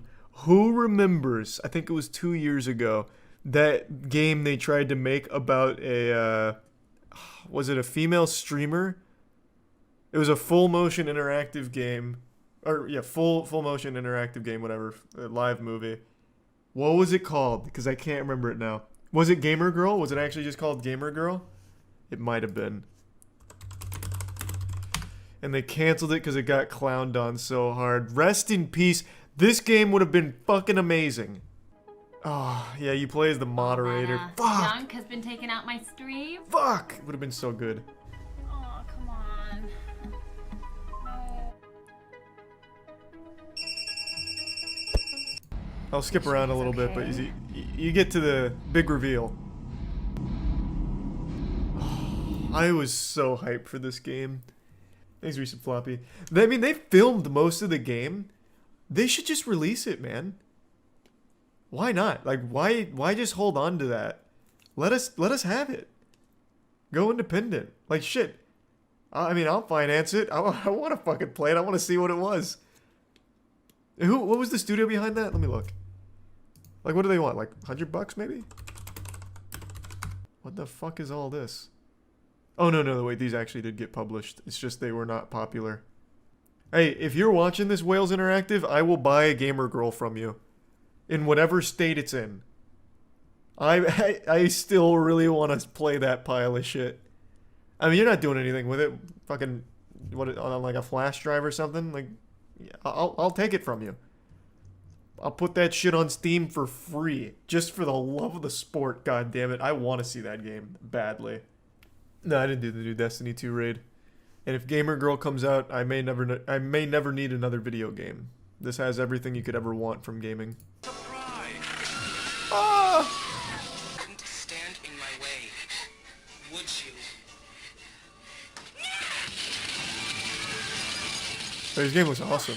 Night Trap was one of 2 games criticized during the 1993 congressional hearings on violent video games. The other was Mortal Kombat. Public concern grew surrounding the Senate hearings that revolved around Night Trap's apparent violence resulted in the creation of the Entertainment Software Rating Board. It's the ESRB, which is still used to this day. Who is she being hunted by? Foot ninjas from Teenage Mutant Ninja Turtles? RPG. 2005. 6 years after the I've heard events of that this one. happened I knew at this one. Columbine High School, he initially distributed the game anonymously, but after a friend of one of the victims discovered his identity, LeDon decided to come out as the creator. About 10,000 people had downloaded the game in the year since its creation. Enemies are named stereotypes or occupations such as preppy girl, janitor, math teacher, and a jock type. Yeah, Combat has 2 options. Lines of the gunman's dialogue are often lifted verbatim from their writings or from their home videos of each other. In contrast to the 16-bit graphics, there are digitalized photographs from the shooting or full voice samples from news reports. Reaction to Super this one Columbine was Massacre really was fucking extremely dark, negative. man. What is he doing now? I actually never followed up on this. I've known about that for a long time. What was his name again? Danny LeDon. So that it is Daniel. How do you spell his name? Okay, how about this? We'll just look it up like this. Okay, so he only made 1 game. And it was this one. Damn. Yeah, it's fucked up. I had assumed he maybe stayed in the video game industry, but I guess not. Custer's Revenge, 1982. I know this one. First released in November 1982, the game gained notoriety owing to its goal of being a Native American woman. In the game, the player controls the character named Custer, depicted as a man wearing nothing but a cavalry hat, Yeah, Atari gloves, games are boots, pretty and a bandana wild. with a visible you know. It was sold in a sealed package labeled "Not for Sale" to minors and sold for $49.95. $49 for that? $4 today. It acknowledged that children might nonetheless see the game. The game's $49 literature stated, for a if the kids single catch you level? and should ask, tell them Custer and, like, the maiden 6 are pixels? just dancing. Women's rights groups criticized the game, stating that it was a simulation of other groups such as Women Against Pornography, Native American spokespersons, and critics of the adult video game industry in general protested about the content of the game. American Multiple Industries responded with, quote, "Our object is not to arouse, our object is to entertain. When people play our games, we want them smiling, we want them laughing." The game's designer, Joel Miller, said Custer was, quote, "seducing the maiden and that she was a willing participant." By April 1983, the game was withdrawn from What? What a fucking weirdo. So, I mean, he had to blur the game out, obviously, but the game is literally that one guy with a wiener and one girl, and you just, the two of them just, like, collide like two action figures, because it's the Atari. Like, it's not entertaining or anything, and he's certainly not seducing. There's no cutscenes or anything. It's just an actual rape simulator for the Atari. Is he still in the gaming industry? Did he go on to work for any other big projects? Maybe he, like, had a huge glow up and he helped work on, like, I don't know, what's a beloved title? Red Dead 2. He works at Blizzard now.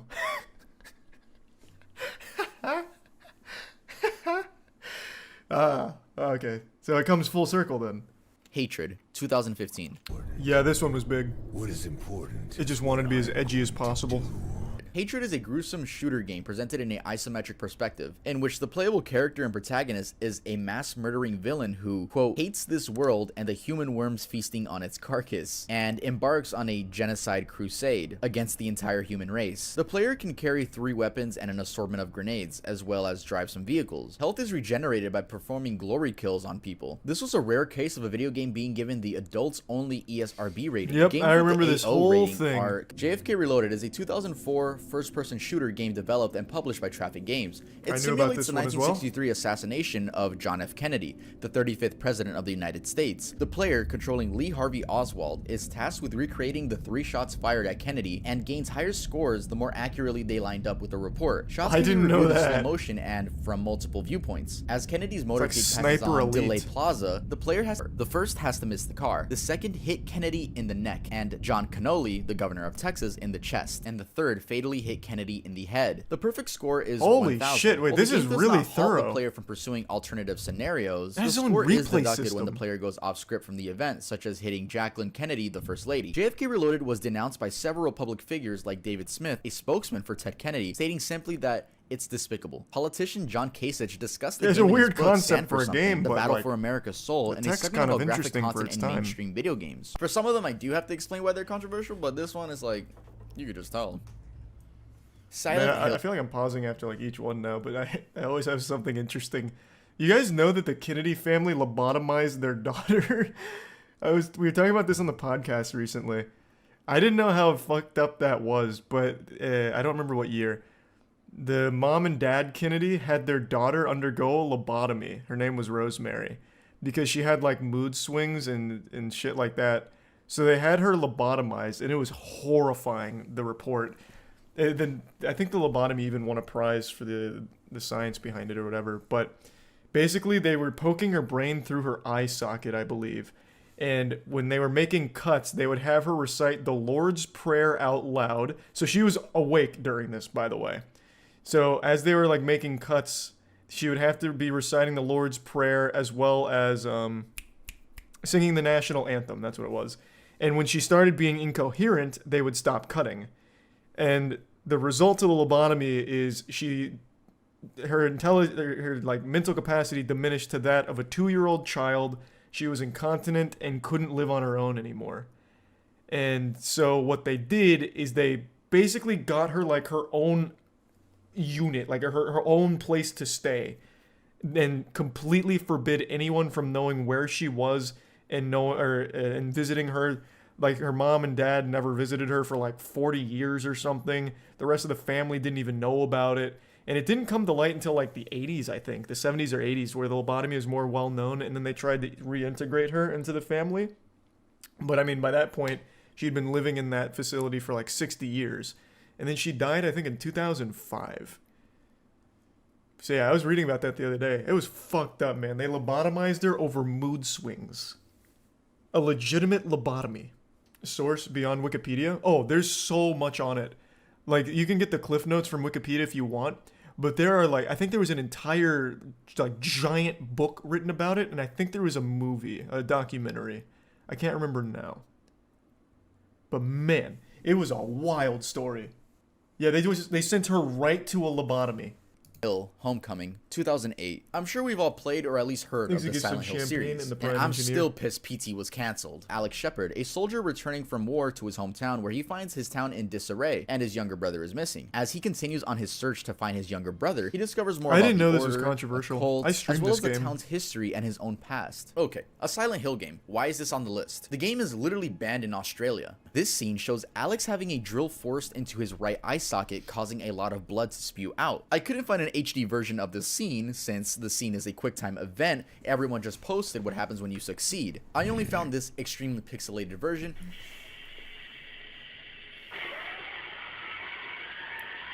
Damn, that's hardcore.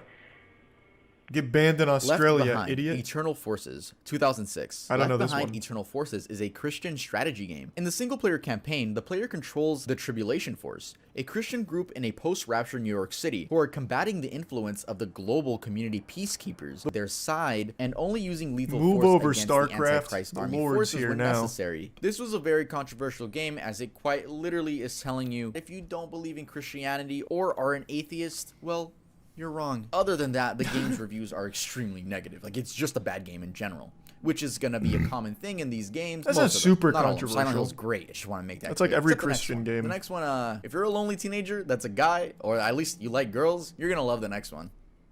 Dead or Alive Extreme Series. 2003 Hey, till these are now. The regular classics. Dead or Alive games are a part of the fighting series that began in 1996, developed by controversial. Team Ninja and Tecmo. We went from polygons to this. Now, as one Yeah, can we imagine, did. the games received much backlash for being Evolution. sexist and being a way to just creep on girls, I guess. The VR version of Dead or Alive Extreme 3 takes things to the next level. You can get There's as a up close and personal VR to the girls version? as you want, and let me tell you, it is graphic. Like, the girls Bro, just sit there. he's and you selling can, like I me said, on it. You just get as close as you want. Do you think it's misogynistic or sexist, or at the very least creepy? Let me know your thoughts. I really want to know the Dead or Alive fan base's thoughts on that spin-off. They don't make the fighting games anymore, do This they? video is sponsored by Atlas VPN. Atlas VPN It's only is a Dead or tool that Alive encrypts your Volleyball data now, and right? hides your when the traffic arrives at the server, No, the not VPN anymore. server That's a shame. decrypts information Dead or and Alive allows 3 traffic is to actually a access the really desired good game. destination. Well, at Atlas least it VPN was. is available on iPhone, It was pretty Android, innovative. You Mac, could and bust PC. people through the Currently, Atlas stages, which VPN was is really running a cool for its 3-year time. deal for just So we have to Ethnic wait. Cleansing, 2002. Now, this one is self-explanatory when it Jesus comes Christ. to why it's Ethnic Cleansing is a first-person shooter video game for Windows computers created by the American White Supremacist and Hate Organization, National Alliance. It's a unique name. What? As part of a, quote, race war, the player controls a neo-Nazi skinhead or a Klansman and is tasked with killing stereotypical African, Mexican, and Jewish enemies. I don't even know if you can find download links for this, but I don't even know if I want to include this in the video, actually. If you guys are watching this, then I guess I made it in. I don't even want to talk about this one anymore. Grand Theft I Auto haven't San heard of Andreas that one, Hot actually. Coffee mod, 2004. Grand Theft Auto San Andreas, the most Holy iconic game shit. in VTech Rampage. I didn't know it was that deep. 2007. I don't want to talk a lot about this one, so I'm gonna try to make this one quick. Only Makes 3 me so weeks after Swan the and Virginia explosive. Tech incident, Ryan Lambourne from Australia created a spin-off RPG. And while doing research, man, fuck this guy. The source I read said he only did it just to be offensive and he thought it was funny. That's it. That's why he recreated this Virginia Tech incident and Yep, sounds about made it right. into not only that, but as I was reading, in 2013, this same idiot released another game based on Handy Suck. I'm not gonna say it, so I changed the first letters because I'm not trying to get demonetized. Yep, but that yeah, he made sounds about another right. video game like that. And Giant honestly, fucking fuck him, loser. Let's move on. Blay, 2006. Yep. Blay is a 3D This is the most Eroge well-known video game one. made by Illusion. The game centers around a male character that you control, whose goal is to a mother and her 2 kids, specifically her 2 daughters. The protagonist SA's 2 minors and an adult woman, and the minors' ages are 12 years old and 17 Holy years shit, old. I didn't know After that. the player finishes all 3 women, they unlock free play mode. Articles in defense have also been written, many noting that rape is considered a lesser crime than murder, yet there are thousands of legal video games. I mean, there's in a which the lot goal is of to kill like enemies. rape Yeah, that was people's hentai. argument. Illusion's response to the controversy was basically, hey, it's okay in Japan, so if you guys don't like it, well, we're in Japan. As an immediate aftermath, several eroge publishers doubled down and studios began to ban foreigners from their official websites. They really like what they do, man, and they will stand for it. This is probably the Do worst they one still on the make list and it was games? last. Thanks for If you guys enjoyed the Light. video, make sure you leave a like. I wonder if they're still around. Hold on, let me look that up. Well, that's pretty dangerous to look up on stream. Let me do that on my phone, actually. They are still around? Let me see what they make now. I know that... So there was Rapelay, and they also made Battle Raper, if I remember correctly. And they are still making games. Wow. Wow. Yeah, I don't know.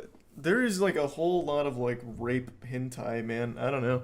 Super weird. Super disturbing. Play at your own pace, explore the cave to decipher.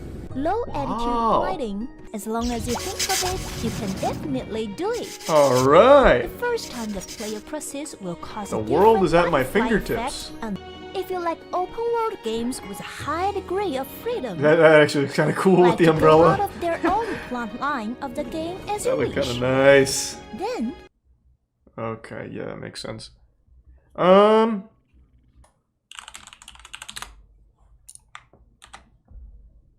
At the very least, the tits are not shaken. How can I give you a good review? It's succinct. I'm a little more inclined to buy the game now from this review. Was this a negative review? What else we got? Not the most helpful. How about a positive one? This one's gonna say the tits were shaken, not stirred or something. My evaluation, not as good as Bloodthirsty Pants. What the fuck are these reviews? What does this mean? Okay, how about another one? Surely there's gonna be something helpful in here. Come on, let's optimize the modeling. The heroine's face is a bit ugly. Who is playing these games? Just people trying to jerk off? Jesus Christ. This is not... What is the point of this review? How many hours on record does this guy have? Alright, we'll try it. Last review, though. Let's see what he said. Probably something about tits again, if I had to guess. It's so bad. Wasn't this a fucking positive review? What do you mean?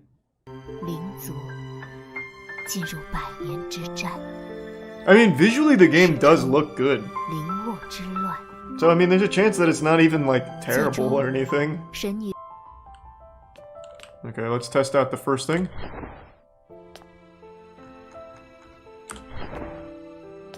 My god, the reviewer was right. Those titties are stiff as a board. Unbelievable. My immersion's already ruined. And they thought they could get away with it. Use Google Translate camera mode on your phone to help with stuff. Wait, can I do that? I can just point my phone at the text and it'll tell me? Let's see. I'm interested. I'll try. Shift tag ass. What? Got it. Shift or controller RT to activate teleport too much. I shift. Teleport can open the combat distance and can interrupt basic skill actions. I troubleshot it. What happened is it was trying to take this and make it... It thought what I was showing it initially was English and it tried to turn it into Spanish for some reason. So it was just a big disaster. But now Google and I are on the same page. Save game, cross-border, seal talisman, odd village. We'll do save game. So this is a save stone. I would have never got that without Google Translate, I'll tell you right now. Hiya! Come here, idiots. Man, I'm gonna be so good at this game. As advertised, this is slow and hot.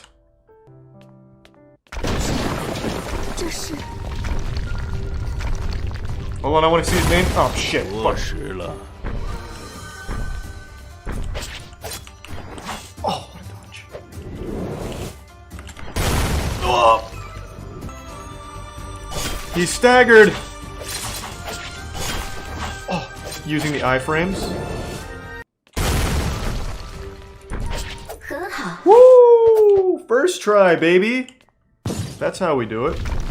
I guarantee I'm further than anyone that reviewed this game. What did I get? I got the magical. Nope, I got France and Germany. It keeps changing. The secret of baking.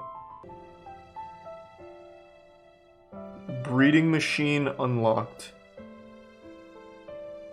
Alright! Let's go! Got the translator out.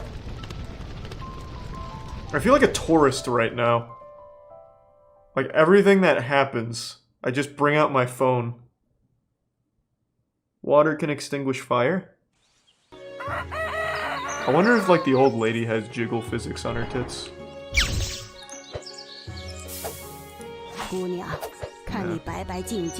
Over 2. Girl, look at you. Do you think it's my baby's idea? Yes. What's this one? Aunt. Oh, this is my auntie. Oh, sorry. Oh god, fuck, auntie, why?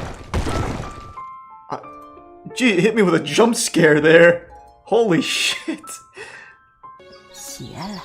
Girl's injury was not caused by ordinary things. It's evil. It's really evil. It leeches the spiritual power. Shit, she's still going. Haven't seen this hurt girl, but she's still peaceful and you have to be more careful. Thanks, auntie. Now she's chest bumping me into oblivion. Who's whining? This guy? Huh? Oh, what a dodge. Oh, wow.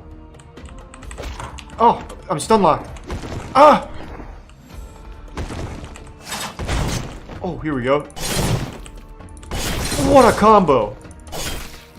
I don't know what I'm doing, but it worked. Raid boss defeated. I wonder if I can just get out of bounds.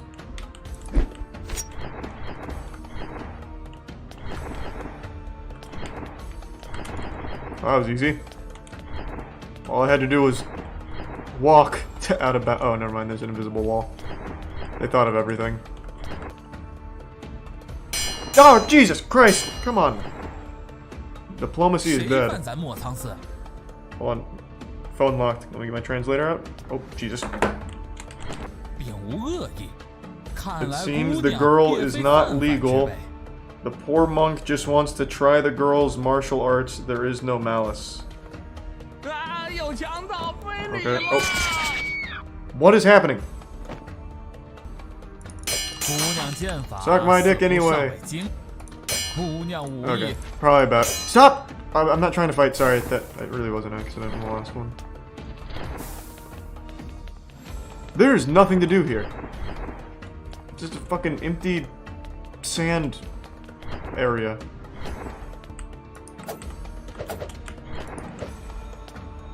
Okay, that's probably enough of this. I think we got further than anyone else in the world. At least if the reviews are anything to go by. This is the tale of Bilbo Baggins, a hobbit with no idea of the adventures about to Game's looking pretty good visually for 2002. consequences.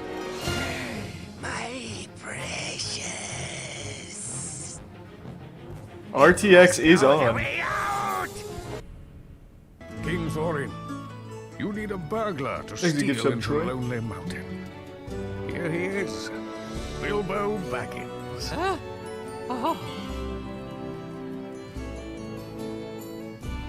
Excitable Gee, is that Nigel Thornberry in the bottom? dragon in a pinch. God damn.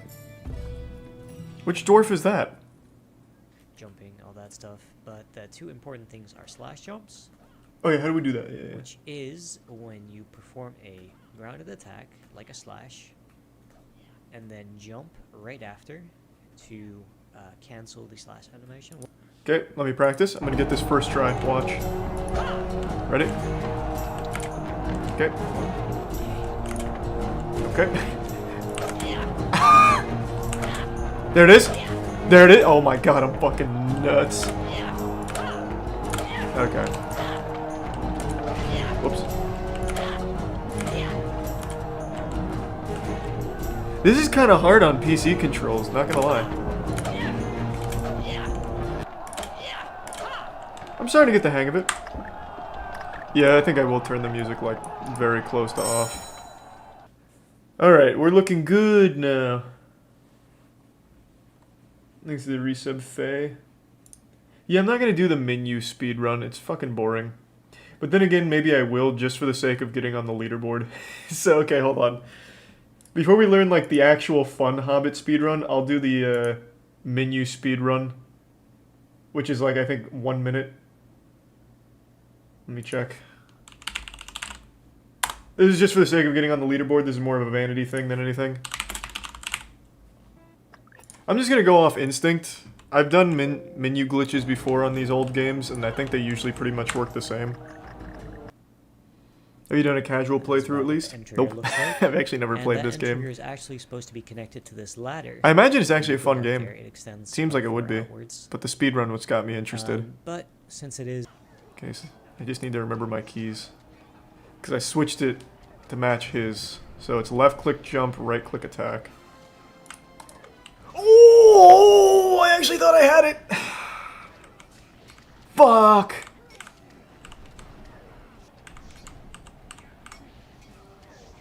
I don't think I was far enough to the left. 3 tries. 3 tries, and that's supposed to be a difficult slope boost? I'm a prodigy. I'm a fucking prodigy. Woo!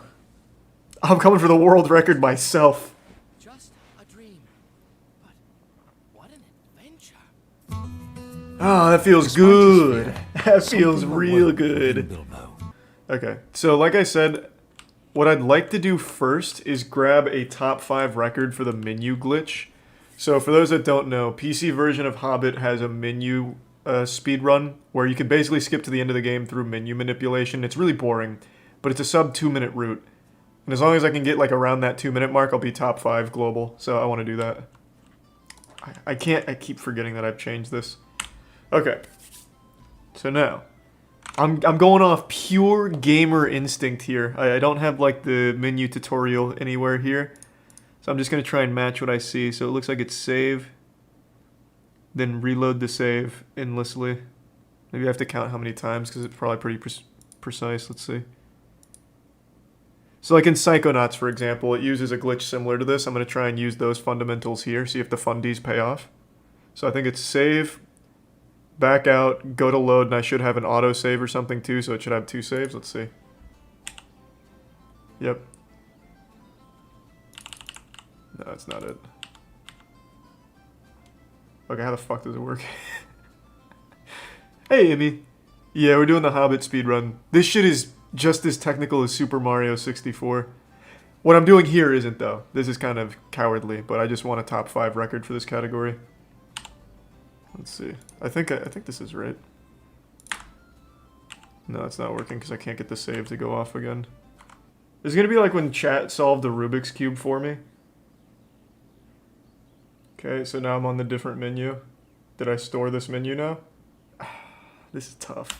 I'll figure it out though, I swear to God. Copy the save menu. Copy the load menu. And then he said, fuck! How do I do? I feel like I'm on the verge of a breakthrough here. Here we go. Okay, hold on. I should have checked the comments. Alright. Loading with more than one load menu open will cause the game to keep... Okay, so we store load menu underneath a bunch of pause menus. Okay, how? Oh my god, he doesn't say how. Man, what the fuck? So, copy the save file, or copy the save menu, copy the load menu, And then copy. How? How? He doesn't say how. Does anyone know how? I don't know how to save or store them. Also, every time I get out of the menu, I get like locked onto that thing. Call GameStop. Hey, you guys do Hobbit speedrun tutorials? And then this is P. Well, I did I last time. Let's try P. You're genius. Okay. So we've stored those two. And now I store 10 pause menus, right? Okay. I think so. This is one. I hit P again. Oh.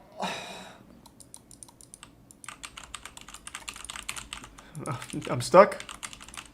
Any minute though, I'll be free.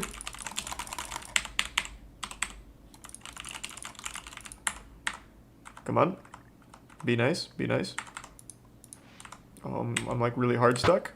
Okay. Jump scare noise. Why am I stuck? Crick sent a new link. Oh, here. Alright, Critikal. Custom tutorial? Is it? It's my birthday. Oh, fuck yeah. Crix was just sitting in chat like, oh my god, this guy's so fucking dumb. Alright. Specifically catered for the dumbest, lowest possible common denominator.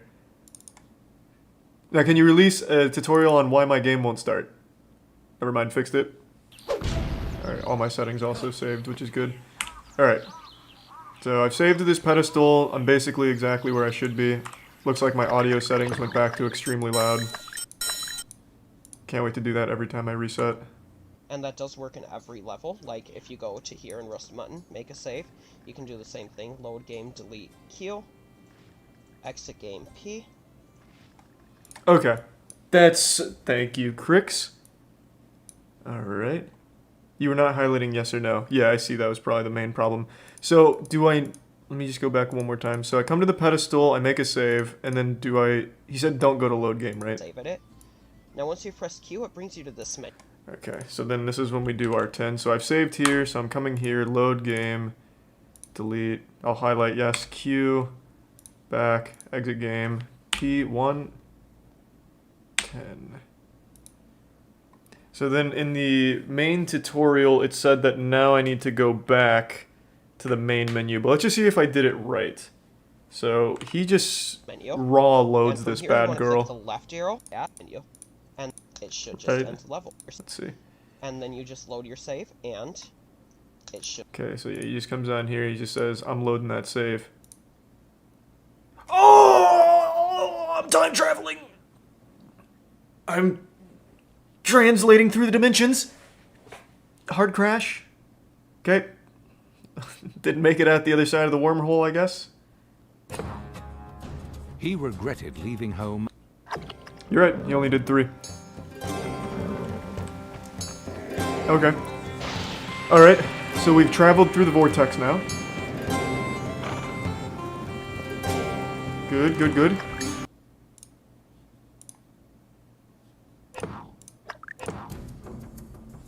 When the dwarves... We're getting a little crazy. Yeah, so it looks like this will work every time I get to a new pedestal. I just make a save and I just go in batches of 3. It's not going to be world record, but again, there's only like 6 people that run this, so as long as I can get like a sub 3 minute, I should be good. I'm feeling pretty good. So theirs takes them all the way to over and under hill. So I'm very behind on world record time. But with the training wheels on here, I will eventually get there to the end of the game. I don't know how he's able to navigate menus so quickly. But we're gonna get there. We're about to have our first completion. 1, 2, 3. Looking pretty good. Barrel's out of bond, which means we're getting close to the end. My movement's so clean already. I was born to speedrun this. 1, 2, 3. Clean. The people of Lake... We're already up to inside information. We're making such good time. I wish there was a faster way to... Well, there is. Oh my god, I just blew it. I just blew it. Oh my god, I blew it. Oh, shit. I don't think that counted. Just exit out. Get me out. Get me out. Reset. Reset. Reset. He doesn't use the mouse. I tried not using the mouse and it didn't work for me.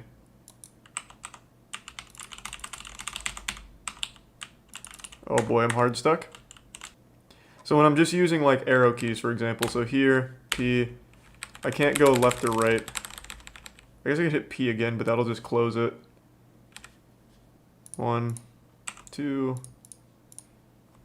3. Almost had a catastrophe there on Warm Welcome. But the AGDQ safe strats paid off.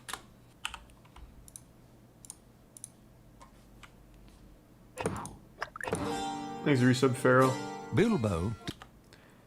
Clouds burst. This is the end. This is the run.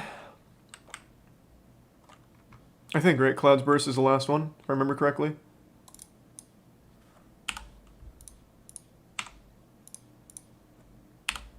And game. I think. Bjorn No? Crushedbolg, the Goblin King. What? I thought that was the last one. Oh, it was. Whee! Easy game. Okay. So now...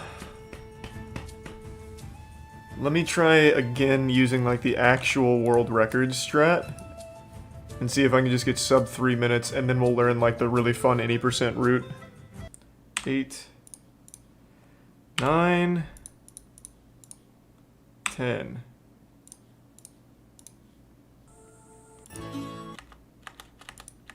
I still can't do load game. I don't know how it works.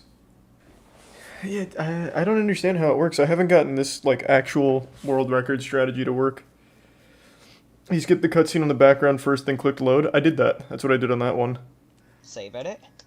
Okay, hold on. Let's get going here. All right, let's see. So I've got this Q, arrow. So I don't need to even highlight something, so we can just go 1, 2, 3, 4. Oh my god, I forgot to hit load. Got a little too lost. Overwrite, Q, load. Ah!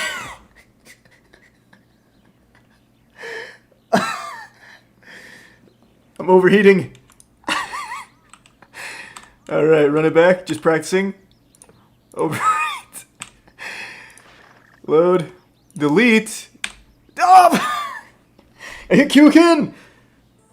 New game. Left. Right. Skip. Load. Load. I'm nuts! Ah, okay. Load. Delete.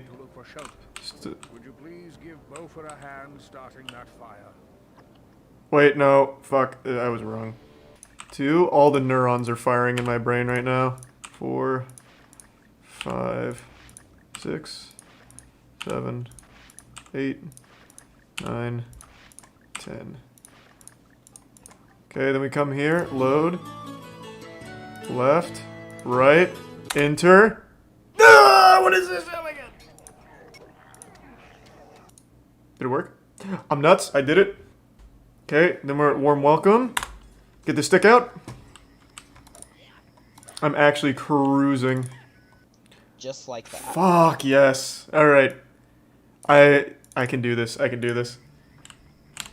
So I can absolutely get a record run here. Well, it doesn't need to be world record. It just needs to be a top 10. So now I need 11, so 1.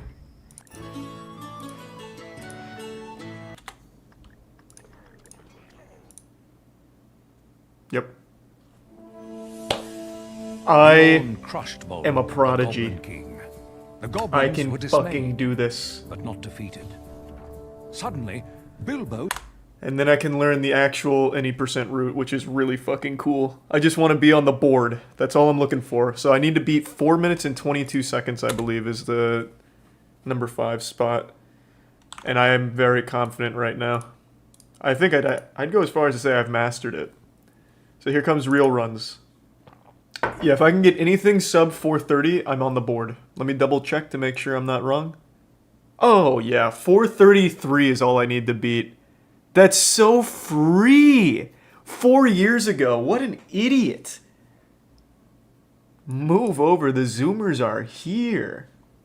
Okay, give me 1 second though. I'm gonna go tinkle real quick and prep. Maybe splash some water on my face, hype myself up in the mirror. Give me 1 second. Oh, fuck! Shit. Everything's going wrong. Run it back. Getting a little too crazy.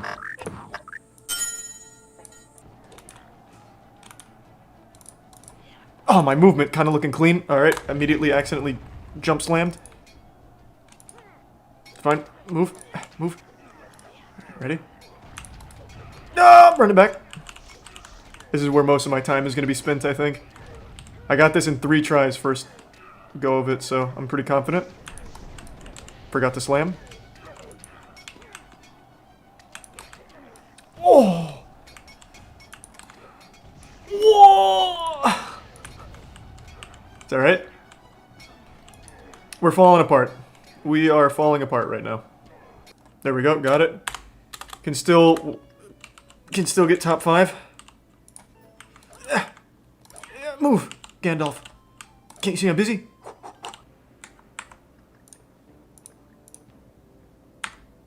What happened? Wait, what did I do wrong? That was so good.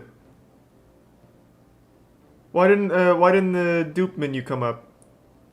Oh, I forgot to overwrite this. No, wait. Oh, I didn't overwrite the save. You're right, I forgot about that. Okay, run it all back. That's fine. At least I don't have to do like a full-blown hard reset. Yeah, I forgot. Okay, that's fine though. Hey, for the first run, we were on pace to break top 5 immediately, so no shame there.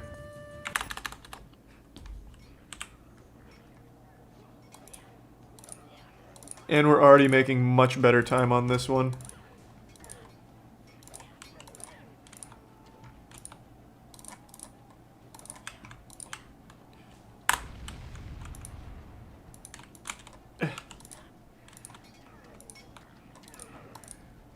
First try for my city.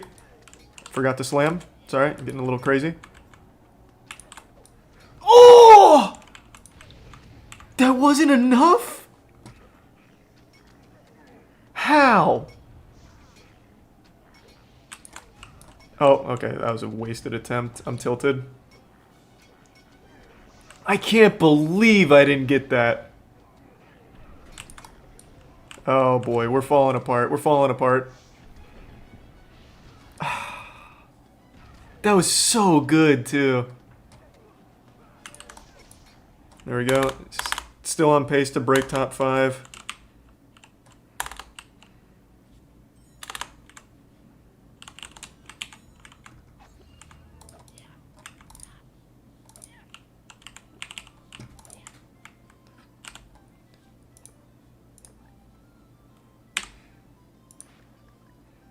Okay, and then it's... Oh my god, I did it again!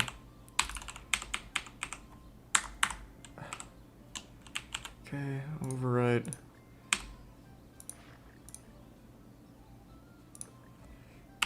Okay. Bit of a time loss, we'll be alright. 1, 2, 3, 4, 5, 6, 7, 8, 9, 10.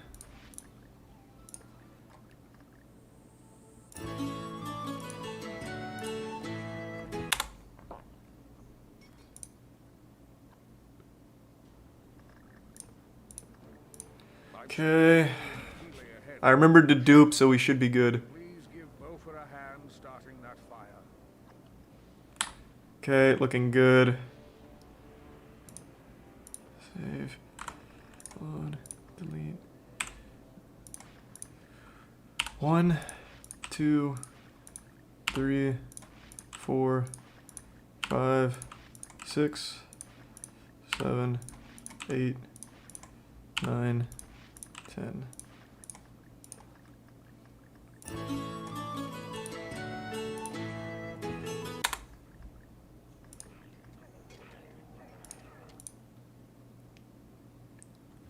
Fuck yes.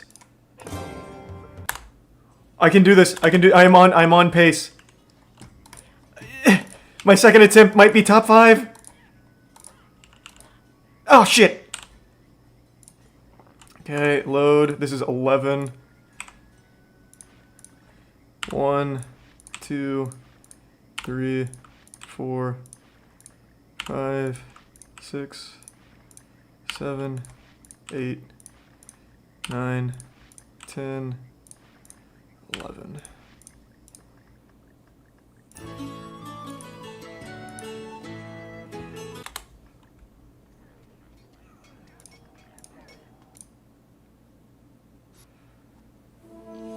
Time. Top 5. Top 5 in 2 tries, baby. Let's go. Suddenly, Bilbo saw the eagle. That was A thin clean. stone struck his head. Town. Men, What I need to elves, figure out and is how to dwarves navigate had a new menus chance faster, to unite against instead of future using the dangers. mouse. Bilbo and began. You know what could really shave time off is once it... Oh, this is gonna... Yeah, this won't reload. But if I change my keybinds, so instead of Q and P for the menus, if I change them to the arrow keys, that will really pop my shit off, I think.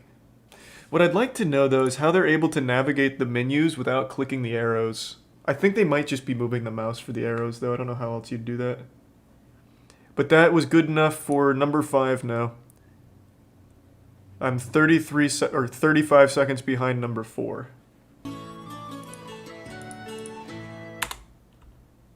What? It's the saddest thing of all time. That was a sub 3. How unlucky. What? That was good though. That was a really good run. And if I could just navigate the menus faster without having to click the arrows, oh my god, I'd be able to get world record, I think. Would have been PB for sure, but I don't think it would have taken me to number 4. I still would have been number 5. Hey, Kata. Coming here to celebrate? I'm a top 5 runner out of 6. That's right. I know. I know. I'm not ashamed to admit it. I have been glued to everything involving Will Smith over the last couple weeks since his slap at the Oscars. That slap was like a second Big Bang. But instead of creating a universe, it created a window for everyone to look into an absolutely awful toxic marriage. And not only that, it's like open Pandora's box, but the only thing in that box was cuckoldry and sadness. Will Smith has been catching L's like Pokemon. Every single day is Christmas, but the only gift Santa brings us is more embarrassing stories about Will Smith or his marriage. One that still lives rent-free in my head is the time Will Smith in an interview said that he used to vomit after orgasming as a psychosomatic response. What a banger of an interview. So Will, how's your marriage? Yeah, I come and puke. Takes his mic off and walks away. Amazing. There's Will Smith with the puking, coming, and shitting statement. Thank you. Now this was pre-slap. This was not the post-slap era. We're now living in a post-slap society. PS. So this is 1 PS. And since that slap, more and more stories have been coming out about how awful his marriage is with his wife. You know, like whether it's his wife saying she never wanted to marry him in the first place, which again, I don't know why you'd ever fucking say that. That's just such a mean thing to say, and especially make a public statement about it. Or his wife just absolutely steamrolling his ass, just dump trucking him about the slap, saying that she doesn't really support it and wasn't really happy about the slap. Like, she is just absolutely taking Will and cooking his ass. It is sad to see. It is just fucking painful at this point. Now, recently this video came out where Jada Pinkett Smith, his wife, was filming him without his permission. You can just see how defeated and uncomfortable this guy looks. This was from 2019, so this was, again, pre-slap, BS, before slap era. But it is still just such a sad look at an awful, awful relationship. You know Esther Perel is coming to the table. She's going to be at the red table. Would you say she has been instrumental in you and I redefining our relationship? I would say don't just start filming me without asking me Oh my goodness. if you could film me. Esther, come help us again, please. This reminds me of that scene from the movie Hitch where Will Smith says, I saw that going differently in my mind. Like, it's the same energy as this right here, but in reality. So his wife just starts recording him and trying to make him, like, dance like a puppet to, you know, promote whatever she's trying to talk about. I'm not really sure the full context, to be honest. But it's about how someone helped their marriage but she's doing it without Will's permission and his consent to film, which is obviously an intrusion. That's not okay. That's just violating his personal space and his privacy. He clearly didn't want to be on camera for this, but she doesn't respect boundaries, as evident from the time when she sat him down on her show to tell him about her entanglement with other men, right to his face, just talking about the cheating and making light of it. And Will is very clearly like upset, nearly crying about it, but she just keeps going and pushing it. And you can see that it's not just like something she does for her show. It seems like it's something that translates to their actual household. I'm becoming fully parasocial in this Will Smith relationship now. Will Smith is a fucking weirdo. This whole family is weird. There's nothing I'm trying to defend here. I'm just watching as a spectator and trying to wrap my head around this absolutely wacky and wild season of the Will Smith household. I'm still dealing with foolishness. No, because she don't just... Would you say that she helped us heal the hurts that we caused between one another? My social media presence is my bread and butter, okay? So you can't just use me for social media and not, don't just start rolling. I'm standing in my house. Don't just start rolling. Please watch us stare at the red table because she's helped us a lot. Can't you tell? God, that seems absolutely fucking miserable, where your wife is also playing the paparazzi, so you're just never safe. You could just at any moment end up on fucking Instagram live stream or whatever this was without you having any prior knowledge of it and just embarrassed. I can't even for 1 second think of a possible reason why she'd even film this and post it. This is just straight up delusional. It seems like it was supposed to be like a promotional piece for her upcoming episode with a guest that supposedly helped their marriage. But that marriage is not looking that healthy. Will Smith looks like he's trying to come up with a plan to fake his own death to get out of this marriage easier.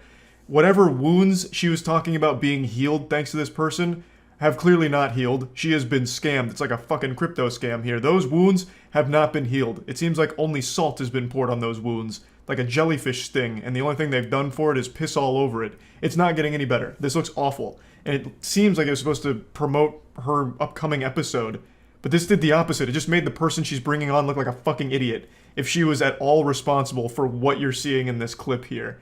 It just blows my mind. I don't really know what Jada Pinkett Smith's show is about. The only clips I've ever seen from it are the ones where she's talking about how much she hates marriage and embarrasses Will on it. So it really sounds like her show is just a weekly roast of her husband. I don't really get it, but damn, every single day a new story comes out that just makes Will look fucking awful. It's just more and more awful stories surface or videos surface that showcase an absolutely brutally dysfunctional marriage and household.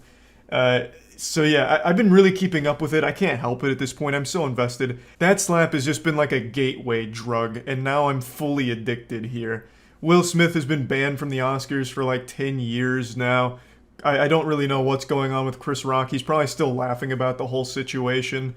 But I mean, overall, that whole Oscar slap thing has just been the gift that keeps on giving if you care about celebrity drama and gossip. What a wild and wacky ride.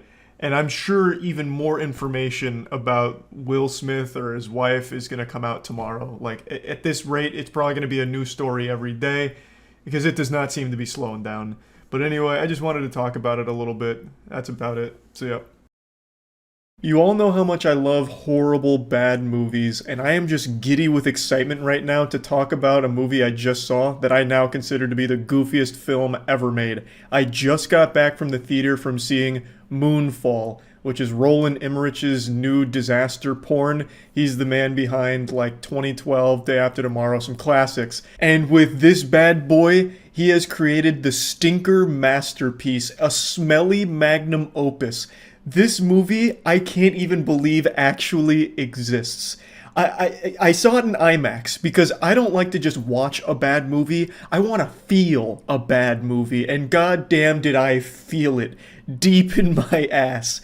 This was an absolutely wild ride from start to finish. If somebody asked me what the best movie ever made was, I'd say Moonfall. If someone asked me what the worst movie ever made was, I'd say Moonfall. I don't know whether to give Moonfall a 100% on the moist meter or a 0. This fucking thing was so beautifully awful in all of the perfect ways. I just can't describe it. It is the actual perfect storm of dog shit put into film. The movie was like 2 hours long, and I swear to God, it felt like 20 minutes. I was upset when this movie ended. I just wanted it to keep going and going. This movie could have ran 8 hours, and I wouldn't have complained if it kept up this intensity. It was an amazing experience. So, spoiler alert, I want to go into it. I really want to fucking peel apart these stinky cheeks and tell you all about this movie start to finish. And let me just go ahead and say, this movie had the audacity to try and hint at a universe, like a Moonfall extended universe, kind of like the Marvel or Star Wars universe they created. Moonfall did that towards the end, and I need a sequel. The human race deserves a sequel to Moonfall. So let's get into it. So the movie starts with our main character, Brian, played by Patrick Wilson, in space with our other extremely important character, I forgot her name already, but played by Halle Berry. That's another thing about this movie. I saw it with Andrew, and the second we left the theater, we couldn't remember a single one of the characters' names apart from, like, Brian and the cat's name, which was Fuzz Aldrin. So, like, that's another thing. Like, all the characters are super forgettable. I'm getting ahead of myself. So, Halle Berry and Patrick Wilson's character, they're in space working on the space shuttle. And there's another character there with them that's helping, and then all of a sudden, a massive cloud of space dust blasts the ship. It tears it to pieces, knocks out Halle Berry, and it sends Brian, like, scrambling to get inside. And then the other guy, who I don't even know if they even gave a name to, his line gets cut, and he just gets sent, like, quadruple backflipping through space for all eternity and dies. And then when they arrive back at Earth, they blame Brian for the whole event, despite there being camera footage of this space dust being the culprit, destroying the ship. They're blaming Brian. They're like, you are a disgrace. Your negligence caused the death of an astronaut and the destruction of so much money worth of, NASA parts. You're going off book now. Get out of NASA. So then he gets fired. His wife leaves him. His kid hates him. He's now like this drunkard who is really just scraping by and struggling. For some reason, the whole trial was public and he's insisting he was innocent. It was this very strange technological space dust that just fucking flew through like a fart. And he traced it back to a corner, like a quarter of the moon called like Mars Capri Sun or something. I already forgot the name of it. But no one believed him. Everyone mocked him. He got fired. His life ruined as a result. And then we're introduced to a very important character called KC. KC is a conspiracy theorist who really cracks the code that the moon is falling out of orbit. And KC believes it's because the moon is actually a megastructure put there by aliens. So he has his own little group of conspiracy theorists that also believe in the megastructures. And he tries very hard to bring this information to NASA to let them know that the moon is out of orbit, shit's gonna get rough. So just like in Majora's Mask, the moon is coming closer to Earth, and the closer it gets to Earth, the worse it is for humans because the gravitational pull from Earth will rip apart the moon, sending all of these giant chunks into the planet, destroying pretty much everything. A doomsday event, an apocalypse. And no one's believing KC, even though he has all of the research and evidence to back it up. So eventually he turns to Twitter. And he makes an anonymous post with all of the evidence, and miraculously overnight the entire world believes him. It becomes the #1 trend, and every single news outlet everywhere is talking about it. NASA comes forward to corroborate it. Now everyone knows, yep, moon's about to fuck our shit up. So then they all try and come up with plans, and I swear to God, every character in this movie makes the stupidest decisions at every possible moment. It blew me away. It's like every character, even the ones that are supposed to be smart, like the scientists, are like lobotomized zombies. They get nothing right. None of it makes sense at all. But even suspending disbelief, you can't help but just sit there and scratch your head like there's no way they just said or did that. Like, I'm trying to sum it up to give you the cliff notes before I like start really dissecting it. So once it's been confirmed that the moon's coming to the Earth, Brian, the disgraced astronaut, teams up with Casey. They hang out for a bit, and then Halle Berry, who's still employed by NASA, just out of nowhere sends a helicopter to pick both of them up to help them defeat the moon, because now the moon's like a raid boss.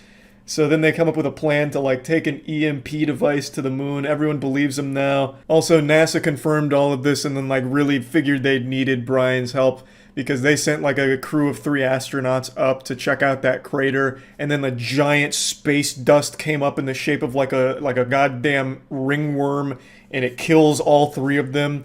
So then they conclude like, yep, there's something weird and wacky going on with the moon. It's got some kind of artificial intelligence living inside of it. So then that's when Brian and Casey come. My God. I really want to get deeper into it, but I want to give everyone like the full overview of the movie so you can see it. This whole movie is like taking the insanity of a Neil Breen movie, but giving it $100 million to realize the craziness. A better example for all the weebs. If you've seen Gurren Lagann, where they start like underground, and then by the end of the show, they're in space mechs throwing galaxies at each other. It's that, but for pseudoscience and conspiracies. It's fucking mind-blowing. So Brian, Casey, Halle Berry, they're at NASA. Everyone knows Doomsday's coming, so they're all, for some reason, taking refuge in Colorado. The word Colorado must have been mentioned a million fucking times throughout this movie. This had to be just some kind of propaganda to increase tourism there or something. And also you see Kaspersky on billboards, and apparently all of NASA is powered by Kaspersky antivirus, because every time they fire on a computer, it just says Kaspersky. And that's all there is on the screen. It's just like they look at Kaspersky and things start helping. But I keep getting too specific. Again, everyone's at NASA. They come up with a plan. They get this old EMP device that they're going to take to the moon and blow up the space worm. And this also confirms that space dust that blew up the ship that Brian was on initially were nanobots from the AI. So they've got the plan. They've got the EMP. They've now got Brian to pilot it. But something goes wrong. The moon's getting closer, so an earthquake happens, and it cracks the coolant in one of the engines, and it plays out exactly like this. I'm not exaggerating. Halle Berry and Brian go up to check out what's going on. One guy says, the coolant's leaking, and I don't know how to fix it. No one here can really fix it. And she's like, are you sure? And he's like, yeah. She's like, all right, well, that's the end of the mission. I guess everyone needs to go home. So every single person at NASA, except for Halle Berry, Casey, and Brian, as well as 2 other data analysts and a couple of military guys, all leave and abandon the Earth and just like, yep, I guess we just have to accept this is the apocalypse and there's nothing we can do. Just because one of the coolants was leaking a little bit, and then the solution, I shit you not, was we'll just fly without it. Apparently the entire time they could just fly without it because the moon was close enough, and Casey knew that and then relayed the information a little late to Halle Berry, and she just didn't bother to call anyone back. She's like, all right, well, I already told them they can leave. They can go. We can do it ourselves. So then we get our heroes strapping into the spaceship, ready to take on the moon. And as the moon's getting closer, it's causing gravitational disturbances. So there's water that's getting sucked up, and it's like giant waves of water that are just standing there. And those 2 like data analysts that stayed behind that I briefly mentioned, they get evacuated. They get into a helicopter with the military people because the waves are getting closer as the moon's passing over.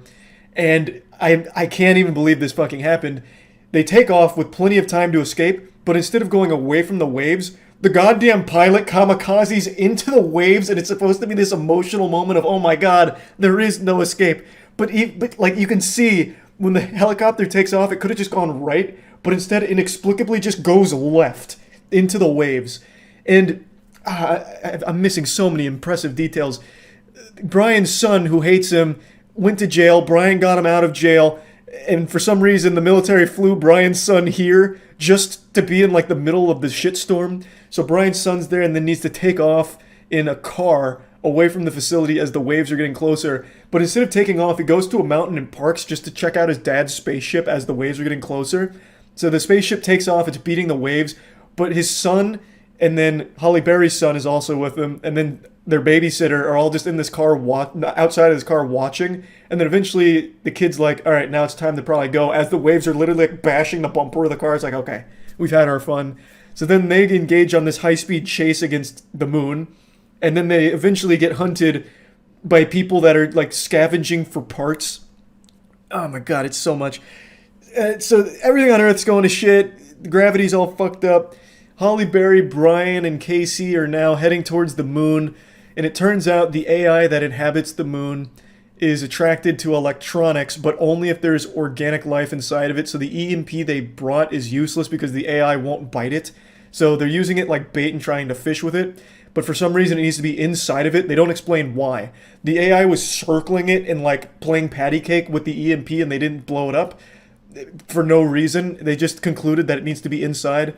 So they get the EMP back and go deeper in the moon, and it turns out the moon is actually a Dyson sphere built by aliens, confirming Casey's theory that also happens to grow potatoes inside of it for some reason. And it's a Dyson sphere encapsulating a white dwarf that it's using for its power source, and the AI is sapping the power from the white dwarf. And then the AI gets alerted to the crew that's in the spaceship that's flying around. And then a door opens in the Dyson sphere as the AI is tracking them, and it shuts, closing out the AI and then saving the crew. And then it turns out that the Dyson sphere wasn't built by just any aliens, it was built by ancient humans, and they communicate to Brian through celestial beams and flashbacks of his son talking to him, kind of like in Mass Effect 3 where the Reapers take on the body of a child. They did that for Brian in order to talk to him. It was a sentient AI being, like it was an AI construct for the Dyson sphere. It was built by humans that billions of years ago were spacefaring, hyper-advanced technological superstars, and eventually they created an AI that turned on them via kind of like Skynet, and it made all of them go extinct. But before their final extinction, they built giant moons that they would toss out to corners of the universe to try and remake humanity elsewhere. And this just happened to be the last surviving one, the only one the AI couldn't find until this movie. So that's the explanation there. Eventually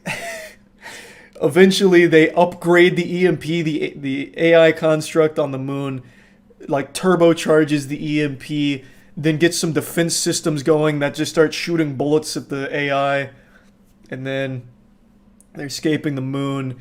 Casey blasts open the hatch with himself inside because he says, you know, an organic being needs to be with the technology in order for the AI to bite me. And he's like, oh my god, Casey's gonna die. Brian and Holly Berry are upset, and Casey's like, no, it's fine. So the AI starts eating him, and he's like, you underestimated us, blows up the EMP, and then, you know, Casey's dead, AI's gone now, so the moon is back.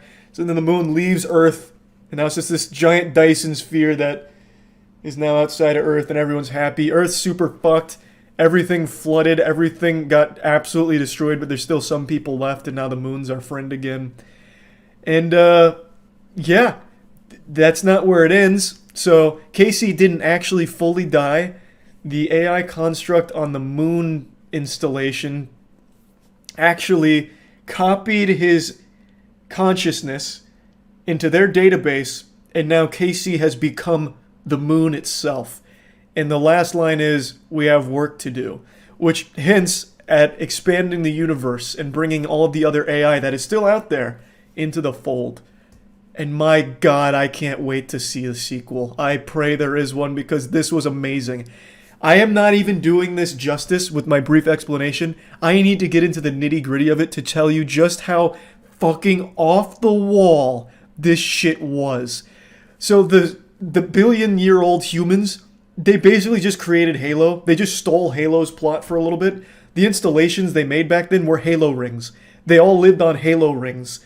And the AI they made, for some reason, turned on them like Cortana. Almost in the same fashion. They deemed that humans weren't worth saving and that they were inferior to them, and just started wiping them out inexplicably. Like, this movie is fucking incredible. Like, the visuals were kind of cool. Like, you know, you always like to see those big budget disaster visuals. And when they'd have the moon peeking over the Earth, it looked cool. And they had awesome lines such as, watch out, the moon is rising. And then all of a sudden, like, boats would be flying overhead. Fucking manatees falling onto the ground. Oh my god, it was so good. And there was, like, an advertisement for Alexis. Because when there was these people, the scavengers that were hunting down the son, eventually the son meets up with Brian's wife and her new husband that cucked him or whatever. And they're on this high-speed chase, and they can't get away, right? These scavengers, they're so fast, and they want their oxygen tanks. And they're in a Lexus, and they keep zooming in on the Lexus and, like, throwing it, drifting around. And the dad goes, hold on, I'm putting this into warp speed. And they zoom in on the Lexus logo, and then him turning from economy mode to sport mode. And then it fucking turbocharges and goes wild. Then they're able to outrun him. This movie, man, is actual fucking genius. Like, I can't talk enough about it. Every single moment of this movie, when you think they've run out of stupid juice, finds another way to make it even dumber. And I couldn't appreciate it more. I loved it. I fucking loved it. I don't even know how you make a movie this dumb. On accident, too. Like, this isn't a self-aware movie. There is no self-awareness in this movie at all. There's a couple of jokes, but they're not like self-aware jokes. They're just like general, decently written jokes. But nothing is self-aware. It really takes itself super seriously, and I love that about it. The best kind of bad movie is one where the director really wanted to do something special but just didn't have the talent or the vision to realize it. And this is one of those cases. It is, in every possible department, the best way to make a bad movie. It is the worst and goofiest movie in all of the right ways. I just don't think you could make a movie this stupid on purpose. This movie was just an amazing experience. This was something truly special. If you like bad, shitty movies, this is the movie to go see. This is going to be 2022's best stupid movie, I think. It would be tough to beat this one. So yeah, I just wanted to talk about this because I've had a smile on my face ever since leaving the theater. There's still so much more I could talk about with this movie. I've barely even scratched the surface of lunacy with Moonfall. But it's just, without you having seen the movie, it's not going to make as much sense. And sense is a word that is blasphemous to even use in the same sentence as Moonfall. That word never once crossed the mind of anyone who touched the script for this. The whole movie just felt like it was kids going and then trying to one-up each other. Nothing connects logically. Obviously, nothing here is mathematically, scientifically accurate, or even common sense accurate. Like, everything is wrong in the perfect ways. Like, for example, they're able to find everyone in the world just because. So, like, when they find Brian and Casey, they're in, like, this fucking random hotel somewhere, and somehow they just get found because. Or, like, the family is trekking through snow at the very end, and somehow they just make it to where they need to be without dying along the way and then get found. Like, everything, it just happens because fuck it. And I love that about it. It's so shameless in its horribleness. It was amazing. Just an incredible experience that I wanted to talk about a little bit. That's about it. See ya. Avatar: The Last Airbender is one of the best shows ever made. Avatar: The Last Airbender, the movie, is one of the worst movies ever made, and it's significantly worse than you remember it being. When this movie came out, everyone couldn't wait to drop their trousers and take a fat shit on it, just plant a steaming load, because the movie's terrible, so it deserves all the insults and all of the scathing reviews it received. But yesterday, Andrew and I decided to take a bath in the M. Night Shyamalan septic tank and watch this film. It's the first time he'd seen it, and second time for me. I first saw it in 2016 because I'm a bad movie enthusiast, and I wanted to taste the forbidden fruit of the Avatar movie. I'd always heard how horrible it was, and I didn't see it when it first came out in 2010, so I went back to just experience it, and it was miserable. But after watching it yesterday again, I swear to God, M. Night Shyamalan himself has gone back into the movie to change things around to make them even worse. The movie is progressively getting stinkier. I felt like I entered an alternate dimension where the Avatar: The Last Airbender movie was somehow even worse than it was in 2010. I didn't remember half of these scenes being as atrocious as they were, and it hasn't been that long since I saw it. It was shocking, and I don't say this lightly, but I do believe this is one of the worst films ever made. Yes, it is worse than The Room when it comes to its dialogue. The dialogue in this film actually does sound like it was written by Tommy Wiseau if he had just hit 50 whippets in his car. It is baffling that this somehow ended up in a big budget film. And I think it's worse than any student film, any indie film. It's worse than fucking YouTube Halo 3 machinimas. It is unbelievably terrible in every possible department. It's extremely obvious nobody on the production side ever watched the Avatar show because they get the pronunciation of every single name wrong. They don't even call him the Avatar. They call him the Avatar. And everyone already knows this, but his name's not Aang in the movie, it's Ong. Sokka is Sokka. Everything is wrong. It's like they just read a Wikipedia article about the Avatar show and then tried to make a movie off it based on 3 sentences, like a plot synopsis. I can't even wrap my head around how it ended up like this. It tries to cover a lot from the Avatar show. It goes all the way up to the moon spirit, starting from literal bottom, starting from the very beginning. In an hour and 40 minutes, it goes from freeing Aang from the water tribe area all the way up to the moon spirit. And nothing makes sense. Never have a normal life. That I could never have a family.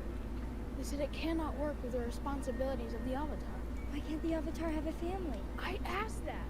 I wanted to show quite a few scenes from this movie while I talked about it to make my points, but I just don't want to take the chance of any copyright violations or anything like that, because God already knows M. Night Shyamalan will get the fucking copyright benders out here and fuck me up. So I'm only going to show bits and pieces here, but here's just an example of a conversation in this movie. It's like two Skyrim NPCs malfunctioning anytime characters talk to each other. They don't have conversations. They just vomit out plot synopsis. Just random sentences from the Wikipedia article about, like, Chapter 1 of Avatar: The Last Airbender show. They don't actually talk to each other. And it's also filmed super weird, as you'll see here, where it's like a zoom in on their face, like as if it's under a microscope. Like I can see every pore on Aang's face here. Why is it such like a hyper close-up? As if I'm trying to like look at his DNA, like get down to an atomic level on him. It's shot so poorly. And they turn Katara into a goddamn trivia bot. All she does is say like general things about the world at random and ask the dumbest questions of all time. Like, this is a really small excerpt here as an example. When she's on screen, all she's gonna do is monotone ask a question to whoever's near her. It's like she's lobotomized, and all she can do is just ask silly questions. It's like she's Clippy from Microsoft XP who just keeps popping up with a question that you just don't even understand why it's being asked. I don't know why she's even in the movie, because she doesn't do anything. And I don't mean that as an exaggeration. She doesn't do anything besides ask questions sometimes or appear emotionless and say something general about what's going on. For example, there's a scene where Aang runs away, and her and Sokka hear him running away, so they both get up out of bed and they say, "Aang's running away." And Katara says, "He's running away, but he'll probably be back." And that's it.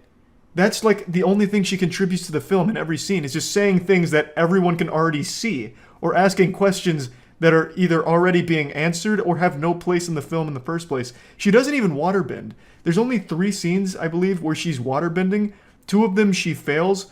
Well, 4 actually. The 4th scene they forgot to use special effects, so she's like bending water, but they didn't put any special effects, so it's just like a calm river underneath her while Aang's looking impressed.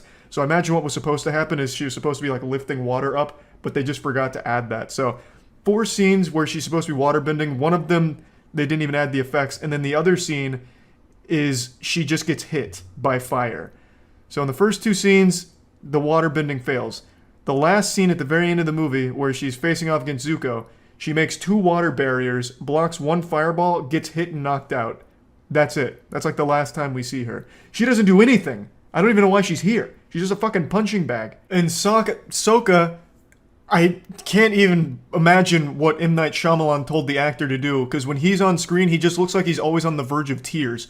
Like, he's always so serious, and he only has one look in this entire movie. He's like Derek fucking Zoolander. All he does is when he's on screen, he does this. Forever. He doesn't fight. He doesn't contribute anything. He doesn't even really talk. He doesn't make jokes like Sokka does in the show. He is nothing. He is a fucking android that is malfunctioning. Like, you would expect for a big budget movie like this, they would hire actors that actually wanted to be there, but I felt like all of them were just counting down till they could go home. None of them even tried, except for Zuko. Zuko is actually played by a really talented actor named Dave Patel. He's the only one that even gives a fuck in this film, but even he is dog shit here. But he's the only one that I could see was even trying to act. The other ones just sound like they're voice acting on Disney Junior. How'd you get all the way out here? I ran away from home. We got in a storm. We were forced under the water of the ocean. Oh, I see. Wow. It wasn't very smart. I was just upset. They're just literally explaining a plot summary of the show. Yeah. With about the same delivery as me reading it in my head. The way the characters deliver their lines sounds about as enthusiastic as I do when I wait in line at the DMV and then have to fill out some shit.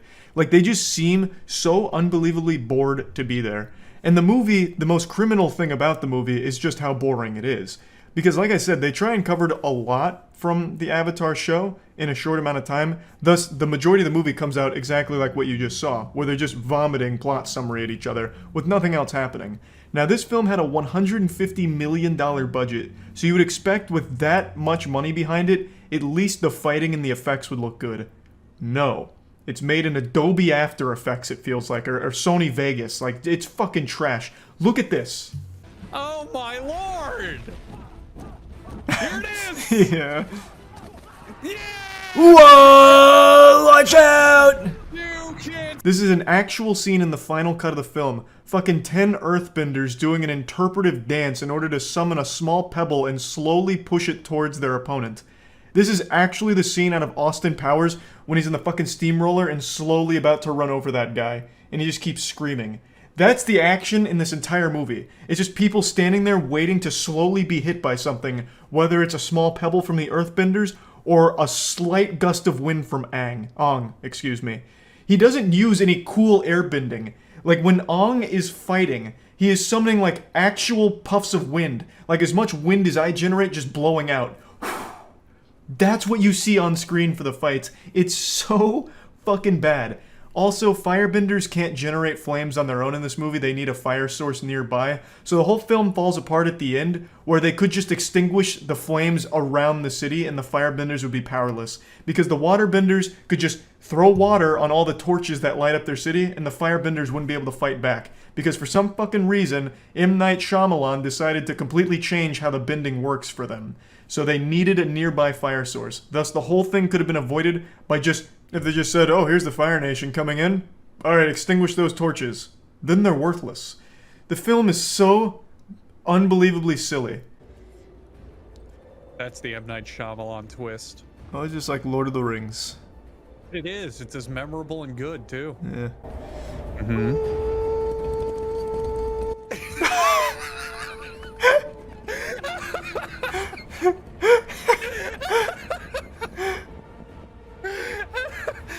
He didn't feel like writing a speech or a line, so he just said, go up there and make a noise.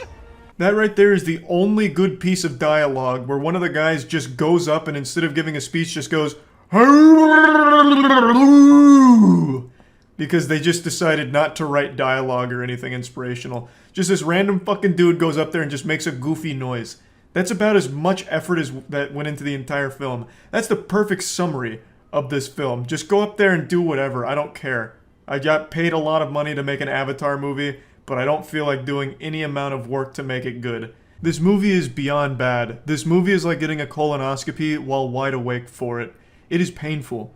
M. Night Shyamalan's known for his twists in movies, and the biggest twist about the Avatar movie was that it was the worst fucking thing you'll ever see in your life. So if you like the show, get ready to get slapped in the face.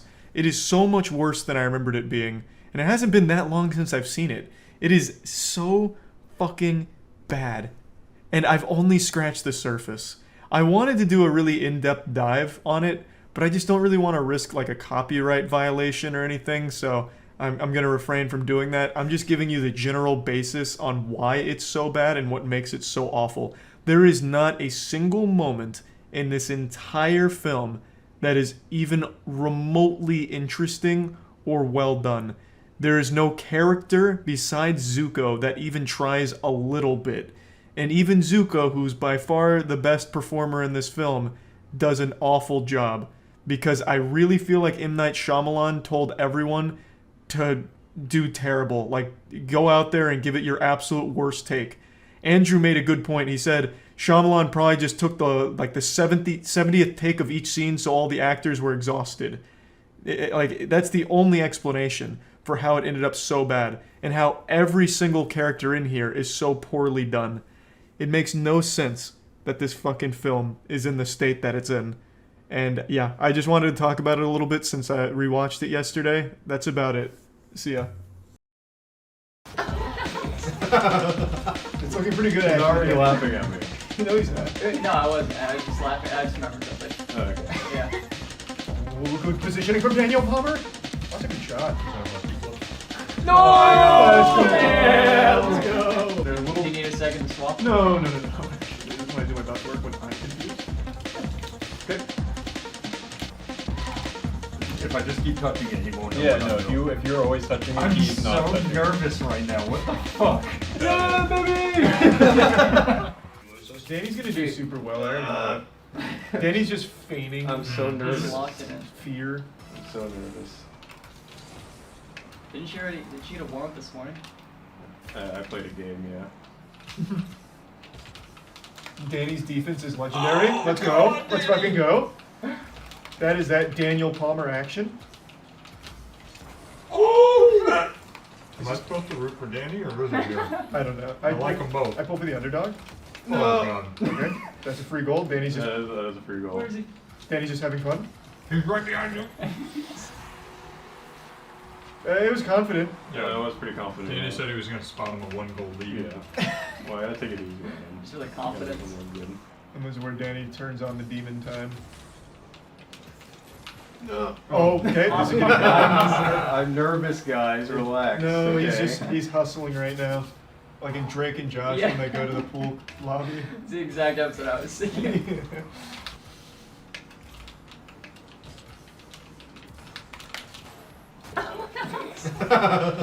It's looking pretty good, He's actually. already laughing at me. No, he's not. No, I wasn't. I was just laughing. I just remembered something. Oh, okay. Yeah. It was a Drake and Josh episode. Yeah, I'm sitting with Drake and Josh. The Peruvian puff pepper. He doesn't have those. Oh, what a save, though. God, that was nasty. That's our Danny. Good move! The tear. No! Oh, I overcommitted. I apologize. It's alright, I'll forgive it. Oh, good positioning from Daniel Palmer. That's a good shot. Is that a musty flip? No! Let's go! Yeah, let's go! God, you must be so embarrassed right now. Wait, I don't know. That was a little sad. That was pretty sad. We can yeah. edit and post. Yeah, can you make me look like I did some really cool flips and stuff there? Charlie, you're not asking enough questions. Oh yeah.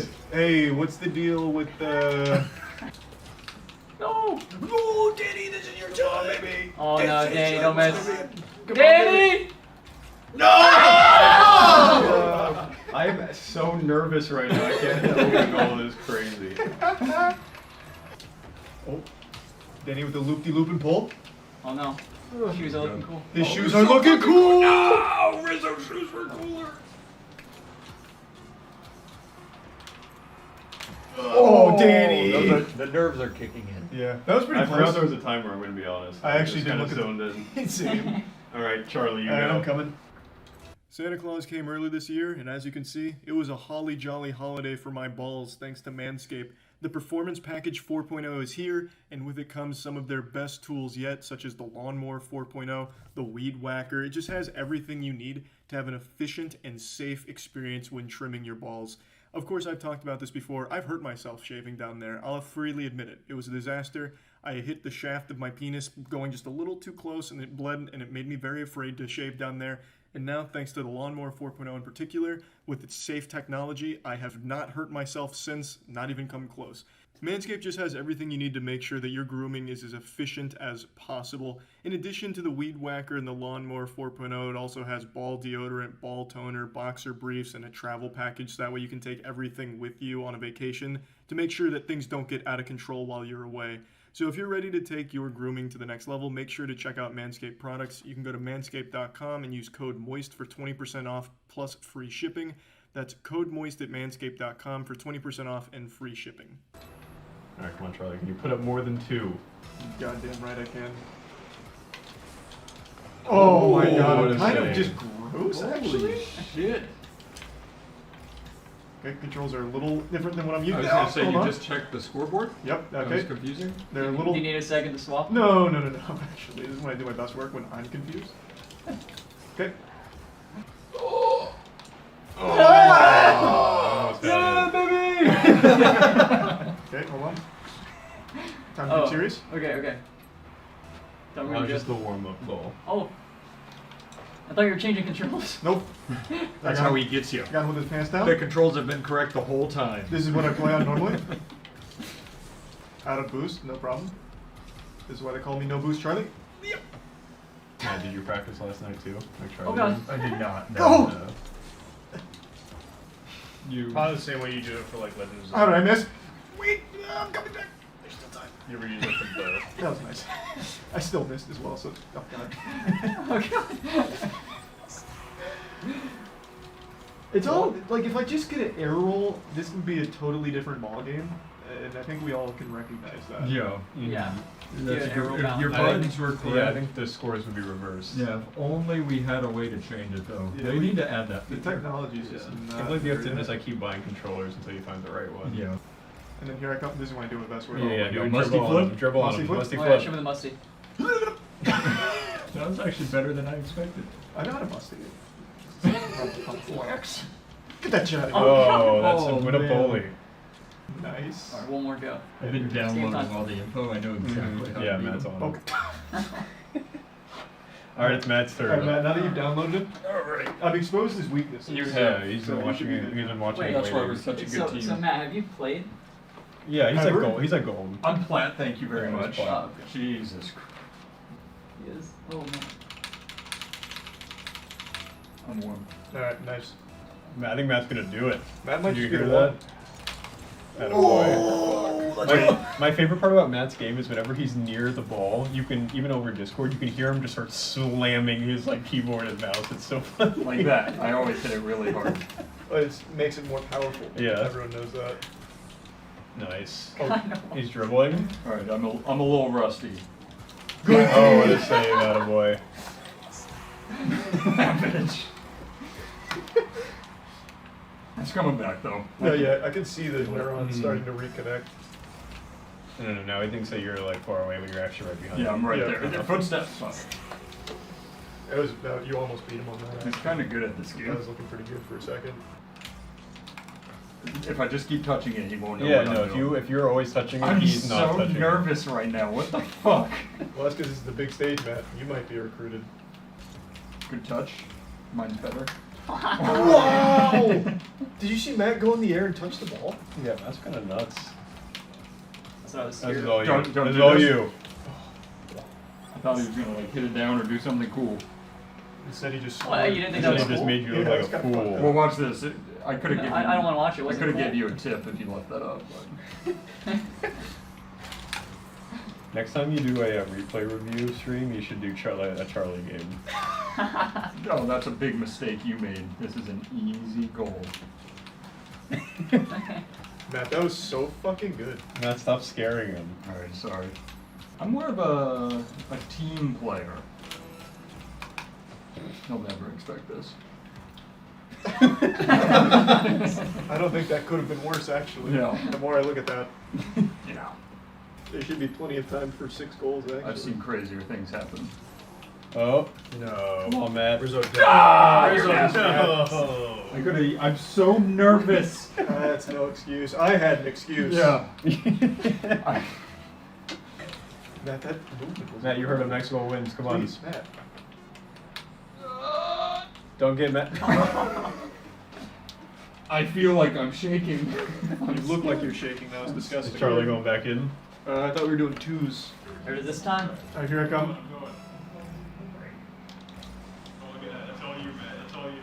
Oh god. I like the sploot boost you're rocking right now. Yeah, I always do that because when I get to come on him. Oh, he's nervous. Look at him shaking. Centered-ish. Heart was in the right place. Still about the spirit. I just missed. Oh my god. Okay, I got it. Luckily it was Matt, so we both hit each other because we're bad. Oh, taking a quick one. Let's go. No assist. Glitch, maybe. Coming in. I got it. No. Clean it up. No! How did I miss? No. I got it. I think you faked him. Oh, I tried to Oh, I get got the you. rim. I'm on a breakaway. That's just so free. I'll let you get Yeah, that. man, put it home. And Bang. whoa, baby! Yeah, baby! That's what we wait for! Good setup, Rocket League, Charlie? Oh, that's good. Oh, yeah, no shot, Charlie? Is that good? I think that was bad, though. No, that was good. No. Yeah, okay.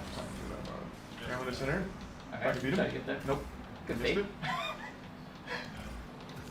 it. You want a little pass? Yeah, give me a little pass. I'm gonna give you a little one right there. This one's for my city.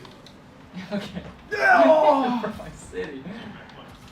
I Oh, couldn't get there in time. I was a little too deep. I accidentally hit him and he's accusing me of bullying and I don't appreciate it. I'm just gonna let you know right now. I heard that. Oh, it's all for you. How did I? It's all for me. That's you, baby. He's letting me take it home. Yep. Let's go. I said this is gonna look cool. Yeah, good lead.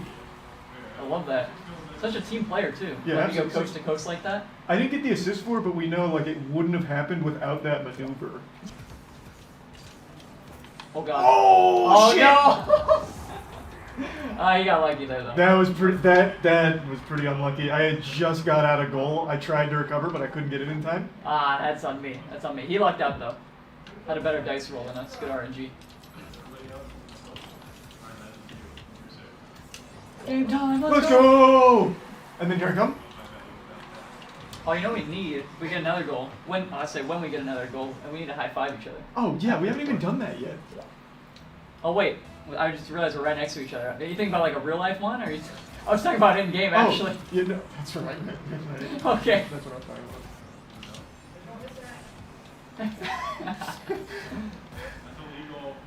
Oh, that's illegal. And that's a goal, baby. Oh, put it home. Let's go. Let's go. High five in real life. Oh, I'm coming on your left side. Oh, I got the cord. It's okay. No. That just has a bad attitude, honestly. Yeah. Don't worry, I'll get him out of the way. Oh, I missed. Not bad. That was good. Easy game. Yeah, it was alright. Easy game. I'm gonna have to betray you here, Rizzo. Matt and I are like the classic duo for Bronze League. This is this Plat 5 action. Matt and I are going for the same one. Got it? Matt, what are you doing? Matt! I sauced him up. That's free! Matt! That's us! Okay. Oh god. Bad read. It was a bad read. I'll be the first to admit. That's you, Matt. Matt! Let's go! I'm not gonna lie, I'm so nervous, my palms are itchy. I tried to pinch it. It's my fault too, Matt. Got it? Oh my god! Got it again? Dude! Kind of cracked? Defensive mastermind. Oh, and he got my boost. Oh! No, no! I thought I was gonna go high. Unlucky. I shouldn't.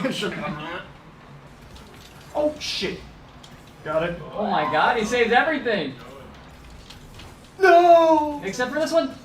Oh shit! Let's go! That's fucked up. That's just kind of fucked up. How many saves did I get, Matt? Where were you? Yeah, we can do 3 on 1. Ready? Rizzo said he's ready too, trust me. Ready. Oh no, what is this? Oh yeah, good dribbling. Good maneuvers. No! Let's go! Matt was distracting up front. He came right at me, I didn't know what to do. Yeah, he just stood there menacingly. That's you, Matt. Nice, Matt. Oh, fuck. No! A bunch of fakes for Danny. Oh, game time. Locking in. Not on my watch. No! That's you, Matt. Good work, Matt. This is us. I've missed every single attempt so far, I think. Oh, I got bumps. Illegal move, illegal move. Go, Charlie, go, go, go. Oh, let's go! We got one. Yep. We can't fall apart like this, Matt. Let's go, Matt. No! No! Best Oh, game. man. Excellent work, boys. And then we come on. I would say pretty lucky. Yeah, what plat division are you in? God damn. Yeah, plat 3. Woo! Hey, I knew we'd get it, baby. Oh, we were in each other's heads. This guy sucks. Whoa. That was fun. Russian train trip. Traveling on passenger trains in Russia. First-person exploration. I mean, I've always wondered what it would be like to travel on a train in Russia. You gotta play it. I just don't think it'll be fun. Unless the train goes to Chernobyl, man. I don't know what we'd do. Or if it, like, travels through natural disasters or something. I caught the train and got a seat next to Svetlana. We really hit it off. I plan to propose to her on my return journey. Oh man, this guy just fucking sold me on it. Fuck, alright, I'll get it. Well, hold on, let's check the Russian reviews. Oh, the Russians do not appreciate it. It must not be realistic. Oh my god. This is one of the longest Steam reviews I've seen. Oh, actually, why am I wasting time? Let me get out my phone translator now. What can I say? There is a hand from this Apogo developer, a clumsy imperfection called Train Travel Simulator. From some other developer recently released an article under the title, The Last Day in Uyurpsing. So this one non-solid piece of code called Russian Train Trip is an attempt to mold these two crafts. Simply put, the developer dug in ready-made blanks and tried to mold them into something. Good God, this is boring. Couldn't even make it, like, excitingly outraged. Alright, Russian train trip inbound. It's time we take a nice 11 gigabyte serene journey through the heart of Russia. What is a Russian train like? I don't know, but we're about to find out. Oh, I even get to choose the weather. I have 3 options. Difficulty? Wait, difficulty? How is there... I'm just riding a train. How is it difficult? Like, there's not enough space for me, so I have to squeeze next to somebody? It's smelly? Like, what else? The seats are made of broken glass? Alright, I'm gonna go on Ultra Nightmare mode. Let's go. Find the train ticket to Voyanovka in the apartment. Always wanted to visit Voyanovka. This monkey, what is he from? Is he an NFT? Why does he look familiar? I've definitely seen this somewhere. Oh, he's a meme. Oh. Man, where's my ticket? Oh, there it is. Alright, I don't want to miss the train. Well, actually, I'll take it back. I'm going to sleep. Wow, look at all this. 50,000 people used to live here. Now it's a train town. I'm coming. Don't start the train without me. They're not very talkative here. But I guess that's very Russian-like. Oh my god, there she is. That's Svetlana. I recognize her from the thumbnail of that guy's video. Oh my god, Svetlana. What the fuck is this? Hitting her with a riddle right away? These are all just riddles. Grandmother could not sleep on the train. The neighbors in the compartment woke up, knitted socks and hats. Ha ha ha. Oh, you like that one, do you, Svetlana? Have you heard the one about the 3rd day of travel in Moscow? She liked that one. Man, I'm slaying right now. Holy fuck. Hey, if you like that one, get a load of this one. The Odessa train and the, you know. Oh my god. We're really hitting it off. Can I sit here? Oh, hey, Svetlana. Man, this is cool. This is pretty good. I just got sent straight to heaven. What the fuck is going on? What? Svetlana? Can you help me out? Train derailed. Yeah, it derailed at fucking Mach speed, so it was just instant. Okay, well, that's unlucky. Man, this is a disaster. Holy shit. I'm hungered and stranded in some kind of realm between worlds. Okay, we're just gonna have to full reset here, I think. I don't know what happened there, but that was rough. I beat the train here this time. Oh, no, I didn't.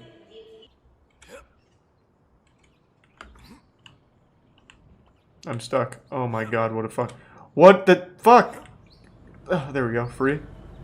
I wonder if there's collision physics, like if I get in front of this train, do I die? Stop right there! Yeah, that's about what I expected. Oh my god. I'm in. Okay.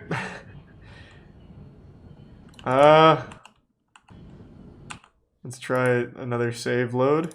Let's resub breakfast. Oh my god, I missed the train. Oh my god, no fucking way. Come back, please. No! No! Can I catch it? Can I catch it? I might be able to outrun it. Oh my god, I can't believe I missed the train. The one goddamn thing to do in this game and I missed it. Maybe the other one counts. Every door leads to Svetlana. She's on every single train. Hey, Svetlana. Hello, fellow traveler. What can you tell? On one train, no one had any chicken or eggs, and he could not move. What a story, Mark. Ha ha ha. Man, I'm gonna have my own little harem here. They love my jokes. Wow, I can explore all the train cars. Oh my god, it's like PT. It's just gonna keep looping the same train car. Hey, Svetlana. Oh man, how nice, huh? Yeah, all the fun of riding a Russian train. And I get to do it with great company. Alright, excuse me, I'm gonna get up real quick, Svetlana. Why? Why? The fucking conductor just threw me off the train? So when you sit down, you are fucking locked and loaded into that for the rest of your goddamn life. You'll be buried in that chair. Luckily, there's another train on its way. I already know it's the exact same train that I just got kicked out of. It's just on an infinite loop across this track. Alright, see if I can make it on. Hip! Damn it! I talked to Vladislav. Nope. I'll wait for it to come back. I have no doubt it's looping. I am confident. Any minute now, just watch. I say give it like 40 seconds and that shit's coming right back around. Turn around and it shall... Oh yeah, maybe because I'm looking at it. Wait. There's one. Let's see if I can like hijack it, hop into the conductor's chair. Ah, fuck. Speedrun. This is what Russian trains are all about. Oh, what? Oh! Big speedrun tech.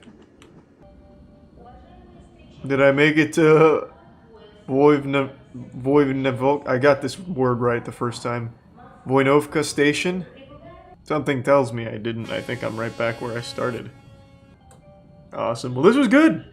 I really felt like I got the whole experience of riding a train in Russia. We never made it to Voinovka, but I bet the journey is better than the destination. What's the difference between a Russian train and any other train? Well, if you have to ask that question, you've already lost.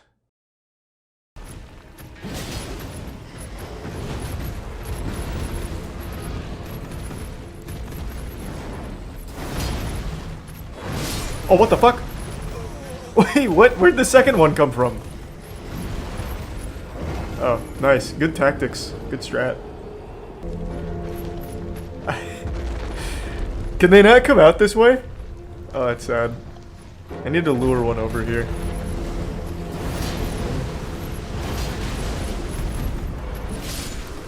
Okay, nice. Now I can fight.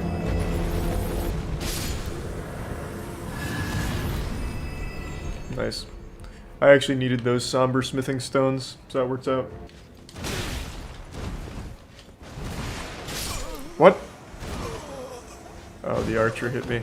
Damn, this guy's fucking me up.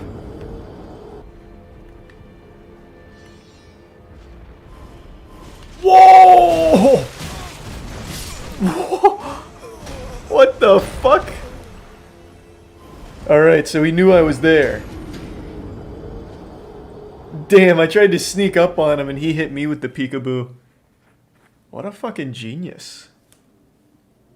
That was a straight up nothing personal kid moment. God damn. Do you think a magic build is easy mode? Yeah, I would say so. But there's nothing wrong with that either, man. It's in the game. Use it. Don't be embarrassed. But yeah, it is certainly much easier to play with magic than anything else.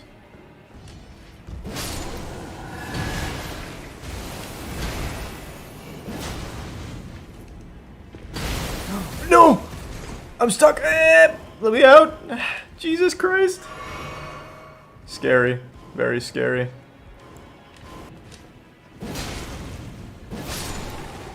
There's a Prime Storm Edge.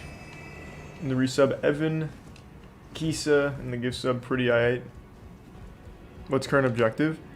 I'm just kind of exploring this castle. There's apparently a tough boss here somewhere. And one of the pieces of Melania's thing that I need. Apparently this boss is pretty tough, so let's see how it goes.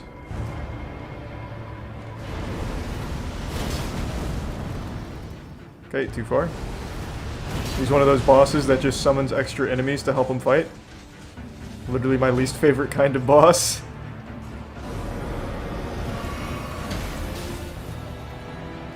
I'm trying to set this up so I hit both him and the trash mobs.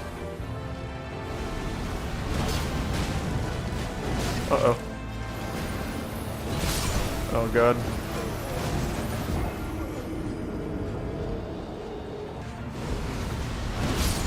There we go. Nice and easy. Now I can fight this guy. Okay.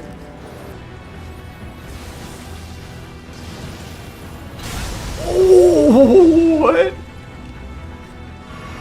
Damn, this guy's got some crazy range.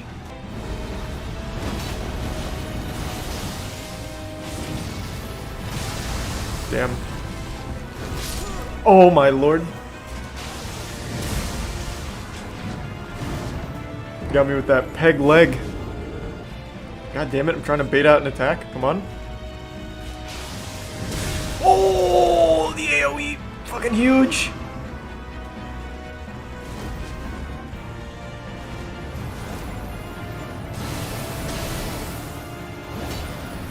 That's unlucky. This is a pretty scary fucking boss, I'm not gonna lie.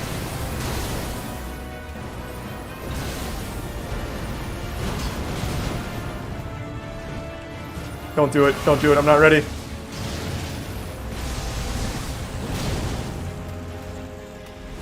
Uh-oh. Oh! His attacks are so much slower than they look.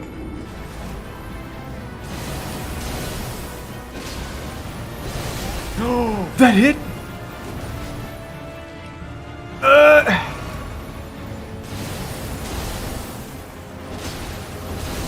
Okay, that lingers a long time, I see. I need to stop trying to punish right after that attack. That hitbox stays out so long. God, the AoE on that's not. Oh shit!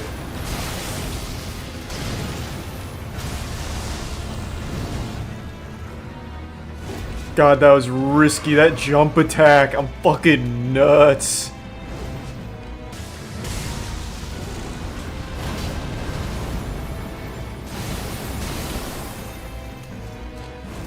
No! He didn't do the second part?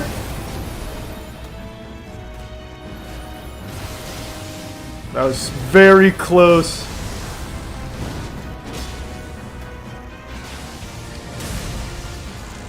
God damn.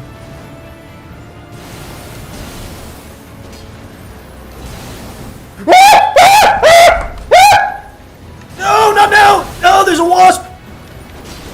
Ah, fuck! Not like this! Ah! Ah! Oh, God, please, fuck it! Ah!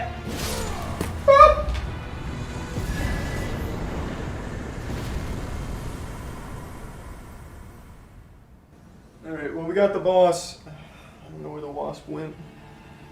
Bro, I fucking hate wasps. It just makes me feel like I'm not safe in my own fucking house when these wasps come in. Oh, they just put the fear of God in you.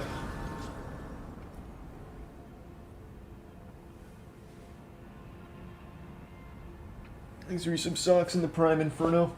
Did you guys see the size of it on stream? It went right by my fucking head. That thing was massive. It looked like something out of Earth Defense Force. That was like a bio-mutant wasp. Like a technology-enhanced super mutant. Thanks to the Prime Rabbit. Actually, just give me a second. I'm gonna find a fly swatter. Last thing I want to do is get caught with my pants down again by this guy. He clearly understands war tactics. He literally came at me right when I was about to deal the final blow to a tough boss. Let me level up first.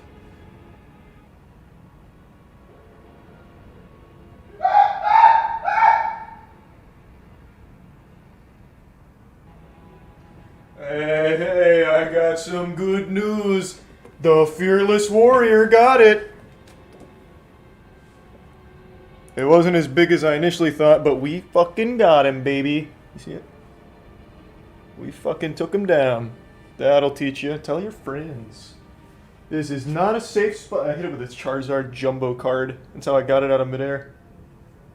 This is not a safe spot for wasps, baby. No siree. Not in my dojo. Alright. What an eventful Elden Ring night. I fought 2 bosses just now. One in real life and one in the game.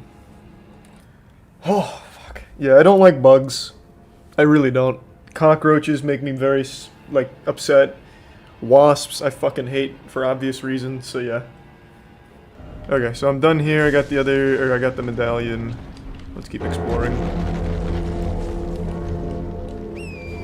Bloodborne or Elden Ring? I'm actually gonna have to say Elden Ring. Bloodborne's been one of my favorite games of all time for a long time now. But Elden Ring just... Bro, I have like 100 hours in the game now, and I'm still not even done with it. My first playthrough. It's just so good and so full of content. This is like the only game in recent memory that had pretty much unheard of levels of hype, and not only delivered, but exceeded. The only blemish on this game is the performance. Everything else has been actual 10 out of 10. In the Prime, somebody. It's been a really long time since a game has, like, brought so many players into gaming. Elden Ring, I see so many people that I know don't even really play games talk about and play. Like Matt, Danny, and Caleb, they're all playing it at the warehouse. Fuck, who else was talking about Elden Ring the other day? One of my friends who hasn't touched the game since, like, Call of Duty 4 was talking about Elden Ring. Can't remember who the fuck it was now, though. But, like, there's just so many people that are talking about it and playing the game. It is just... It's that big and that good. In my opinion, there's a lot of imbalance between number of faith versus intelligence weapons. Yeah, but you don't have to use them. Everything's viable. You can make everything work if you're good enough. But you're right, faith is absolutely the strongest in this game. Faith and bleed. But you don't have to play that way. I usually do not like open world games because I think they're just barren and empty, but Elden Ring has me constantly searching for new things and new places. Like, there's side quests hidden everywhere, caves, and all kinds of just good shit to do.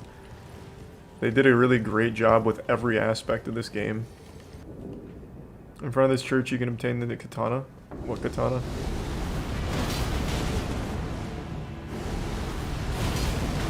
Damn, this poor fucking guy!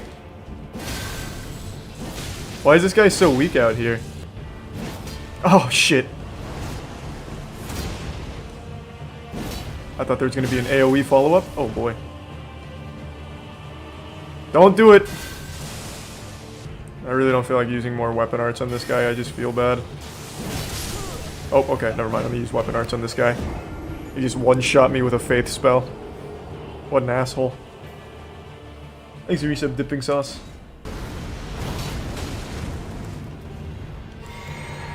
Two can spam faith attacks. Okay. Hiya! Good fight.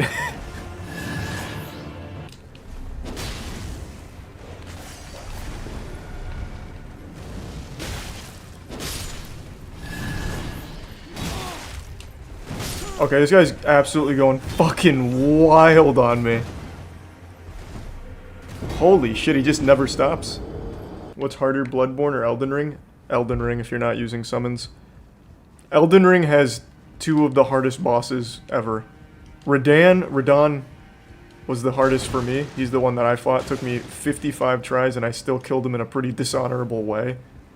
And apparently Malenia's even harder. I haven't fought Malenia yet though. So I can't say, like, for me. But yeah, Elden Ring, some of these bosses are nuts. Yeah, I'd say Elden Ring is easily the hardest Souls game without summons. Now, when you do use summons, I'd say it's probably the easiest. Because you can have really strong summons like Mimic. Oh, they have that spell in this game? Fuck yeah. What? That hit him directly twice. What? I hit him again? What? Huh? He is standing in the fire.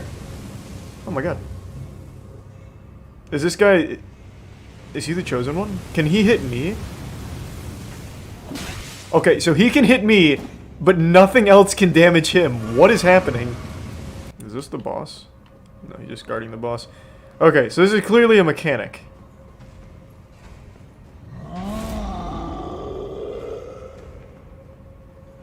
So right now I won't do any damage, I can tell. Okay, oh, I see, hold on. Now I can do damage. I think. No.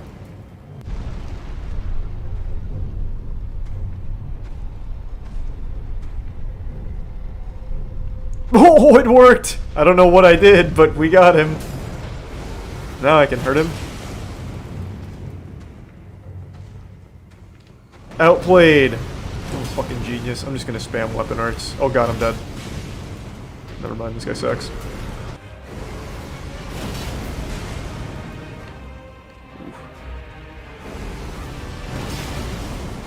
Man, this guy's just eating it for no reason. He's not even trying. Oh god. He didn't even try and dodge. Yeah. Yeah. More fire. Hey, good fight, my man. This guy was super weak to fire. I feel bad. It was just a repeat boss though, so I don't really care. I'll do Fire Giant and then Bloodhound. Holy shit. God, the map is huge. Oh, hey. Wow, that guy's fucking cool. What's up, big guy? Oh my.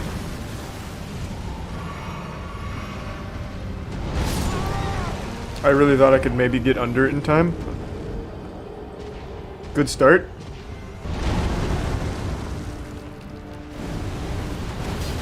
Oh, that's no damage at all. Which I guess makes sense.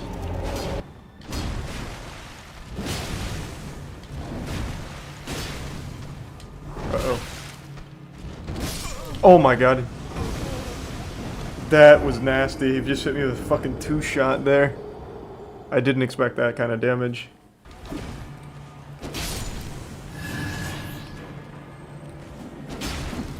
No! Where did the 4th guy even come from? I don't really want to fight another one. I didn't expect. I thought he was gonna. Oh! Bro, he just beat the shit out of me. I thought he was gonna do his long range spit.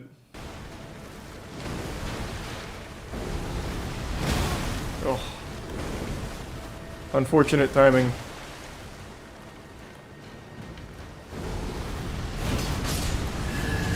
Oh, what the fuck? God, dude, get this fucking crab out! I'm stuck against the wall! God! Jesus! Alright. There's nothing else? Okay. Gotcha. Oh, yeah. We got the stinky armor. Let's go.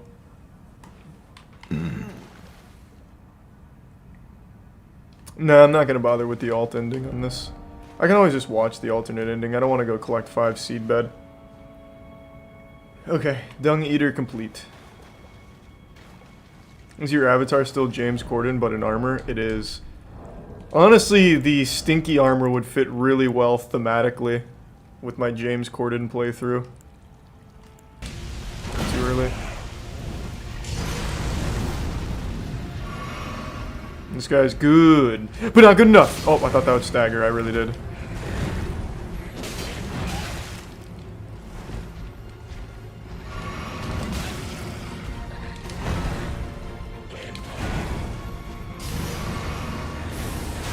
Up.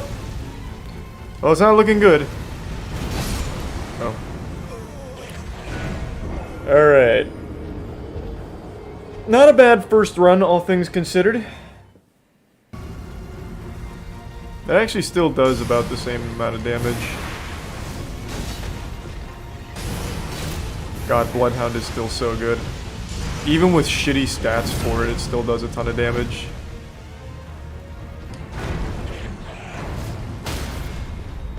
So he can get staggered. Let's go.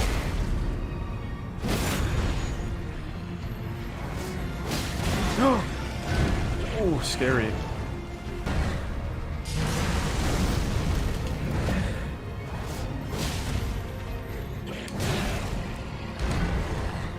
Close call. Oh, shit. Whoa! I can't believe that hit. Bloodhound is still so good, and none of my shit really works with it either. Like, I took off, or I took out all of the strength and dexterity of my build, and yet somehow I'm still hitting pretty hard with it. I wonder if I can change the Ash of War is what's making it good. I have 5 somber smithing stones. Let's see how it does at +5. I have a lot more than I thought I would, but I'm still gonna be frugal about it. I'm assuming this is the boss one. Exit tier 1, sweet and sour.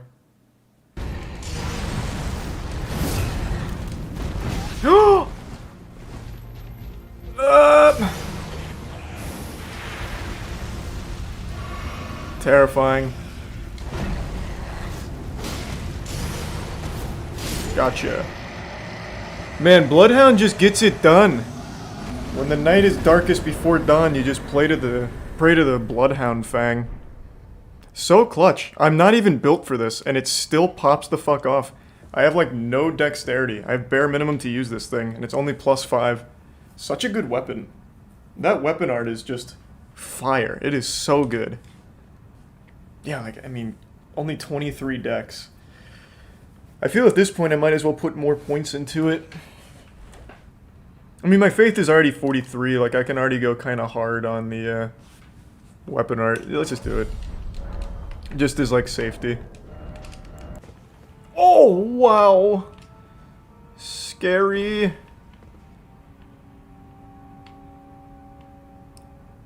Well, what fucking now? Oh. Oh my god. Well.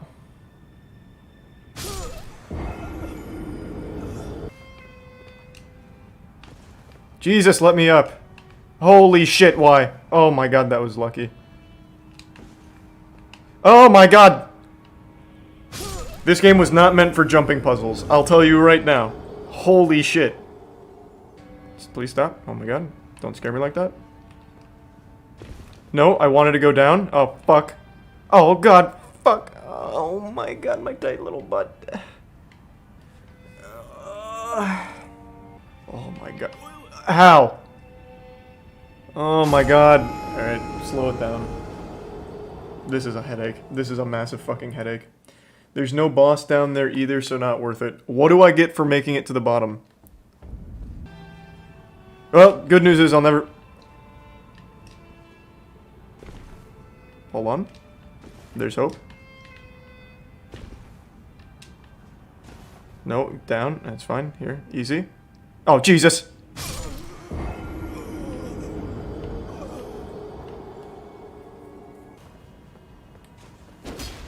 Oh, when you get within 20 meters, it stops. Okay.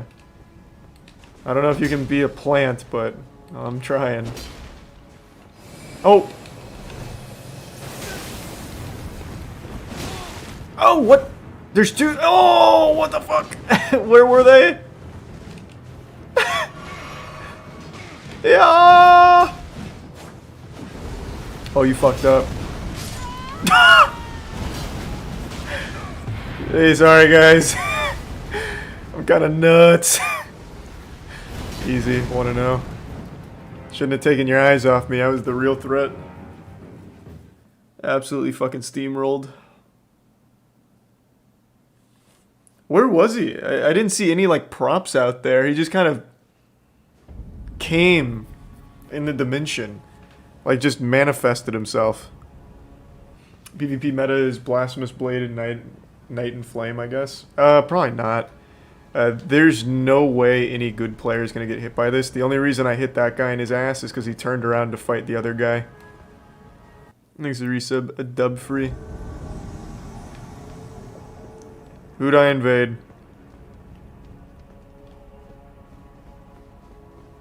I'm coming. You better watch out. Hiya!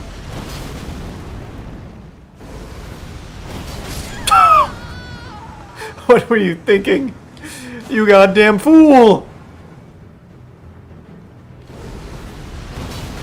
I'll take this 1v3. Oh god.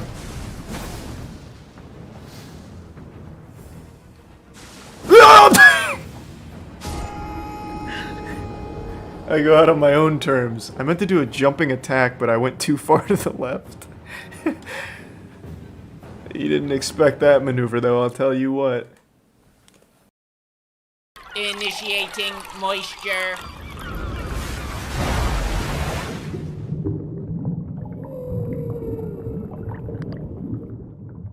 Welcome to the Moist Meter. Today we're taking a look at Sifu, a game that really makes you feel like a fucking idiot for being bad at it. The game is extremely difficult, and because of this, for some reason people compare it to Dark Souls, as always, because apparently Dark Souls invented difficulty, but this game has pretty much nothing in common with Dark Souls. I want to set that record straight now, but it is a super difficult game that focuses around some great martial arts and some really interesting gameplay design choices that I really appreciated. I thought the entire experience was fantastic, albeit a very short one. They say that the star that burns brightest burns out quickest or some shit like that. Probably not even applicable here, but the game is great, but not for very long. It took me just under 8 hours to get every single ending in the game. And the game's priced at $40, and I absolutely think you get your money's worth with it. There's only 5 levels, but depending on how good you are at the game, that could take you 8 hours, which is roughly what it took me, or it could take you 30 hours if you really suck dog shit at the game. There's a very good chance. There was a lot of streamers playing the game that ended up rage quitting because they had a really difficult time on level 2 and never even got to the end. The game will challenge you, but it's fun. It never really feels like it's unfair. Sometimes the camera is pretty shitty. I think that's one of my major complaints. When you're in the middle of a fight and trying to manage a bunch of enemies that are all trying to beat your ass and you're trying to beat and eat their ass too, sometimes the camera will just betray you and get locked into like a wall or something, and then you just take some free damage and just get blasted. So that was frustrating, but it's not like the biggest, most prevalent issue that's super common. It just happens sometimes in tight corridors.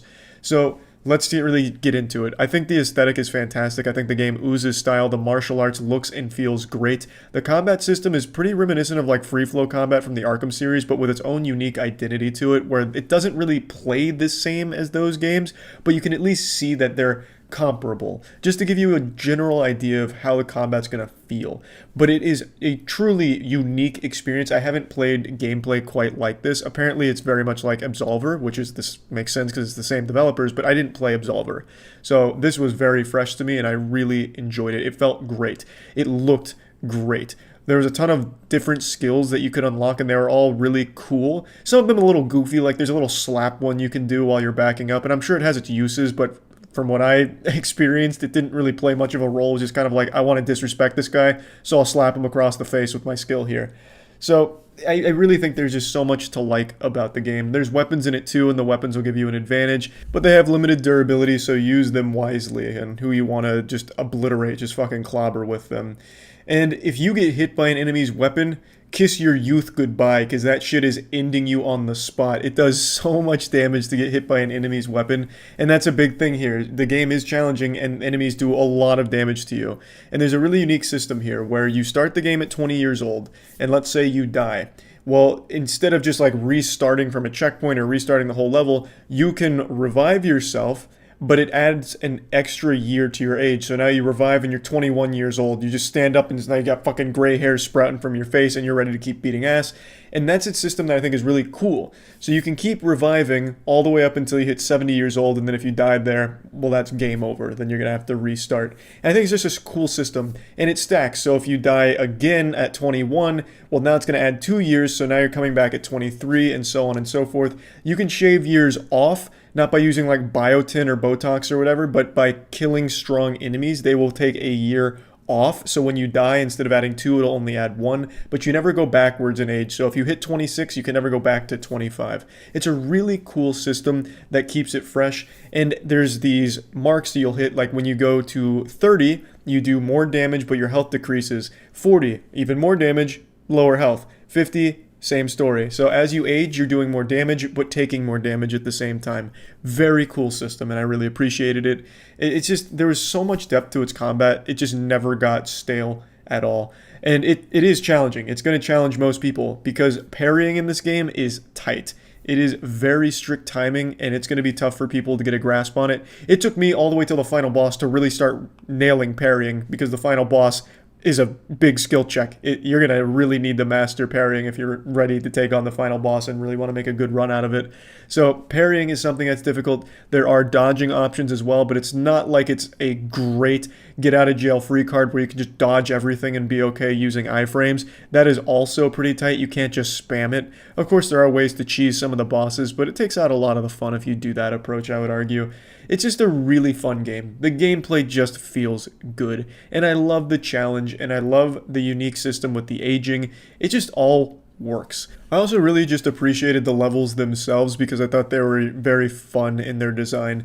They draw obvious references to martial arts movies or scenes. For example, the very first level, when you're going through like a tight hallway in a hotel, you'll notice that it's very similar to like The Raid Redemption, you know? You'll be able to notice like, hey, this kind of reminds me of that scene from this fucking badass movie where they were using martial arts. Level 2, there's the club, and it seems pretty reminiscent of the John Wick club scene. And I think it's on purpose, obviously. I think it's a nod to those properties, and I just appreciate it. And even if I'm wrong and it's not, it just happens to be kind of similar in its appearance, it's still great level design. It's still fun to navigate those levels. And a fun thing about the gameplay mechanic itself that I haven't mentioned when it comes to going through these levels is if you do game over and you go back to the beginning of the level, there are things that you can get throughout that are like little key cards or keys themselves that act as shortcuts. So when you restart the level, you might not have to go through the whole thing. You can instead just open a door that was previously locked. Also, when it comes to skills, if you game over, those skills don't carry over unless you unlock them 5 times as a permanent unlock in your arsenal. So there's just a lot of depth to it, and it was just super fun. It really was. The bosses I thought were all great in their design, except for the 4th boss. The 4th boss was surprisingly just super easy, just a big pushover. Really, the whole 4th level was kind of weak. Levels 1 through 3 were fantastic, and the 3rd boss was an absolute pain in the ass, a genuine nightmare. I think the 3rd boss is the hardest in the game. And then you go to the 4th boss, and it's Weenie Hut Jr. All of the 4th level is about just fighting through a pretty bland environment before you get to a pretty underwhelming boss fight. So level 4 wasn't great, but then level 5 picks everything back up and brings that life back, and the final boss is super satisfying. And I guess it's time to talk about the narrative.